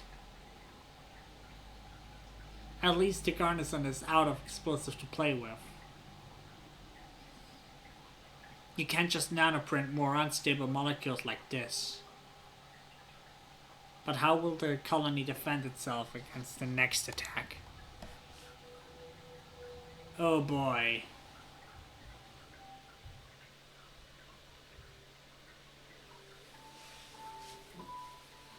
$17.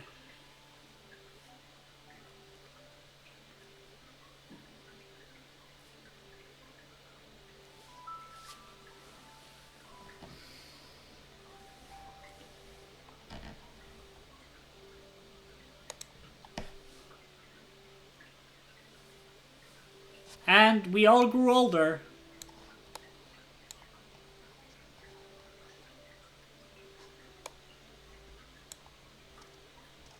Hey, buddy.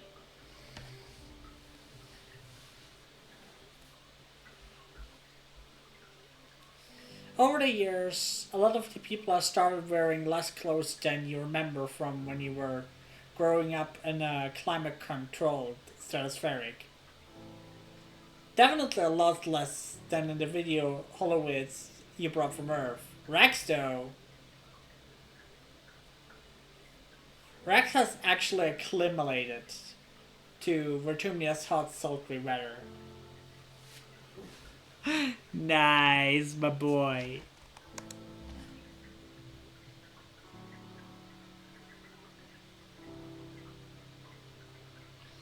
Rex throws his head back and laughs as loud as echoes record yet. Awoo, he howls. Awoo. You both giggle then lock eyes for a second.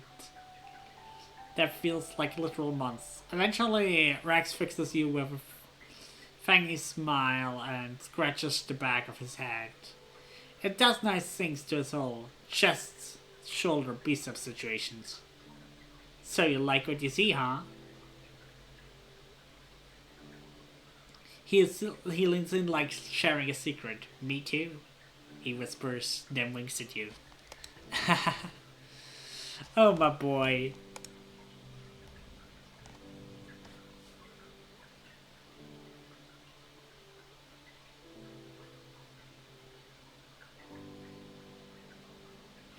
Rex is holding an ice pick to his eye. Oh, good. It's one of Waze's little birds, he says, too tired to scowl at you. What do you want? I want hugs.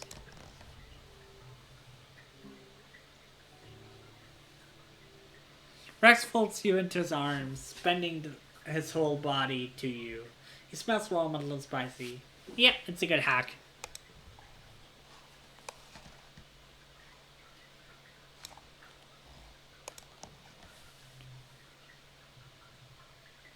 You spot Tang heading behind the engineering wing, follow, only to find she disappeared.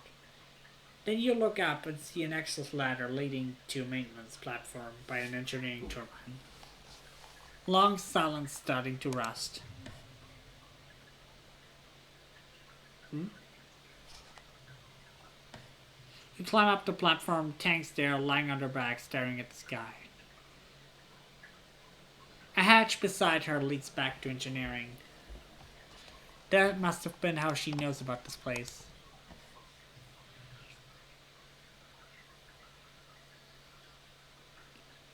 She doesn't acknowledge you until you're almost standing over her, your shadowy figure fighting the overcast light.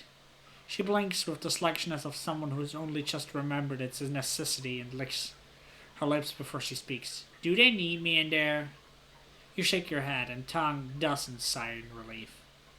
Exactly, though. Her eyes slip closed again. Good, she murmurs. It's all too much right now, I thought. Her mouth twitches. I don't know what I thought. I don't know what I'm doing. What's going on? Tang has a small laugh, folds her hands over her stomach. You know, you know, I think I might be burned out, depressed. In enough movies, depressed teenagers sneak out onto rooftops, she says. I confess, I don't see the appeal. Maybe it would be better if I had alcohol or cigarettes. Hell nah.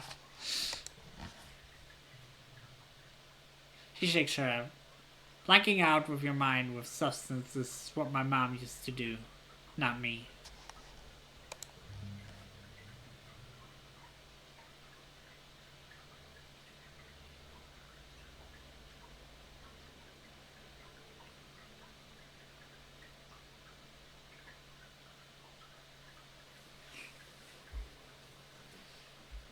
Wait, you can't seriously mean, she says, then laughs. Maybe another time. I appreciate the thought, though. I can't imagine romantic entanglements right now, not with everything going on.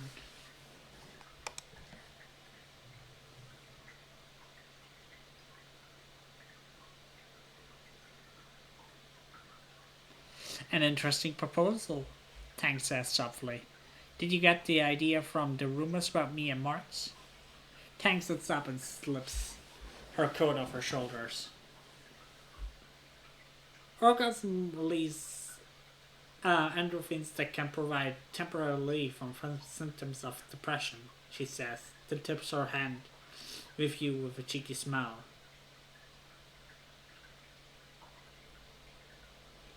Not to put any pressure on you to perform, of course. Simply put, I could use this right. Oh boy. Oh boy.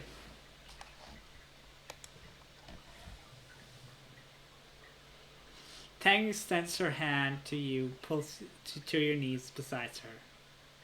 This doesn't mean we're dating. Or that I even like you like that.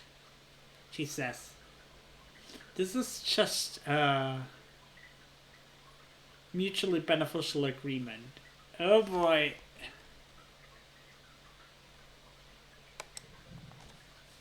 I guess we're doing it. Good, Tang says. Her cool hand aligns on your cheek. No more talking. Tang kisses you with no nonsense, biting into your mouth, pulling you down to the rest of the way you lie underneath her. The metal platform digs into your skin, the weight and heat of her insist, urging you to touch her in return. Come on, she orders. As an hour passed, then another. If anyone knows you've gone, they don't come looking. Afterwards, you drift off in Tang's arms. You wake alone, half remembering the cold absence of Tang's body as she pulled away to retrieve her clothes. The air feels wet, like it's about to rain.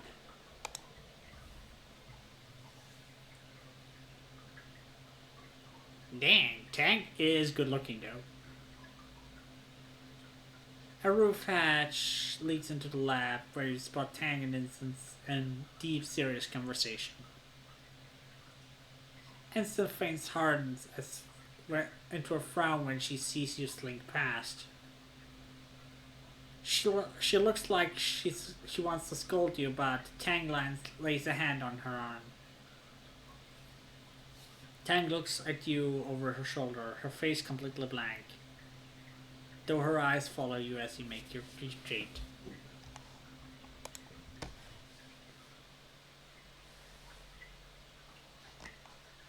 Hot dang.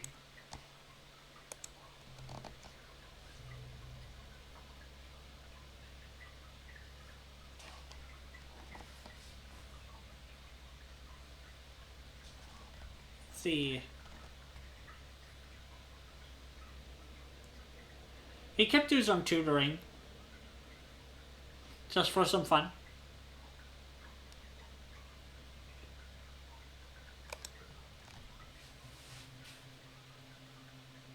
Today you're tutoring Nougat and a couple of younger kids in the ancient Earth geography. They're learning the names of countries by pointing them on maps and saying a few facts about them. It seems kind of pointless to memorize places that these kids will never see, but it's like you can teach them much about Vertumnian geography yet. You're still discovering. Billions of people, Nougat says, scattering and squinting at the hollow projection of Earth. How did they fit everyone into one tiny planet, little planet, with all the trees and animals and stuff? Was it like one big colony?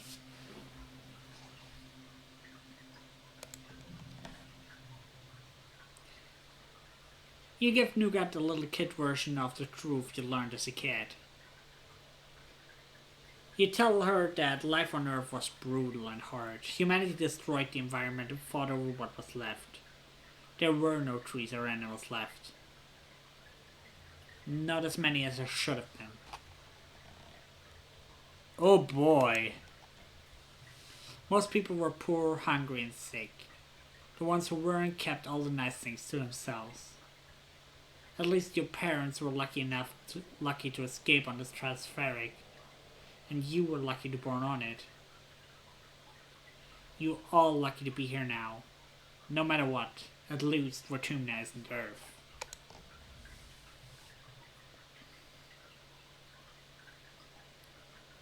Nougat looks bewildered. She doesn't really watch holovids. Only the cheerful ones for kids that don't address Earth's decline, so she had no idea. But they still had really, really tall buildings, right? To fit all the people.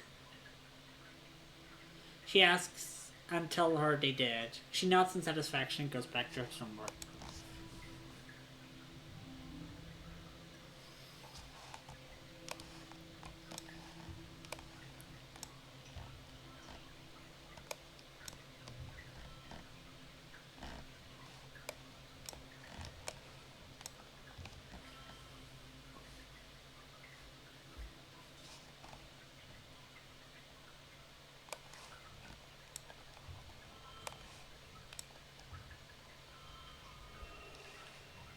And we win!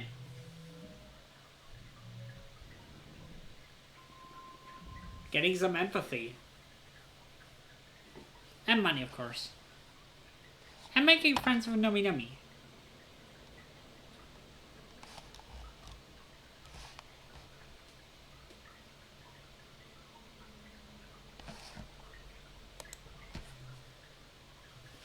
It's your 17th birthday. But it's not just your birthday.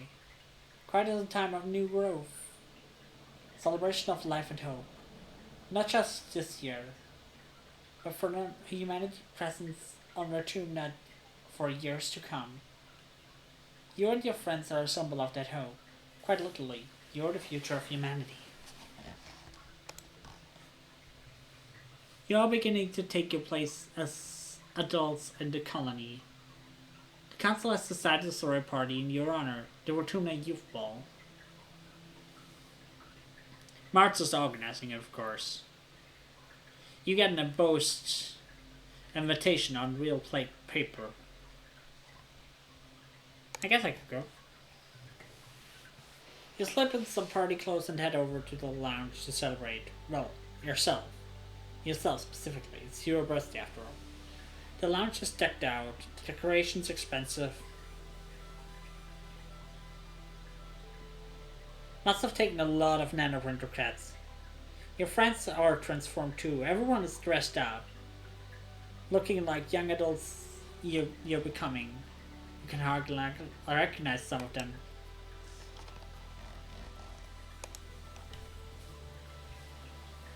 March catches your eye and waves. Her bangles jingling joyfully. She looks like a model from her Holomax. Every inch of her is framed, painted, and perfumed. "Solana, happy birthday! I'm glad you could make it," she says. Over a steady thumb of music. "The rings are over there. Make your song requests to congruence. And take off your shoes." You look down at your boots, then back up at Marge skeptically. She rolls her eyes and does a little bounce. Suck up! Just like Erta.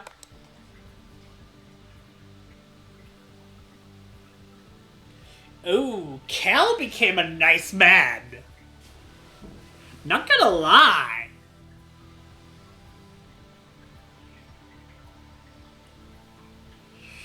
At the refreshment table, Cal is stuffing his face with party food, and Rex shoves 2 glasses of punch in your hands. Gotta stay hydrated! Gotta stay hydrated.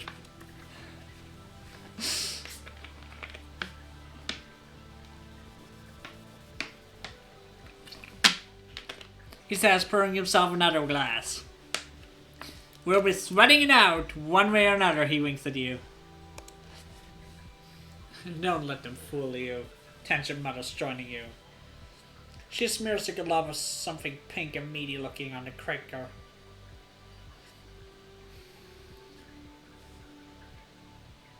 It's well documented phenomenon that people inexperienced with imbibing alcohol will begin act as if they are drunk even if they're completely sober.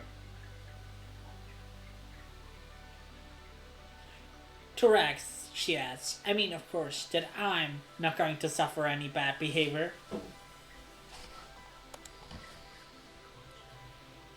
Rex grins as he pulls out a flask out of his vest and pours a healthy addition into his glass.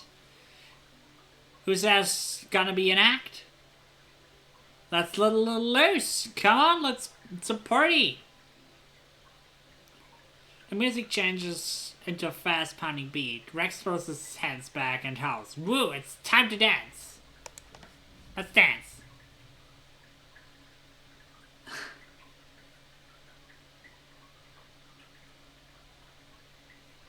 You, Rex, and Marge take off to the dance floor. After a while, an amount follows, pulling the race behind her. He is becoming a fine man. Gotta say.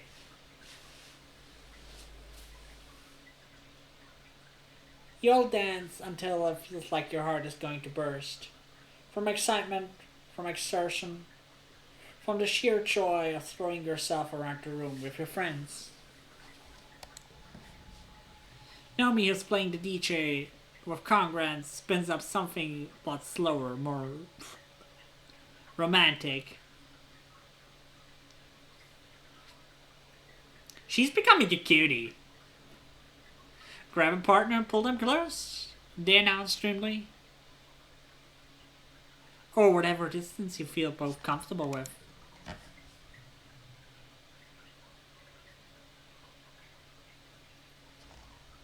Let's look for tension.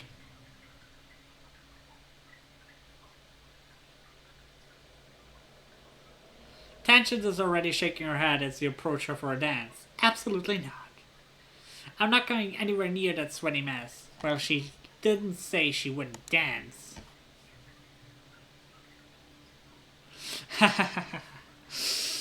She resists you tugging her into a slow dancing position, but relaxes when she realizes you didn't intend to take her away from the safety of the refreshment table. She dances with you a little mechanically, her nose turning more pink as the song goes on, and drops her arms immediately when it's done. You follow her gaze to the dance floor where...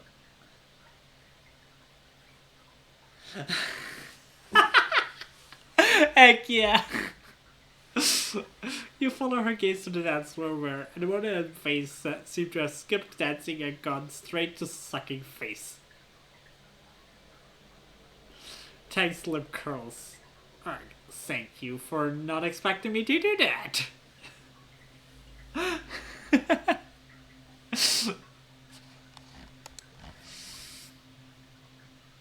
After the slow song, Naomi spins Congruent's music library to do something more with a little more bounce to it. The dance floor once more floods with bodies ready to gyrate the night away. But the tunes are abruptly interrupted by lamps hear speak, hijacking the feed. He strides to the stage, flanked by security guard Chief Red. Everyone on the dance floor whines in unison at having some buzzkill adults stop the music. But Loom just raises his hands and smiles indulgently.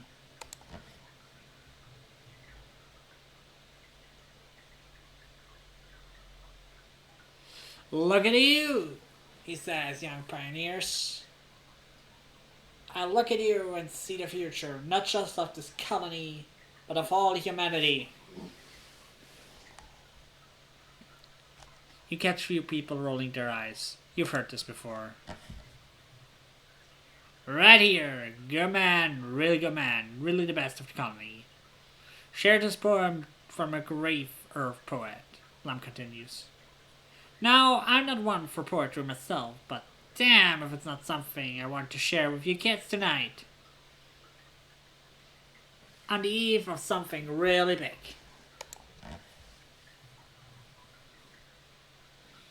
We cannot tarry here. We must bear the brunt of danger. We, the useful Senways races, all the rest on us dependent. Down the edges, through the passes, up the mountains steep. Conquering, holding, daring, venturing. As we go, the unknown ways, pioneering, or pioneers. We primal forest falling. We the river stemming, vexing we, and piercing deep, the minds within. We the surface broad surveying. We, the virgin soul upheaving, pioneers or pioneers.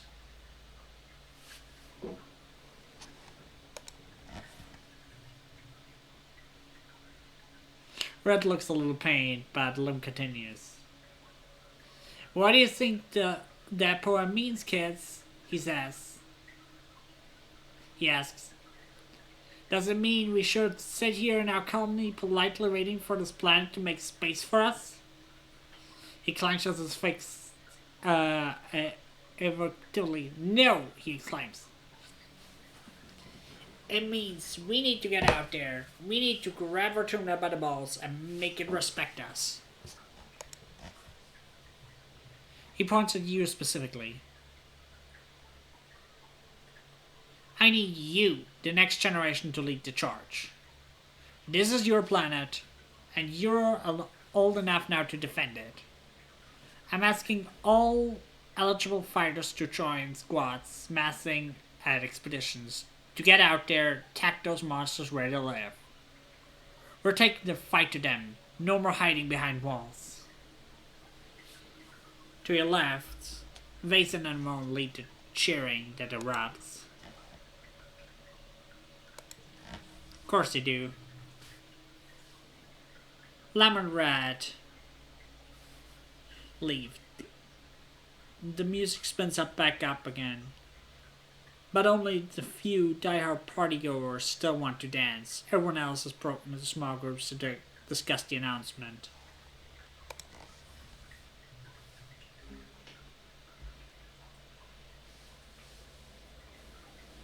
Martha's holding a court with a small group of teens, already applying her spin on things. This is actually a good thing, she insists. Truly, we're never going to get anywhere as a species if we just sit here and wait to be attacked every year.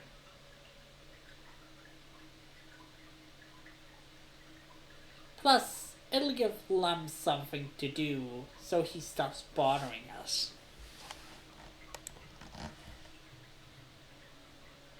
War is always a huge leap in technology too. Tang asks. Think of what we'll be able to accomplish.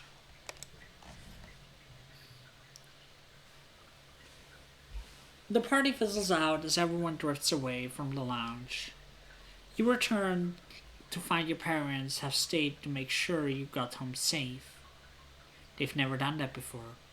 You've always been told the colony was safe. Now you see their grim expressions. This game is about a group of colonists who landed on a planet, and basically every year the monsters of this planet turn aggressive and attack the colony. And we, as the main character, we are growing up. We started as an 11-year-old, and by the end of the game, we are 19 years old.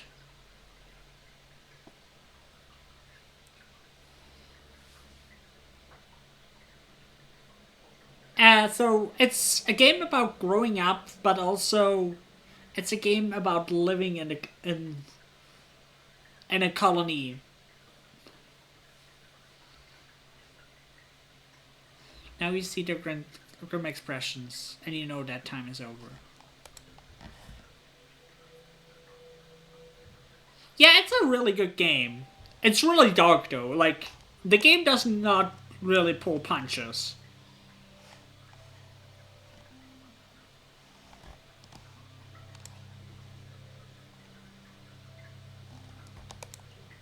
It's going for a hawk. Hey, it's just me. Or is everyone here just likes speed hot? Rex says, seriously. Is it something in the water? Because, oh, dang! Rex lets out a little howl and then laughs, clapping you on the back. Present company included.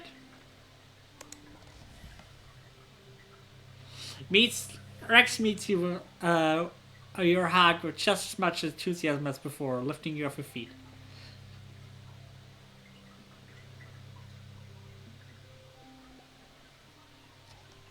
Oh, if you like dark stories and the story not pulling punches, then you will love this game.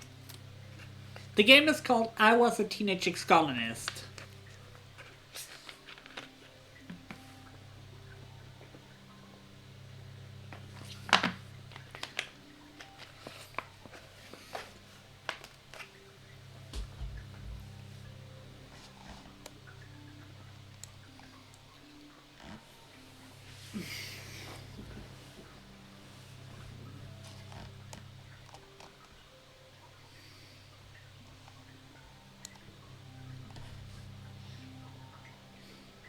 And everyone is smiling at her holopalm, waves away a holo message as you approach.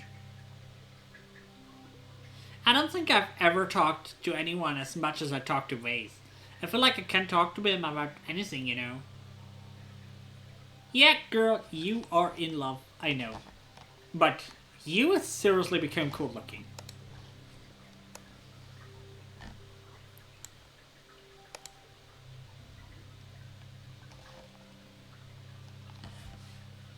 Yeah, Tang's friendship we almost maxed out.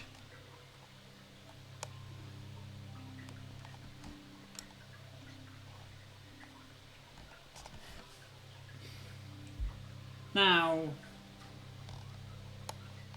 what do we go for? I actually would like to max out organizing still.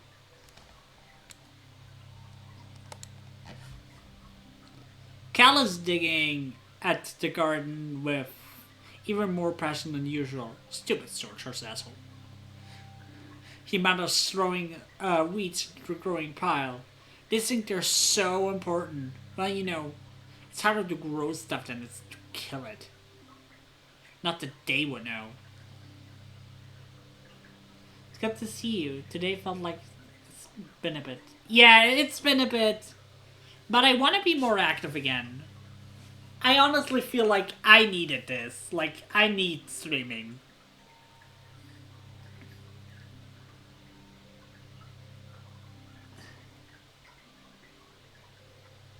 He sighs and lets himself fall back into the dirt.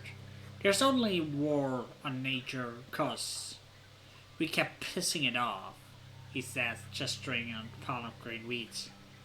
We're an invasive species, literally.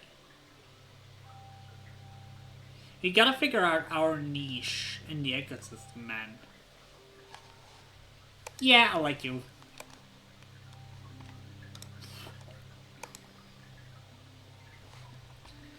some research again. Your dad has an interesting sample he wants you to study today. So, kiddo, I've been cultivating something, he says. He shows you a plant with thick purple stalks and a pair of tiny heart-shaped leaves. It's called dizzyweed. We used to have something like it back on Earth, he continues. It makes you feel relaxed, silly, without the kind of like Blepty, but without the boss. We gotta study it together. Just remember not to overdo it, and go at a pace that works for you. I'll try.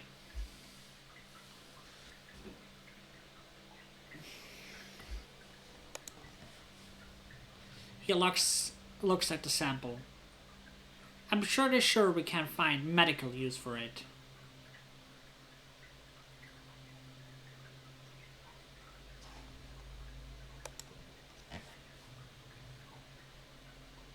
Your dad laughs. Where do you think I got the term dizzyweed from? He and I are in cahoots. Did you guys try it?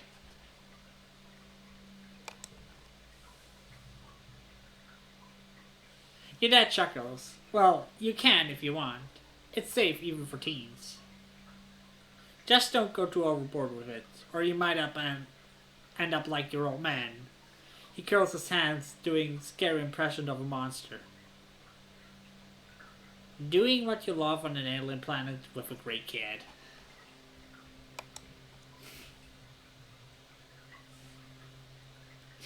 Yeah, collect your wrenchy. Your dad smiles. Okay, take a look at this sample and let me know what you find.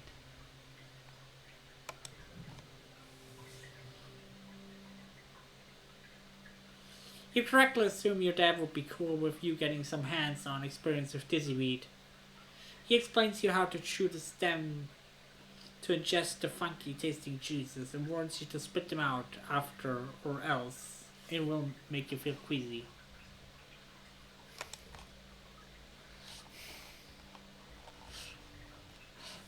Did that be like, that's how you do drugs? Thank you for the head pad.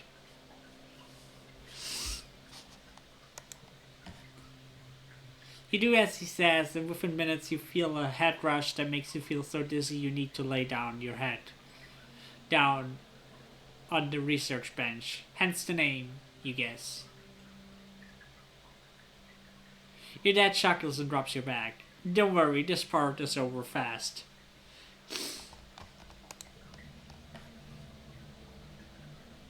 You relax and let the dizzyweed take you wherever it's gonna go. The dizziness does wear off within minutes, leaving you feeling pleasantly floaty. Wow, this is nice. Like everything is just little softer, radiant, gentle patterns when you turn your head. Your dad likes to chatter as he works, and you find yourself giggling at him more often. He's so funny. And so nice. It's really cool that he's cool to show you. With showing you these things. Yep, we tripping balls.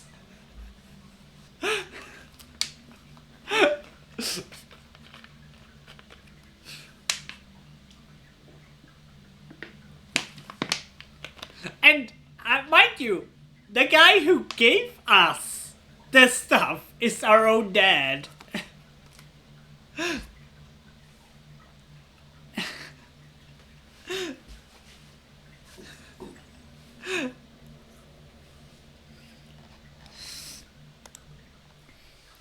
After a while, the high wears off and you feel a little more corporal.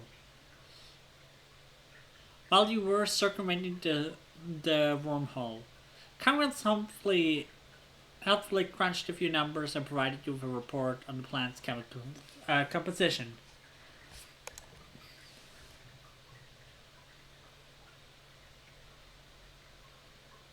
What do you think? Does it have medical properties? Yeah, it says so right here. Conrad's report indicates that dizzyweed is more than just fun diversion with some pain-killing properties. At a high enough concentration, it can actually fight off bacterial infection. Neat. Your dad is proud of your work in the field and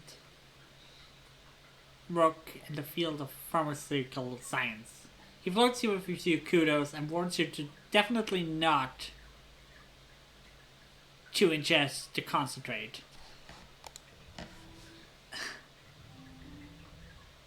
Alright, research time.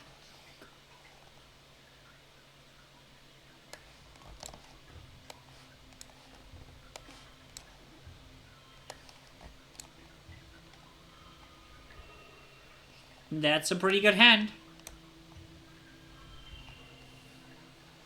We hit the super goal. That's nice.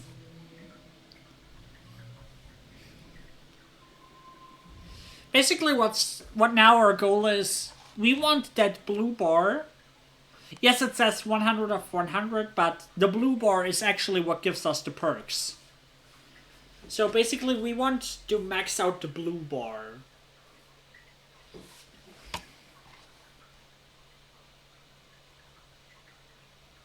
But yeah, that is true. Family does sound like a more trustworthy supplier.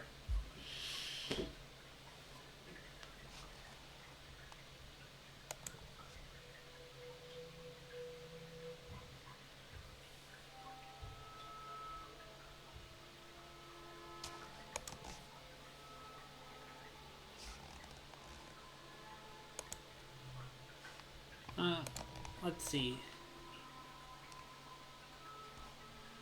We can go for a hug again.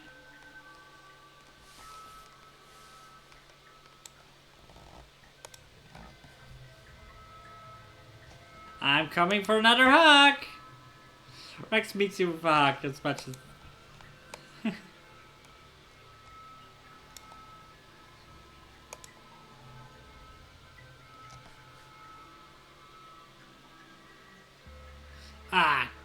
Tang growls, nearly upsetting the experiment she's working on frustration. Again, every time the same result. What I'm doing wrong. She sees you watching and scowls. You only care what I can do for you, just like everyone else. If you want to get off so badly, go do it for yourself. I'm no longer interested. Okay. Sheesh, Tang. What did I do to you?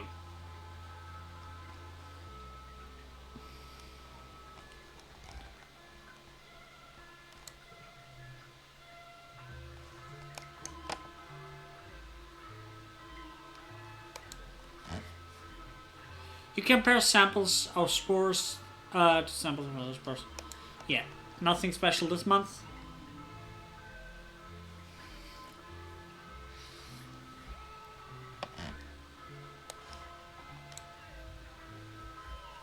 Learning about Earth.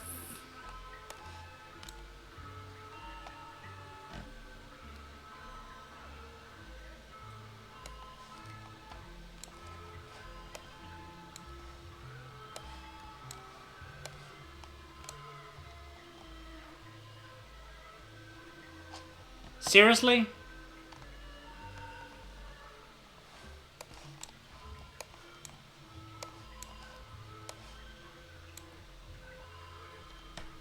Well, this is better.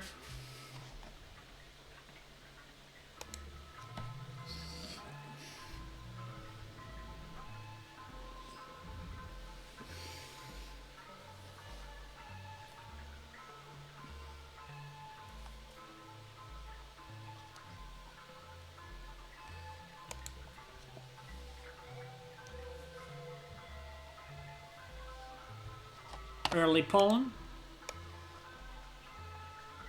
See if we can hang out with anyone.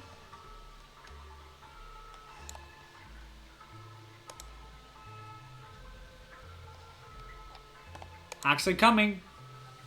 Rex folds you into his arms, bending his whole body to you. He smells warm and a little spicy. Yeah, good hack.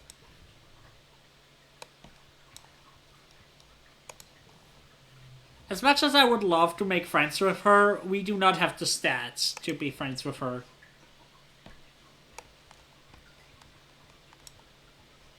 What about you, though? We basically...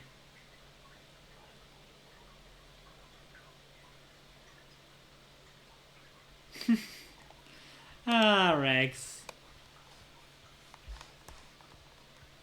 Ooh, the crystal is nice.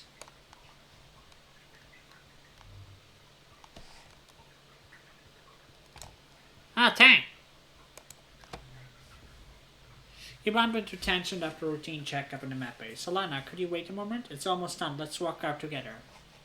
Dr. Instance gives you a curious look as Tang hurries to catch up to you, but goes back to her work. You wonder if Tang needs something from you or just wants to hang out. Lately it seems like she has less time for her friends, preferring to work at the lab. Maybe she's lonely.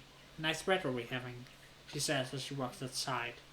You look around, it seems normal for the season.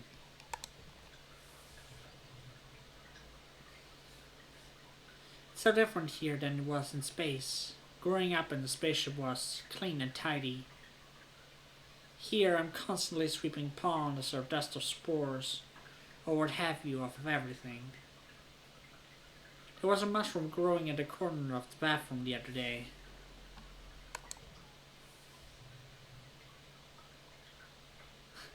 Yuck, Tang says, sprinkling her nose. You can have it.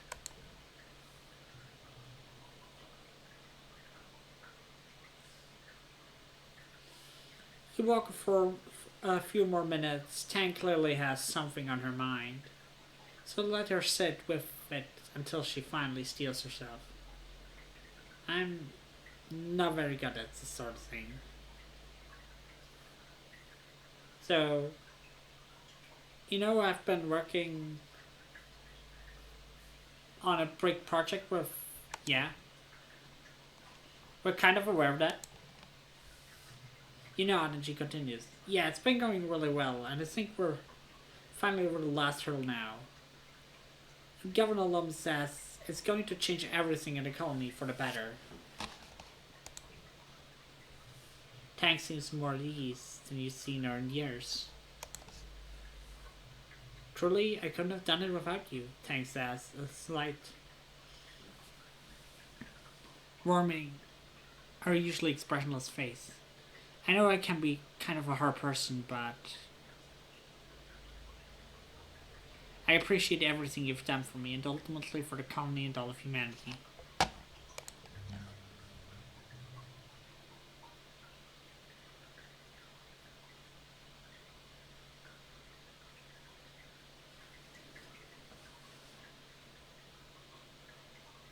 You and Tang find yourselves alone in the path engineering quarterwings. You edge closer to Tang as you walk. She doesn't seem to notice and moves away, maintaining the distance of you. We're a good team.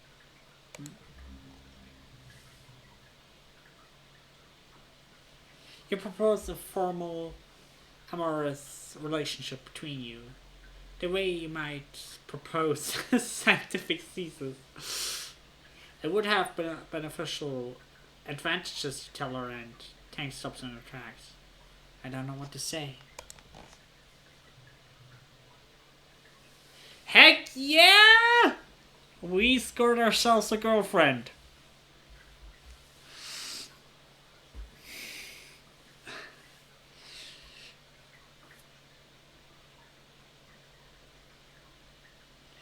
She gives you a considering look.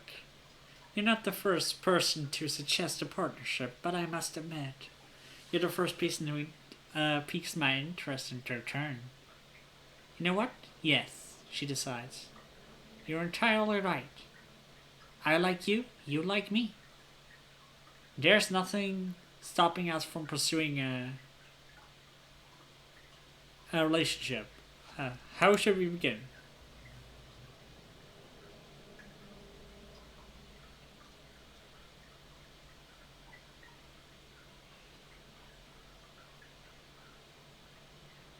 Tang smiles, a real one, showing her teeth. Oh, Solana, if you like me, you surely expect nothing less than a completely rational response that takes into account both our feelings and our situation?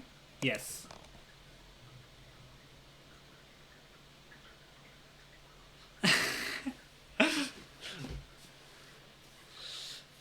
Tang slips her hand into yours and steps close. Will you kiss me now, or shall I kiss you? God, I love her. You lean in and press your mouths together. Tang's lips a little dry. She smiles when you kind of stick together. Almost acceptable, she teases, licking her lips. She brings her hand to your face and guides you together, again into the kiss that's much better than the first. Tang is a better kisser than you expected. Confident, unashamed, methodical. You kiss until she tires of it, pulling away and touching her lips with a slight smile.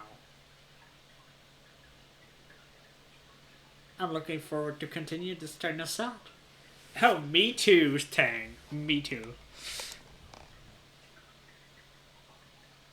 So, no more flirting with anybody else because we have our partner.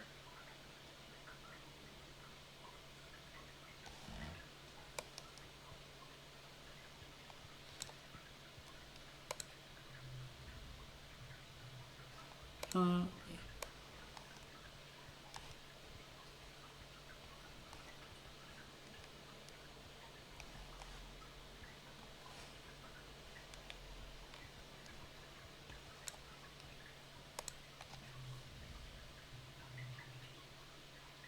uh, nothing really.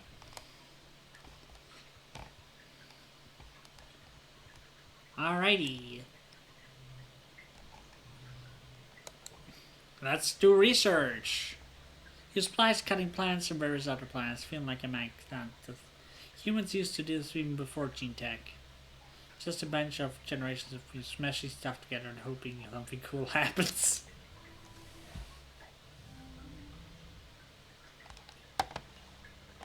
Nice, nice, nice. The radioactive plant.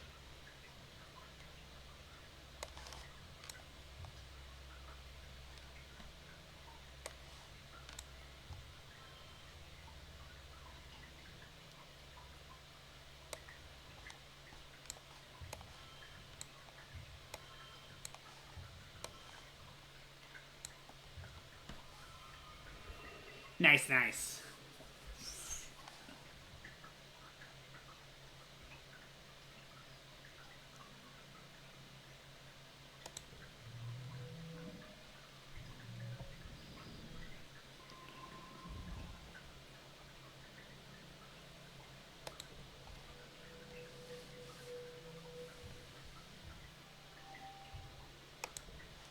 May Pauline we check in with our girlfriend?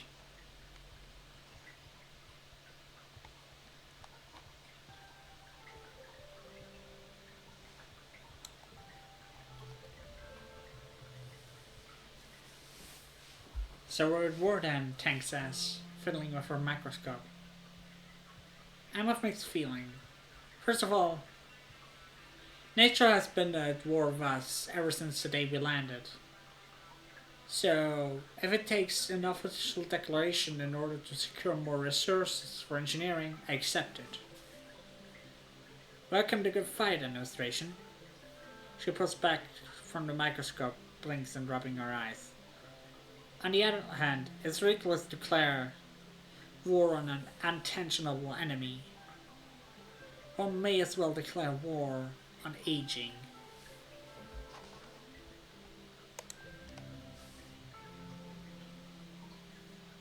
Tang hums and checks her time on the hologram. I suppose. If you can provide me sufficient motivation. Oh, heck yeah.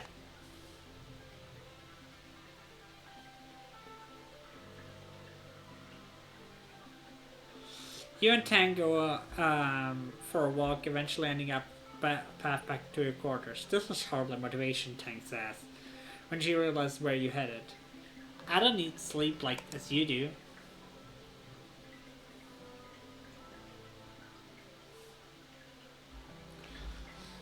You stop, look at her, wondering if you have to spell it out.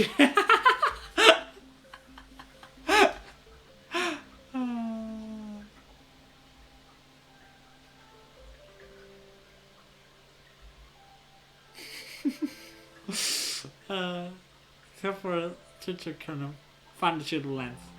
Oh, you mean for the purpose of compilation? Why didn't you say so? Who knew Tang could be such a tease? Literally. My girl!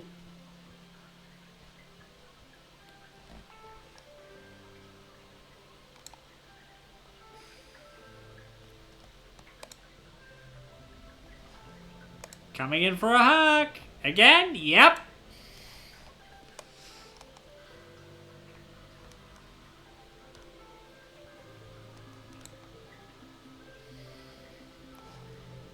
And research time. One of the weirdest things about life on Rotunia is the line between planet and animal is almost non-existent.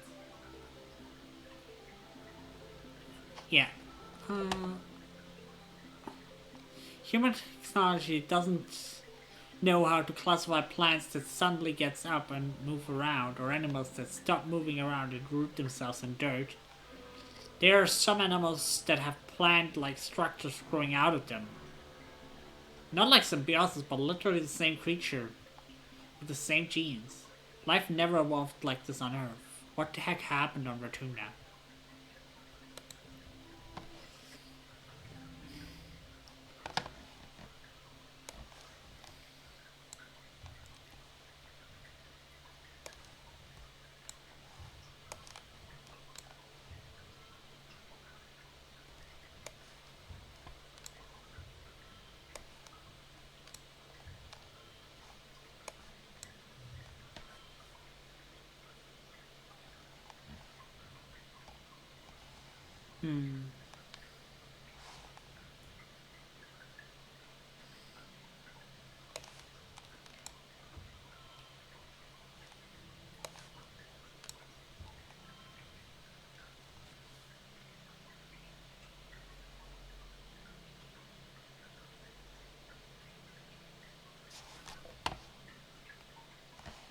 A little bit of stress is fine.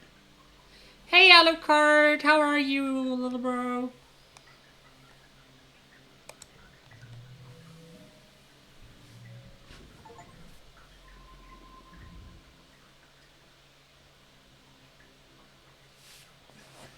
Doing well?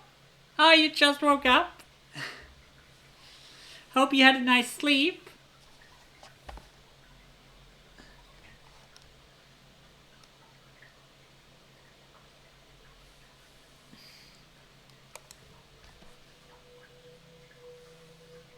And we got a new perk.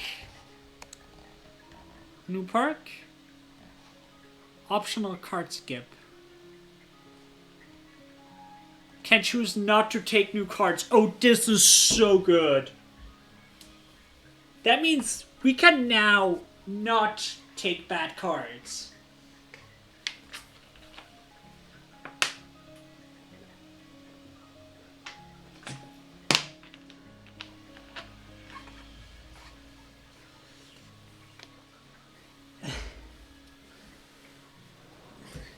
What do you have planned for today?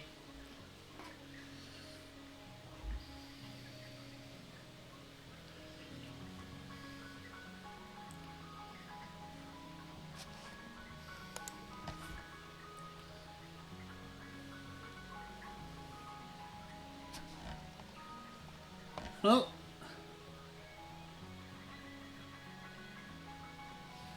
next up is empathy or bravery. Likely bravery, actually.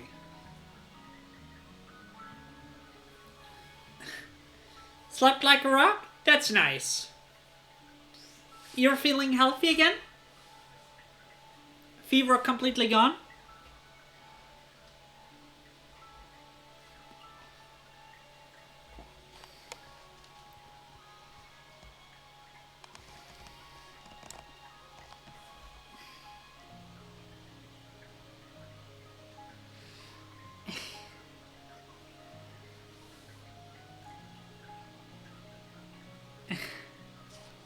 Damn, the sun is in a really bad position right now. It shines right into my face. I have to do something about this.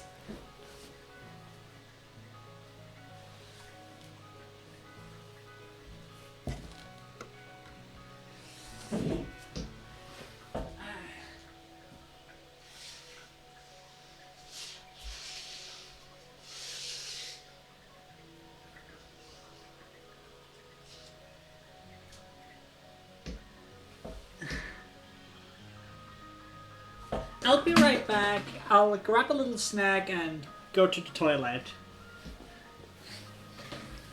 See you soon.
We have a mushroom block here. That's nice. But yeah.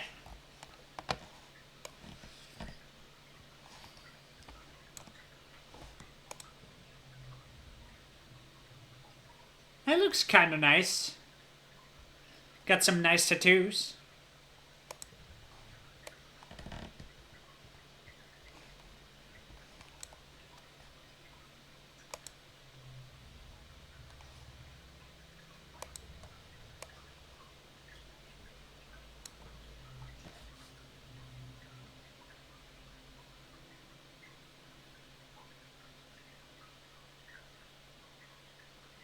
Alright. Let's go guard duty.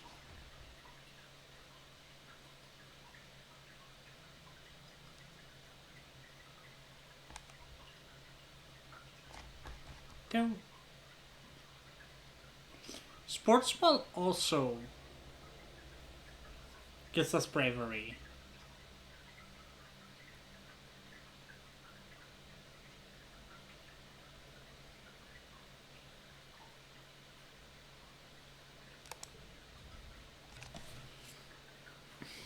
The sports ball pitch hasn't been the same since Com died.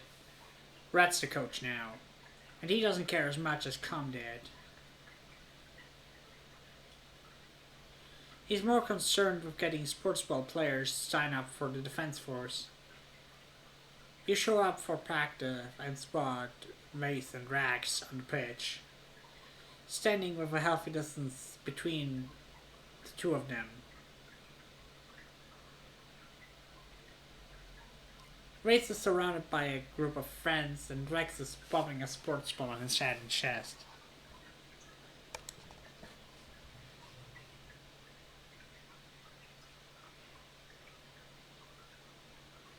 Let's pick Rex.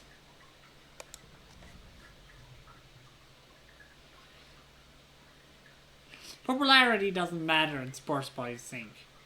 Rex pops the ball under his arm and salutes over, ignoring the venomous look Mace gives him. Anemona chooses Mace right away. Of course she does.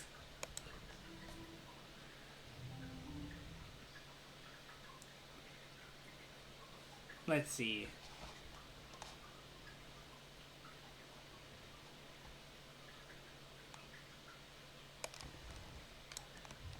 We can make this work.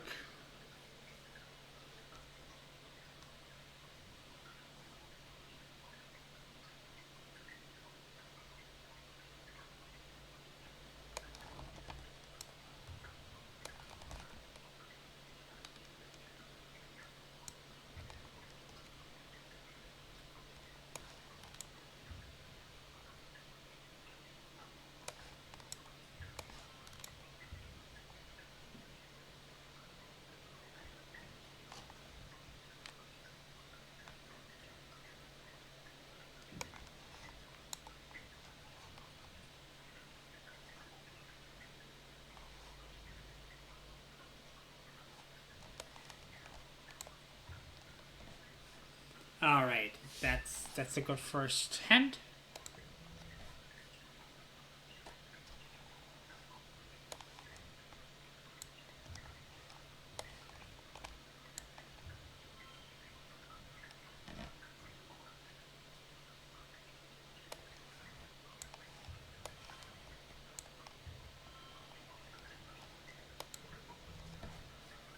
Alright, 38. We kind of want to redraw this hand.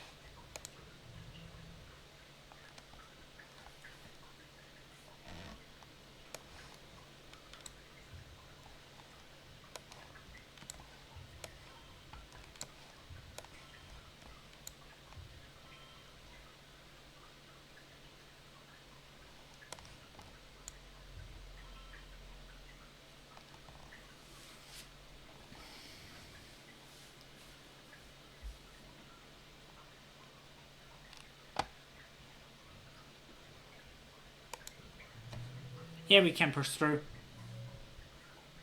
Victorious, no skill changes.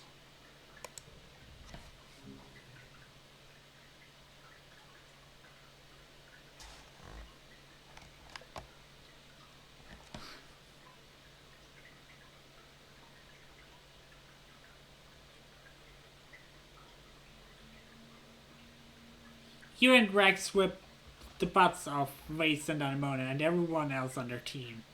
You cheated, Race complains. Come on, Solana and Dogboy against me and Nemi? How's that even a contest? Dude, don't be a sore loser. He storms off in the pitch, ranting about how the game was rigged for the weaker players because sports ball isn't the real game. Dude. Don't be a sore loser. Anemona comes over. I think you did well, she says. Good work out there. Rex over and gives her a high five, but she looks towards where Waste disappeared and shakes her head.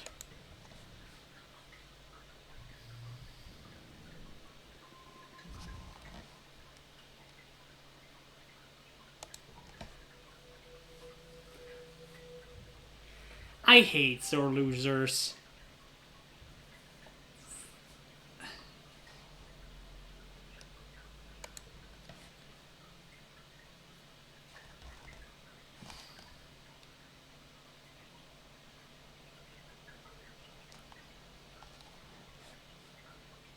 What is it, a dollar card?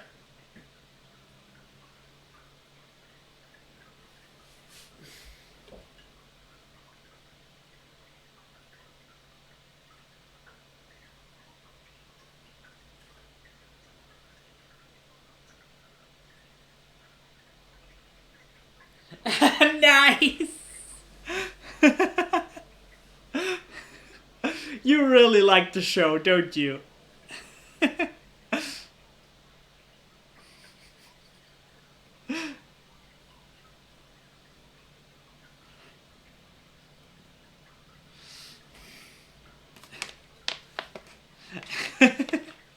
I'm happy I was able to show you something you like.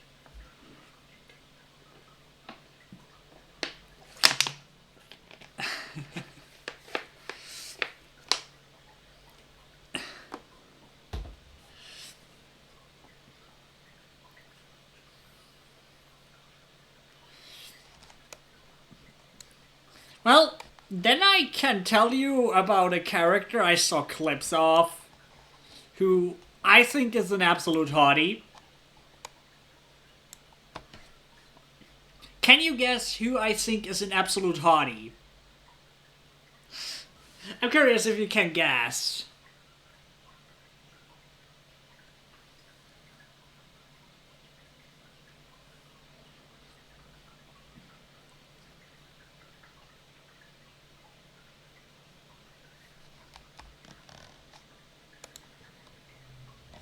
Yes!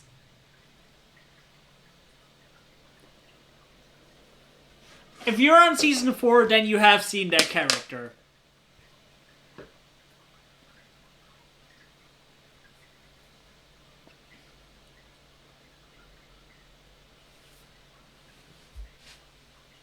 Yes, I think he's a shadow killer.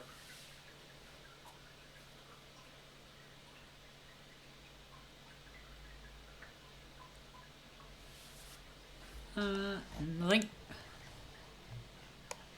I need to break some, yeah. Yeah, let's do it a break now because... Yes! Yes, Red Tooth. Hey, Helios! How are you doing?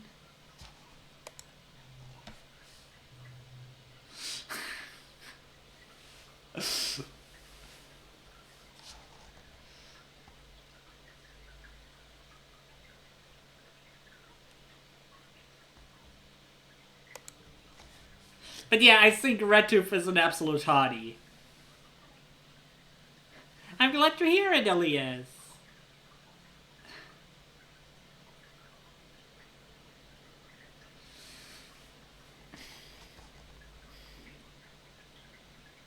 Sometimes you just need time to not think about stuff, yeah.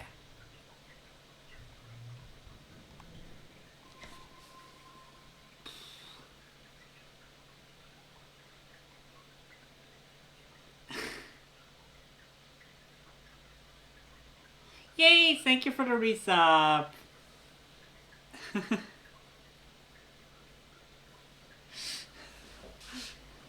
But would you agree, little bro, that Red Tooth is an absolute hottie?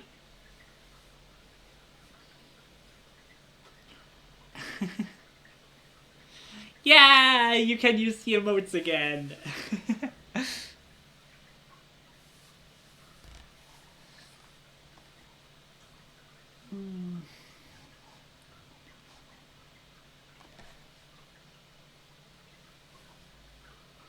I guess we get rid of Hooked on the Holopalm.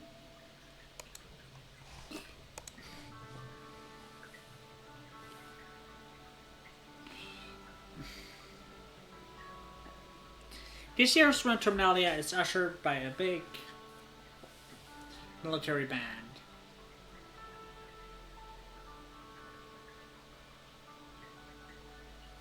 Yeah. Like, I already know... I already know her story, basically, why she looks this old. Because she isn't this old. But yeah, very hot. This year's Terminalia is ushered by a big military band. Horns and drums supplemented by recordings of parade music from Earth. Governor Lam strides out of command on a grand red carpet, ascends the stage to recognize applause. Thank you, everyone, he calls out over the inn. Look at you, look at this colony, finally truly united. All it took was a common enemy, he declares. And look at you, peaceful, beautiful people. You strong people, you good human people. I see a fire in your eyes, I see courage in your hearts. I see a colony that is ready to win. I see a colony that's here to stay. Ratumia, do you hear me? He raises his arms and roars. Do you hear me, Ratumia? We humans aren't going to hide anymore.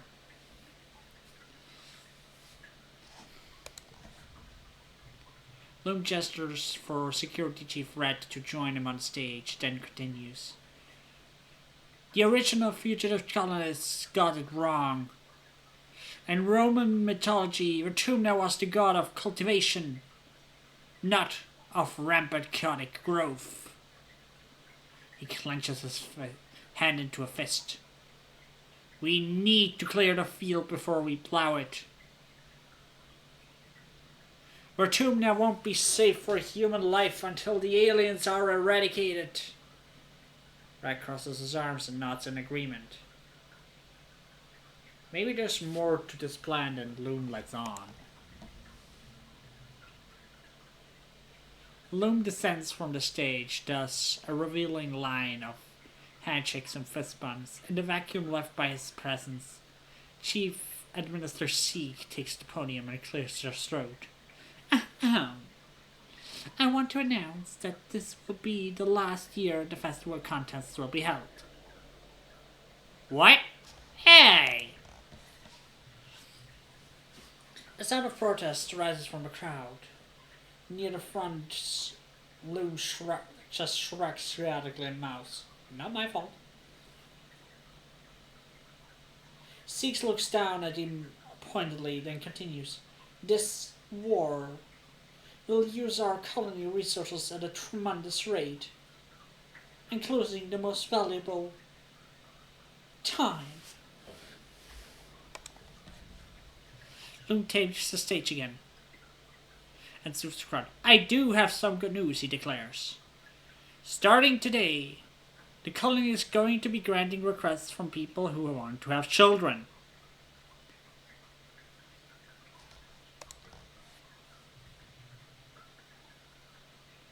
A happy murmur burbles from the crowd. Yes, that's right. It's time to start on the next generation of Ratumnias and secure the future of our children.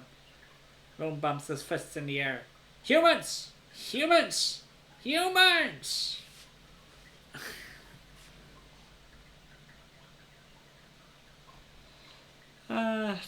What do you guys think of this guy? I kind of hate him. He gets so on my nerves.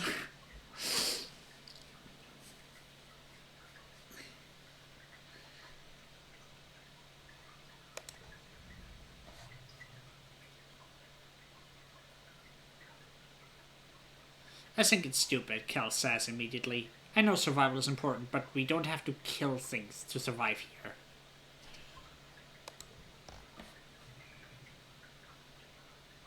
Mats rolls her eyes. Duh, of course you'd think that, she mutters. Personally, I think Lum is a total nullhead. He's not that much older than me. What is he, like 24? Everyone listens to him. She flips her hair over her shoulder. They should listen to me instead. While I agree that Lum is a numbskull, March, you're not much better.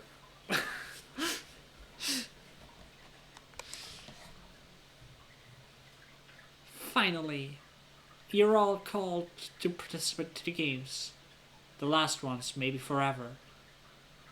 If this war on nature ever ends, you'll probably be an adult. As your friends all separate to their usual games, you realize that this may be the last time you just get to be kids.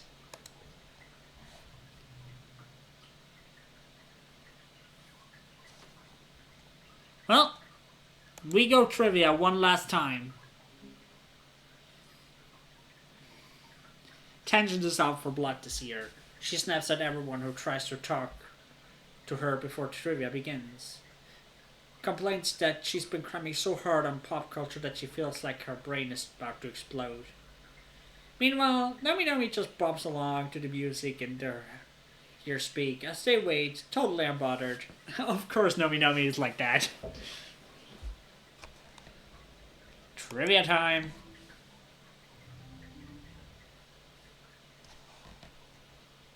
Very good first hand.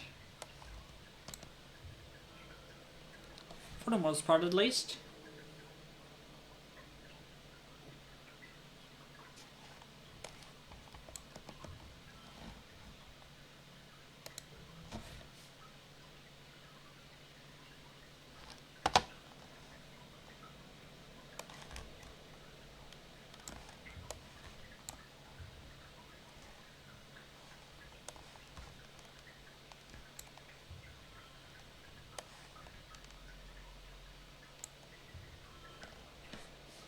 Okay.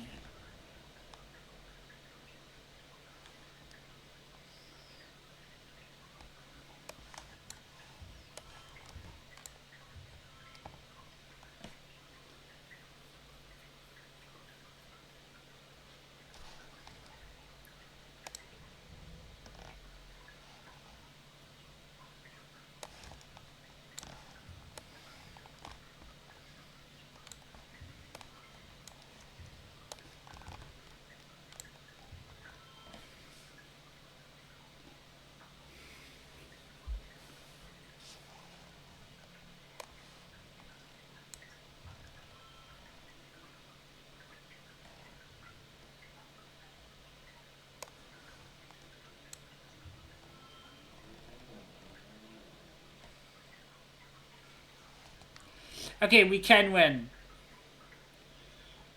We totally get stressed after this, but we should get 50 stress relief after this. So we should be pretty good.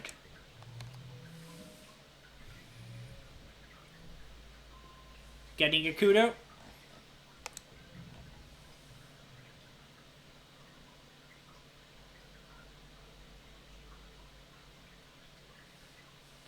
And we get another good card. And maxed out tangent. Tank's cramming clearly paid off for her. She's strong competition until the category about Earth slangs, where you clearly pull ahead. You snatch victory from her clutches, and she grudgingly accepts your superiority in all things trivia.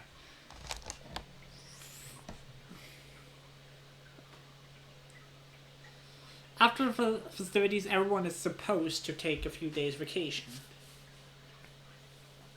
You and your friends relax, but the adults move around the colony like ants in a hive, fortifying the walls, preparing for the human offensive against the planet.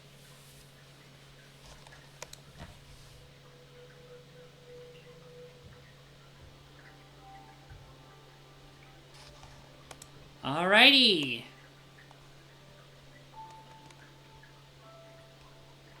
Yay, we can hang out with Tension again. Tension is working late in the lab. This evening, as usual. What's unusual though is the smile that brightens her face when she looks up from a microscope and sees you. Solana, I'm glad you're here. I was just no. Actually, why don't you come over and see for yourself?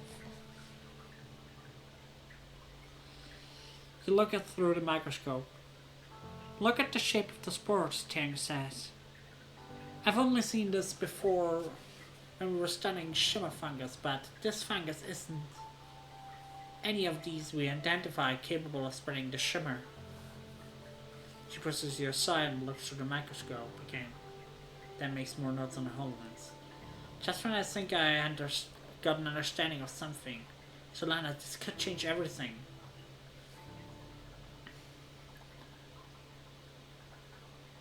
If more species capable of spreading the spores, then the shimmer response is more widespread than we previously thought.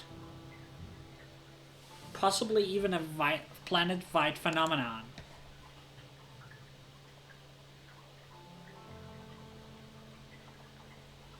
Because it's a new species, I get to submit a suggestion for its name. What do you think? Should I name it after you? Aww. Tang smiles and puts your name into her little eye. With a slight gesture of her hand, Tang's whole eye turns off. She sighs, then rubs her thumb and index finger over her eyes. It's even later than usual for me, isn't it? Time to pack up, get going before the sanitation team arrives in the morning. She yawns, rapidly in surprise. It seems that even I am tired. You help her pack up her workstation. She turns off the lights with one last fond look at the laboratory. You and Tang take a long way through the colony, walking in companionable silence towards the general direction of the living quarters. You come to enjoy these walks with Tang, moving like twin spirits to the sleeping world. Tang stops before you head into the living quarters. Actually, let's not get the store back. I want to stay out a little longer.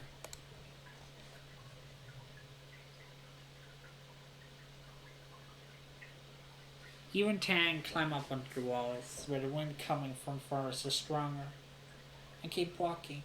The wilderness is dark, and impermeable fence perimeter.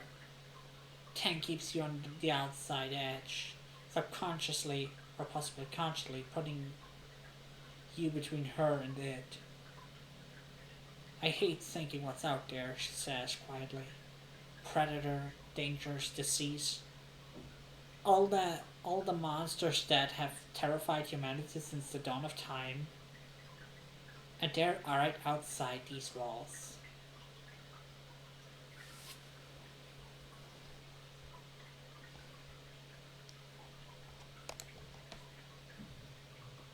She wraps her arms around herself as she walks, looking down at the ground, and inside as well. Monstrosity is a human condition too. Every horrible thing endemic humanity. Jealousy, aggression, fear, pride. Hello, Blaze! Hi! Still here in us. We brought it, just like we brought potatoes and corn. How was your day? It's terrifying to think what horrors we're capable of inflicting here, as we did on Earth. You walk a little farther before Tang, seemingly in the middle of some deep sob, stops to turn you. Solana, are you happy here?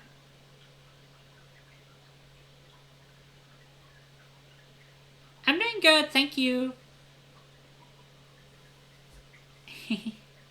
Hope you're doing good too.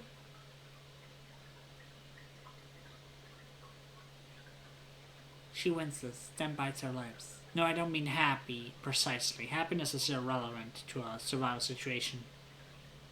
What I mean, do you imagine a future here?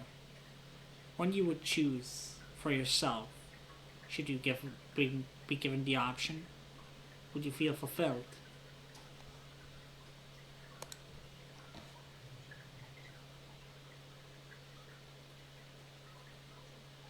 Oh, Tang replies, looking away. And with your clarity of vision.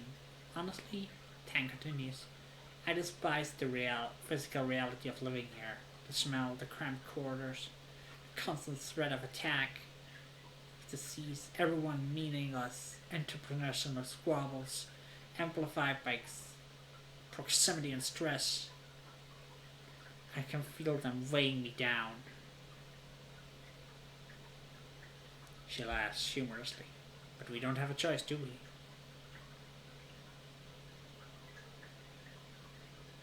Therefore, the only rational decision is to make the best of what we have. To accept otherwise is to accept misery and death. I'm getting bullied!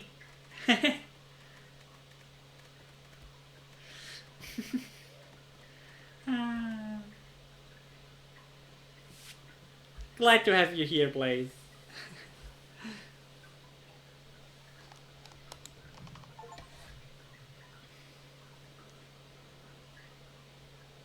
That's the tension you know so well. You can trust her to stay logical, focused on no matter what chaos may bring.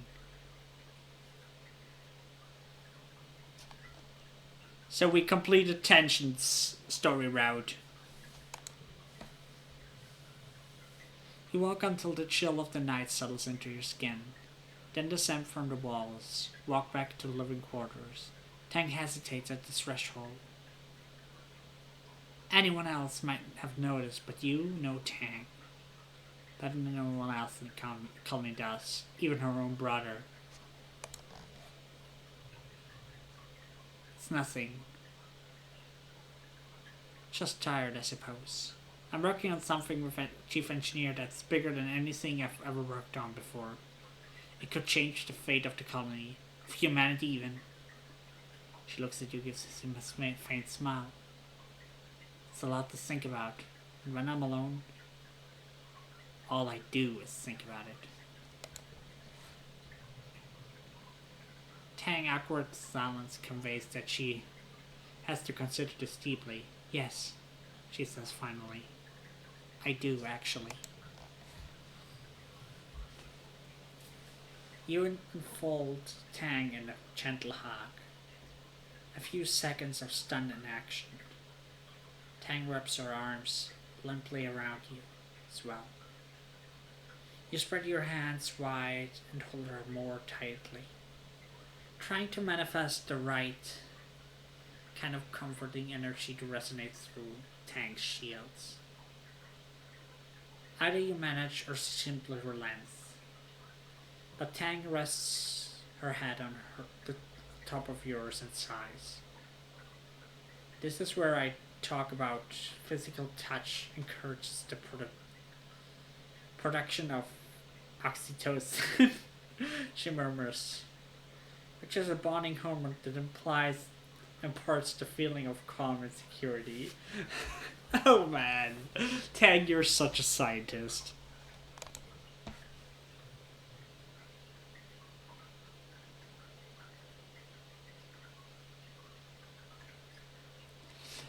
You can feel her smile against your hair. I know you know that, though. So I'll simply say this. This is nice. Thank you.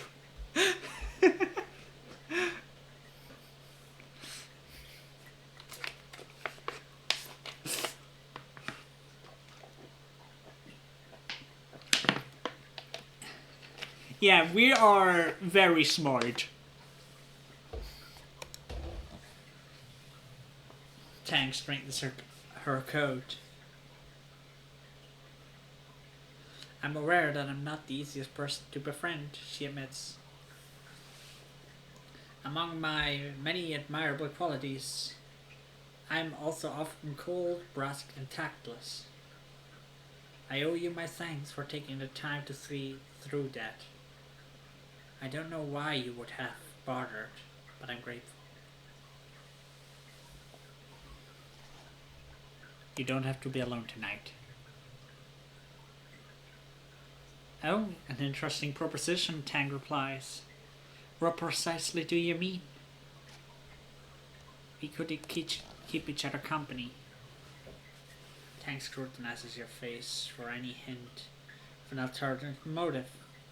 Convinced you have none, her shoulders droop. I'd like that, thank you, she says, defeated. You retire back to Tang's quarter. A largely sterile room with a human touches, save for a few neglected plants, and a ratty blanket that you recognize as the kind Chief Stewart used to knit by hand for every kid.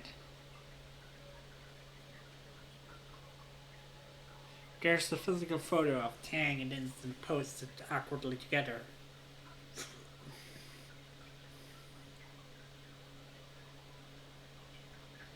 Okay, have a nice day. Take care. There's a physical photo of Tang and Vincent posted awkwardly together as if they've been working on something and told to take a break to smile for the camera.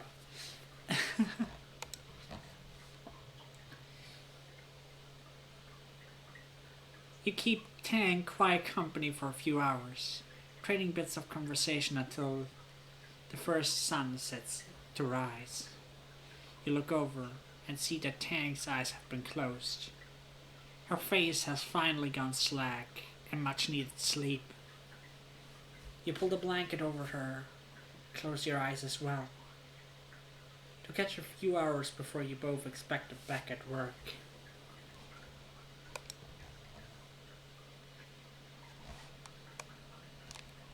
Alrighty.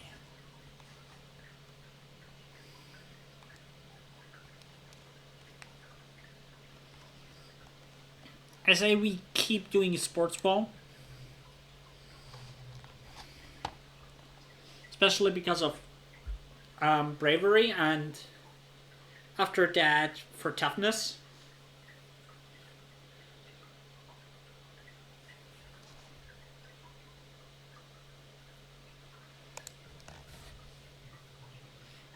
You're on your way to the sports ball pitch when you literally run into Anemone. She dressed for combat training, her long curly hair tied back into a non-nonsense braid. Oh, she says, holding you at arm's length and checking you over to make sure you're okay. I didn't see you there. Sorry. Anemone laughs, then stops when she realizes you're not joking. You serious? Aren't we a little old for sports ball, she says, looking incredulously.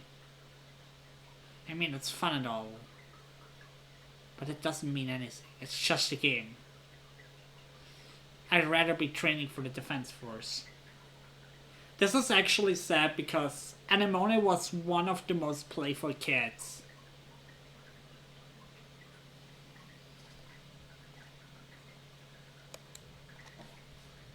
She marches off down the hallway towards the garrison, leaving you to contemplate your choices in life.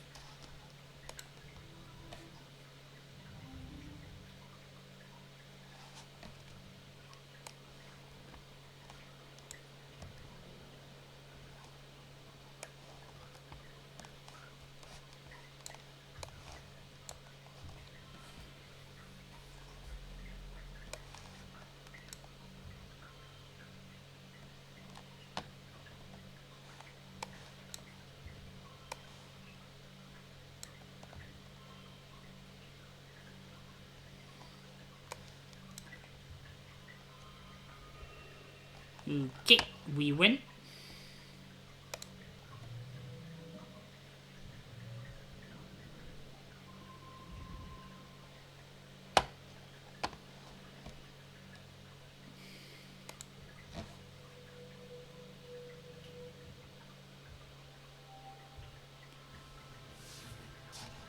late dust.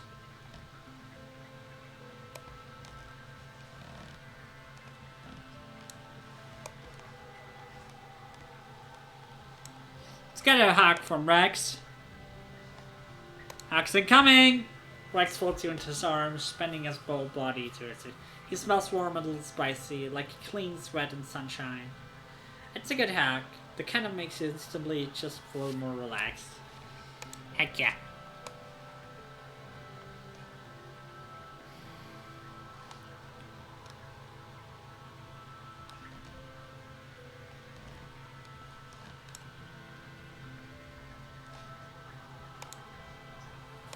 Yeah, we can't really hang out with him anymore.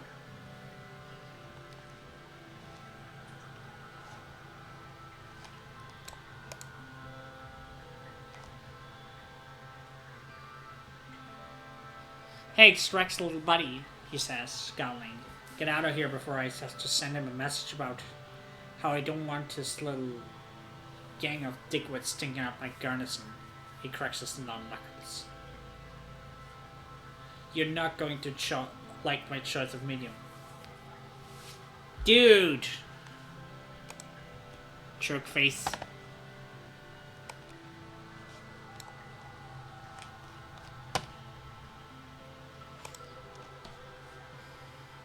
You're paired with nougat in practice. You make the mistake of underestimating her, and she wipes the pitch with you.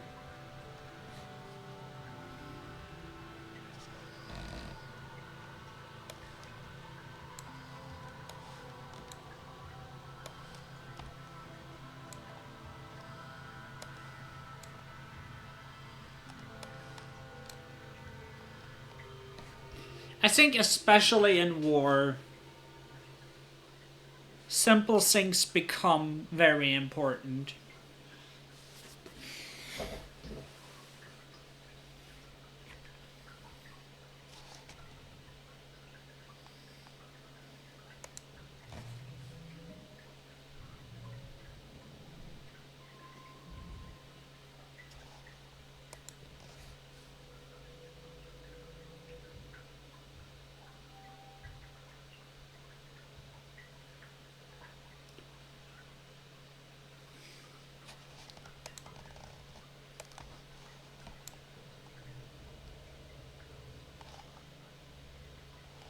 We need more toughness for her. Took a nap during my lunch break and I ran out of time to eat. Too much to do. Aw, anemone. Oh, let's play some more sports ball.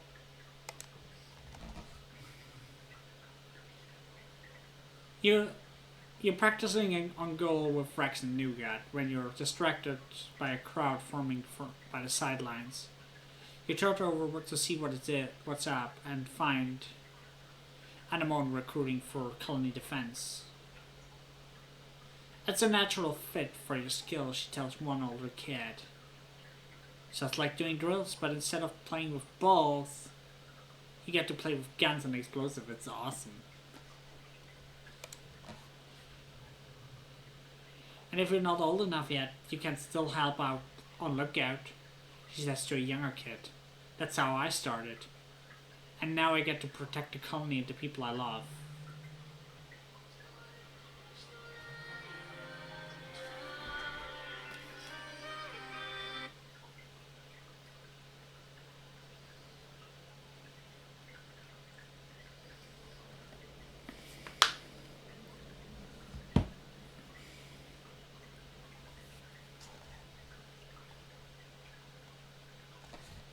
I don't know. I don't like the path Anemone is going down. But I don't want the playing sports ball card.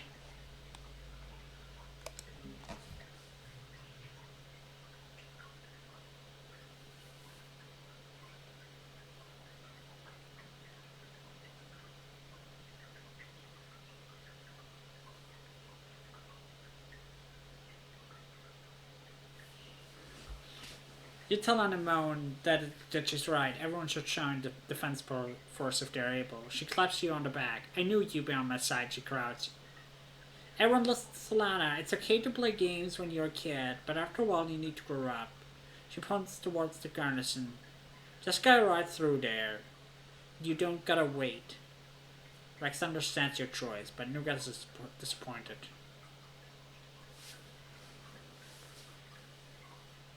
There aren't enough people left for the game after you leave.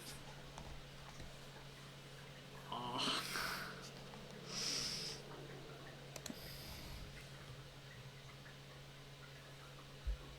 You and a bunch of other sports ball players file into the garrison. After a few minutes, anyone joins you.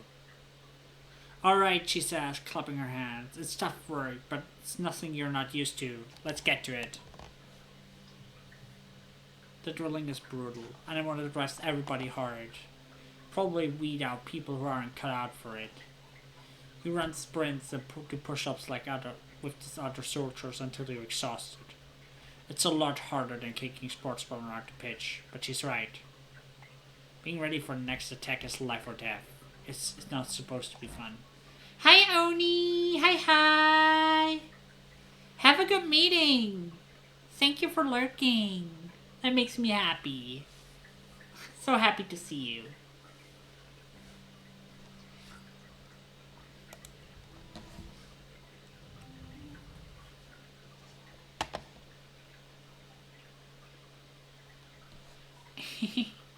Thank you. Have a nice day, alright?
Yeah, we are not winning this one.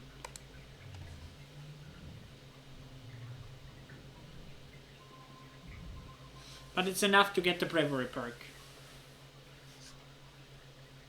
And thank you, Oni. Good luck at the meeting.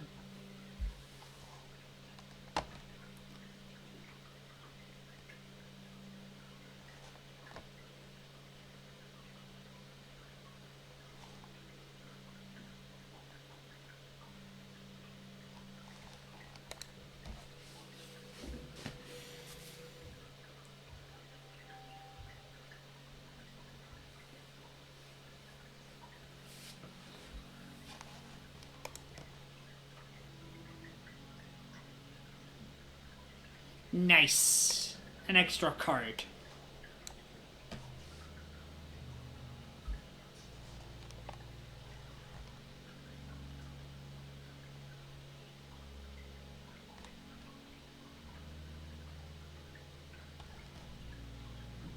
We still want toughness, though.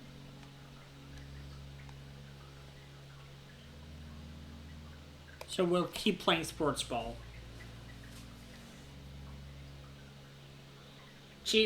Security Chief Red isn't as fun of a coach as Kombucha used to be. There's a lot of running laps and doing push-ups now. He says that physical fitness is important for every athlete, but you can't help but think that he's too used to training soldiers. That might very well be.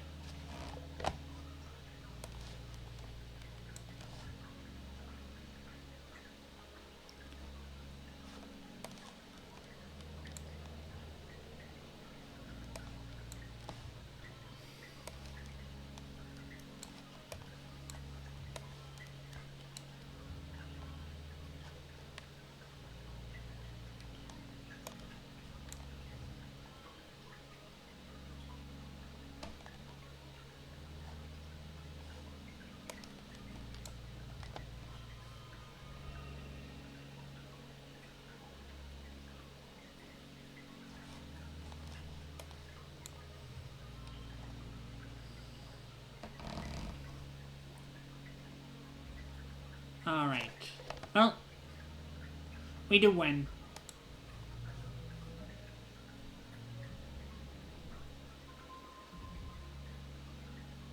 But it's just one toughness at a time.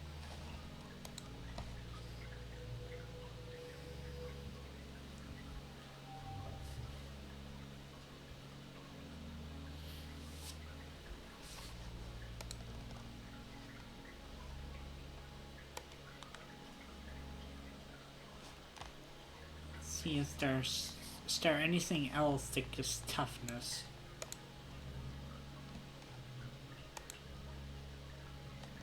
Oops. Well, thank you all around the colony to deliver supplies. We reduce some stress.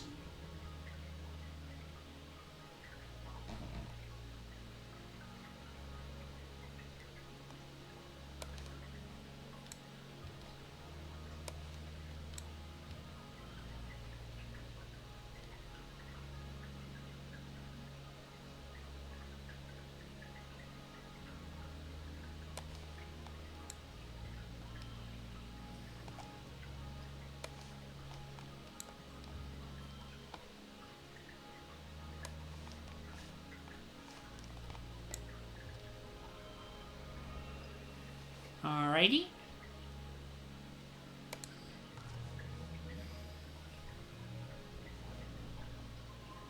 Now we got some perception and some friendship with Rex, that's good.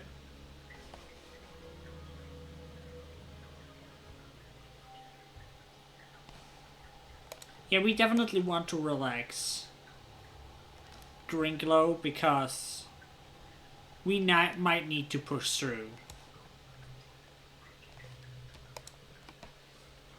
The view from the walls during Glow is absolutely breathtaking. 100% to smoother than the sky, like a swirling jewel toned ball pressing down on the gloom.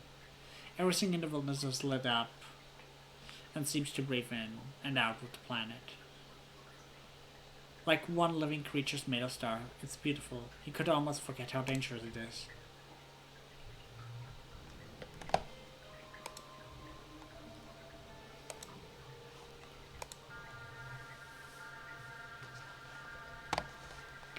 You're just putting your boots on to grab dinner on the lounge when you hear the colony sirens begin to wail. It's a yearly attack.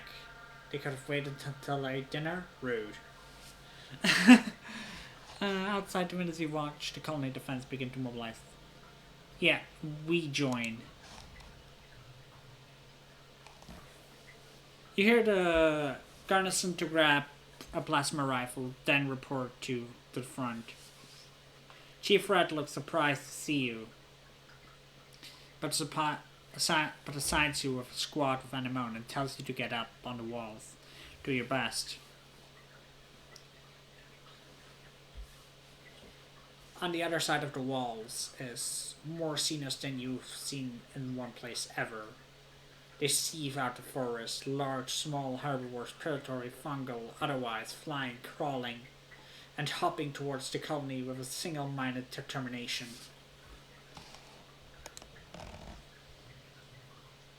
The air is filled with few of laser turrets and the crack of plasma rifles. The animal's front lines collapse, only to be replaced by more Xenos, just as many as before, if not more. There's no end to it. The fire turns into a graveyard of dead and dying alien bodies, wave after wave, crawling over the corpses until they roil at the base of the walls, like the foam on a wave. It hits the shore. You hear the walls creaking underneath you, but they hold strong. There's no sun to set and glow, but the night falls on the battlefield without any break in the fighting. Your fingers begin to prank from pulling the trigger of your plasma rifle. Finally, relieved by the second guard shift, you walk straight into garrison and into a dreamless sleep. You're woken 6 hours later for your next shift. The kitchen have provided the soldiers with fresh soy rations and hot black tea. which you grab to make your way back to the walls to survey the carnage of the night. As you arrive, your hull palm lights up with priority message. Security personnel, we are under siege, security chief says, getting right to the point. On our sieges were used to break a city by starvation or drought. We have plenty of food and water. Guards will rotate 6 hours off, 6 hours on, 6 hours off. So long as we can keep the casinos on the other side of the wall, we can hold them up for days, weeks even. Weeks? Everyone exchanges exhausted looks. He pauses, then adds, we can do this. We're stronger than them. And we're not going anywhere.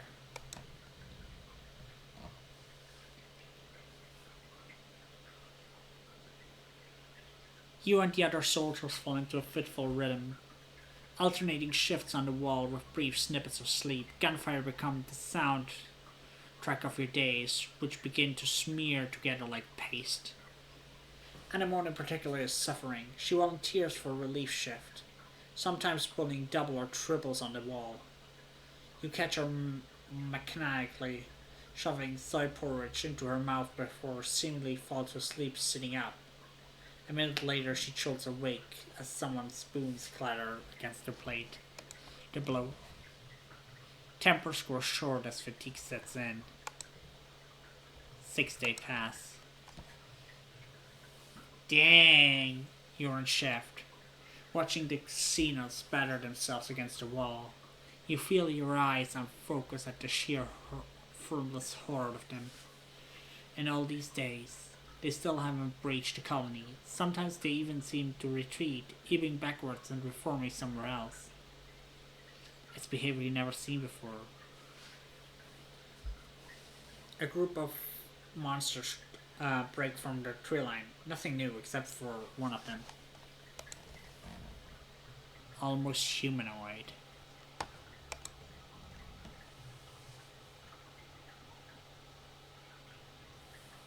The creature looks suspiciously like a person, at least from the waist up. Down below, it's a lumbering chimera, vaguely reminiscent of a faceless, wrapped in tattered bits of flesh and bony protrusions. Something like hair flutters behind them as it turns, looks right at you with an unnerving, malevolent intelligence. You rub your eyes. Yep, it's still there.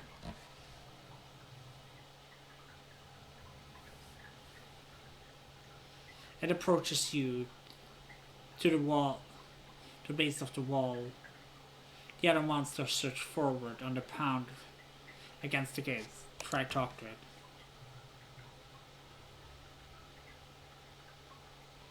You wave at it. The creature sneers to your surprise. Approaches the wall. Little weed.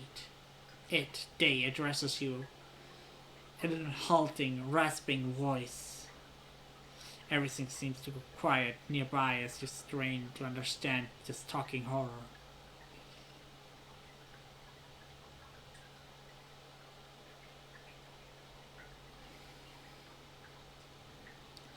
Child of breeding rabbits, feral pig, kudzu.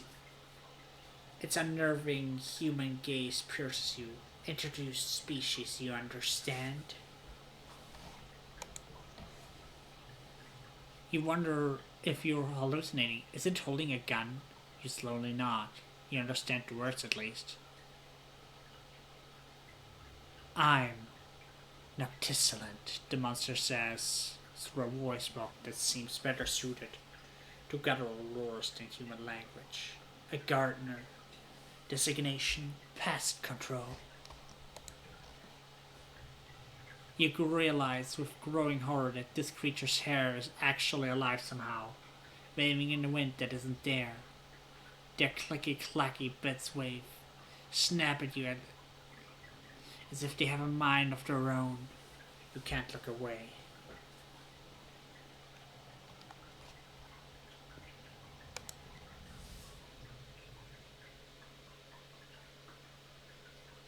Who are you talking to? You jump as Anemone sneaks up behind you. When you look back, Noctisolent is gone.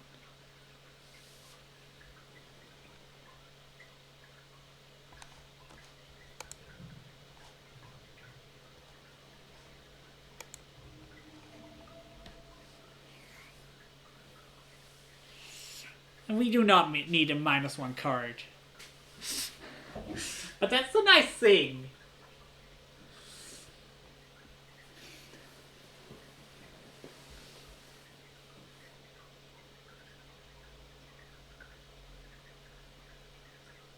You babble about talking monster and listening, but Anemona thinks you're having some kind of make or breakdown. The siege is getting to everyone, Solana, she says, patting you on the shoulder. If you're freaking out, go lie down. I'll cover for you.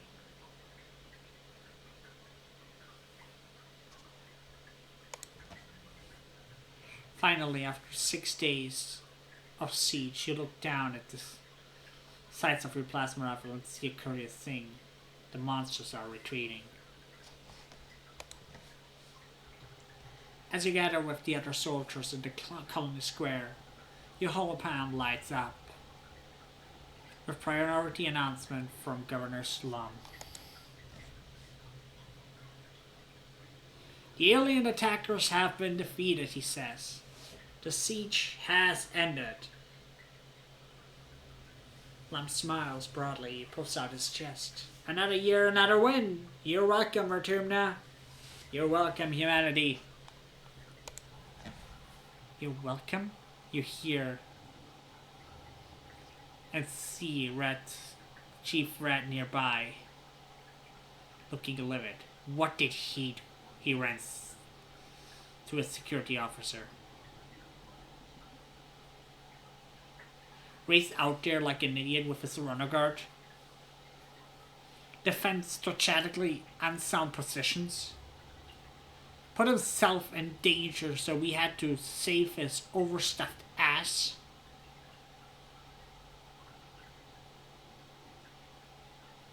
The soldiers all shift uncomfortably, but no one disagrees. When I actually needed him, Red continues, taking us 12-hour beauty rest, while the rest of us slogged through endless shifts.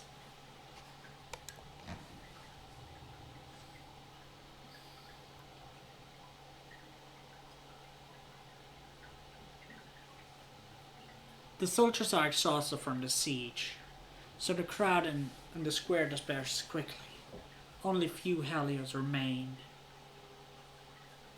Wait, I need to make a light. It's getting dark here.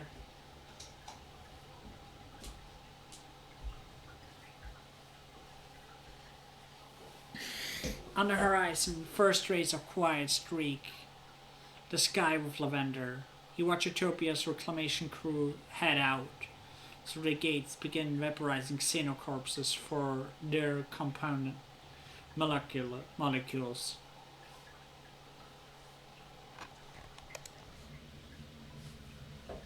That night, you have terrible dreams. You imagine that you're sieging the colony, that you're a creature crawling in a mat on your belly, the ooze crackling plasma fire arcing overhead. You have talon claws you rip into walls like they're made of clay, stuffing and choking handfuls of it in your mouth. And wonderfully, you try to pull the clay from your throat. But no matter how hard you pull, it never ends. You jolt awake when you realize you've been pulling your own guts out of your throat. Just a dream. You're shaking, coated in a film of terror, sweat, your heart pounding. You don't find sleep again before dawnbreak.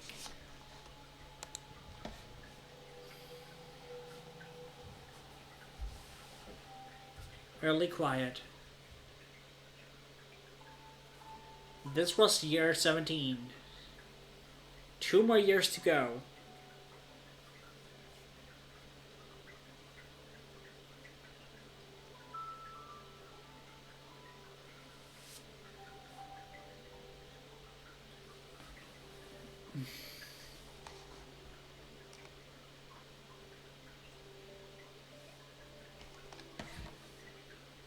I know I said we finished today and then I'm doing an Adora stream, But I'm honestly starting to get really tired.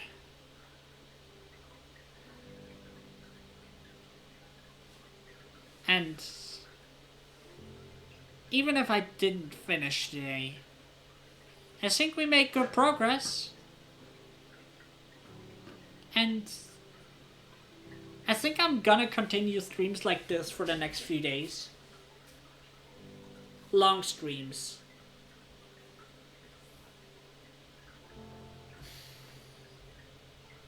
For everyone who joined, thank you. Thank you everyone for being so amazing.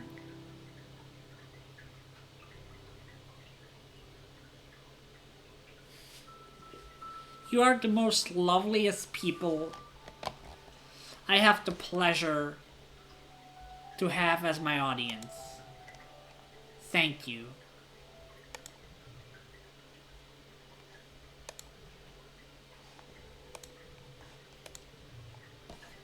It was good to see you too. Let's head in over to chatting.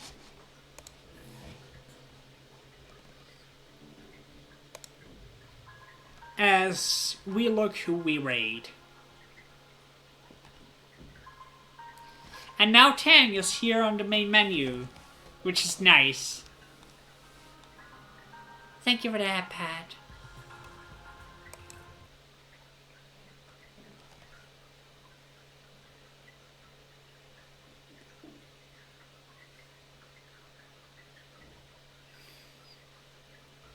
Alright.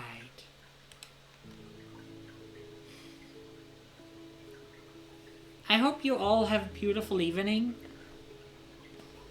Let me check who we raid.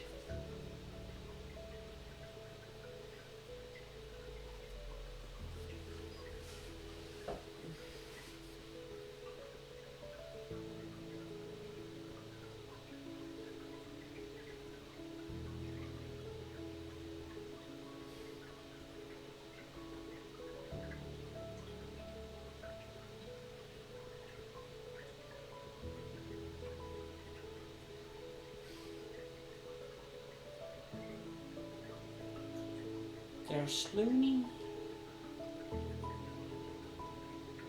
Let's rate Dizzy.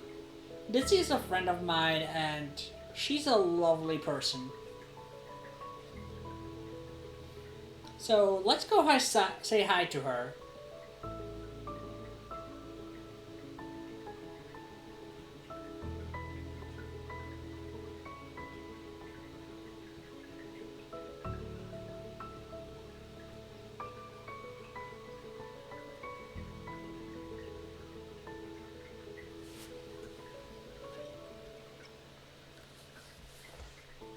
Alright.